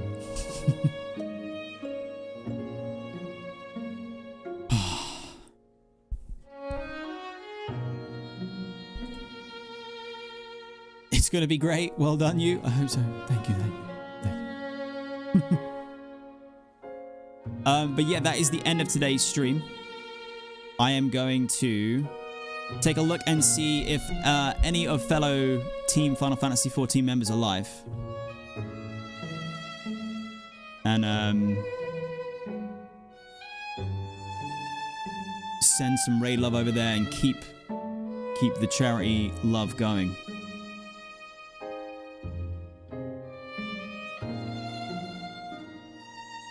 I've also been informed that thanks to our efforts on our stream, the Final Fantasy team has caught back up with the World of Warcraft team, and now things are tied, so we are absolutely bringing it back for Team Final Fantasy XIV.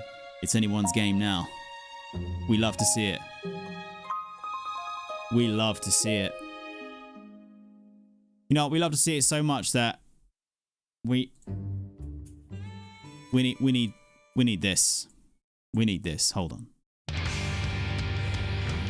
Yeah. All right. Come on, Team Final Fantasy XIV. Let's fucking do this.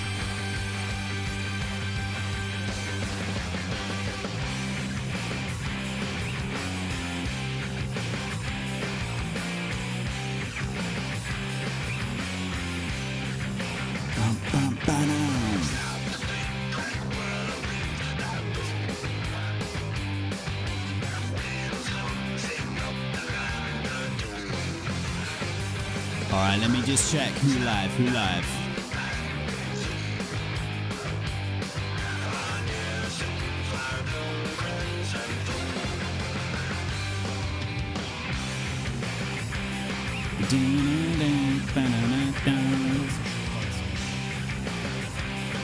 Damn it.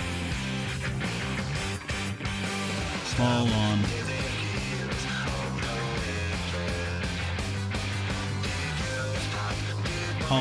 Hold on. Come on, where are my Team 14? Where they at? Is anyone live?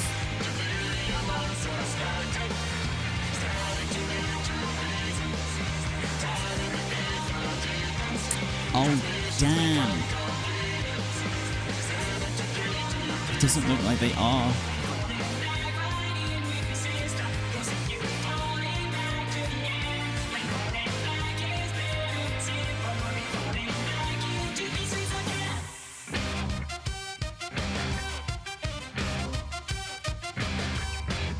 We're gonna find someone, surely. Come on now. Come on now.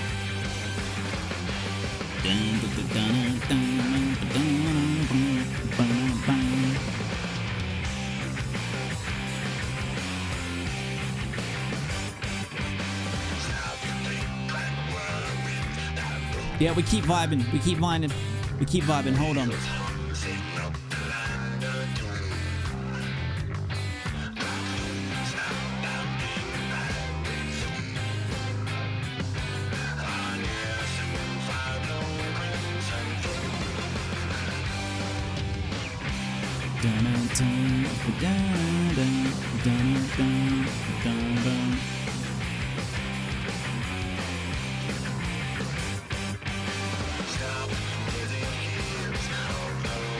Don't worry, Asura. I'm gonna log in and do some gamble quick. It's gotta be done.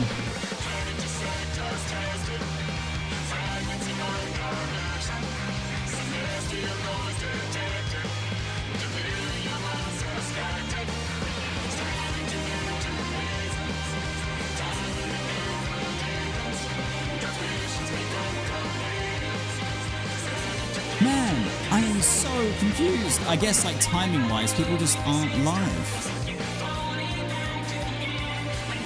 That is such a shame.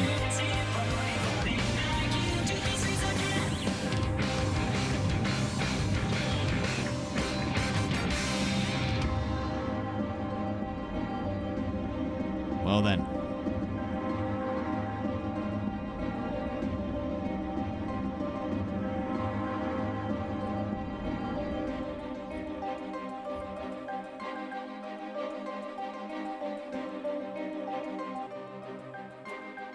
I guess we just got a quick little gamba. Pray, return to the gamba. Super quick, super quick. Whilst I try and find someone to raid.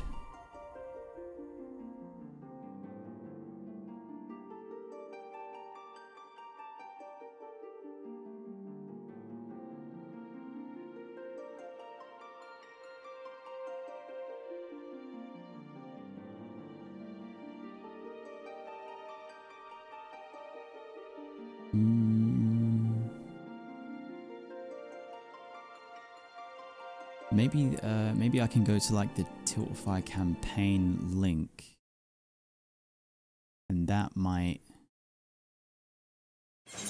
show me who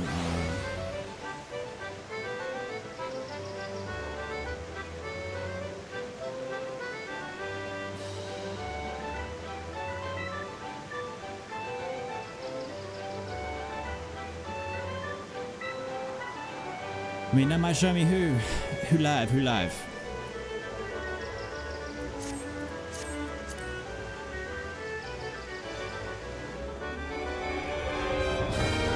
Also, Fantasy Lords and SAS Creations, thank you very much for the follows and welcome to the Go Merry crew. I appreciate you.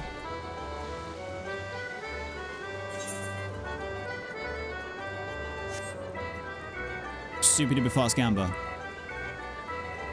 And Shin Plays as well, welcome. Super fast gamba, here we go, speed run. Give me that gamba. Oh, we got a 1. We got a 2. Fudge. So be it. We got 3. Oh my god, oh my god, oh my god. Oh, why would you tease me like that? All right, we're going to get that 10K. Come on, come on. We got this. I believe, MU. I believe.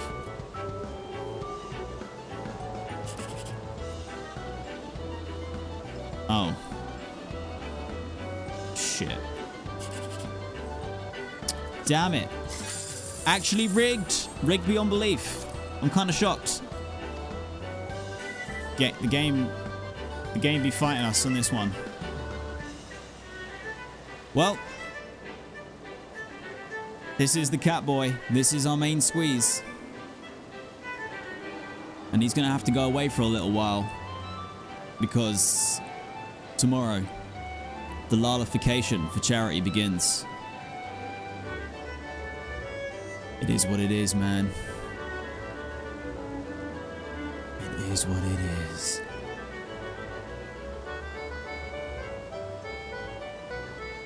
Okay. I don't know if Brian Ricardo has set up his Tiltify stuff or not. I can't tell. But they are part of Team Final Fantasy XIV that I can see from the Discord, who is live at least on Twitch. So I can send the raid love over.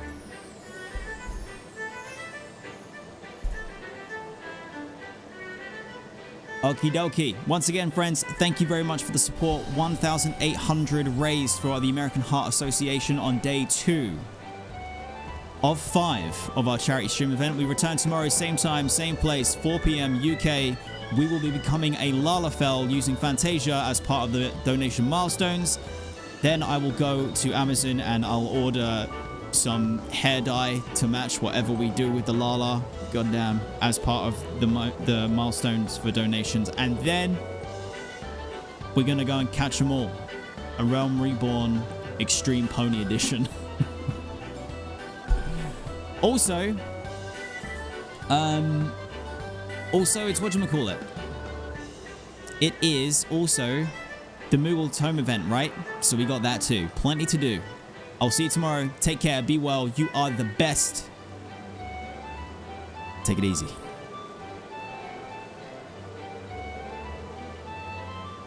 Bye-bye.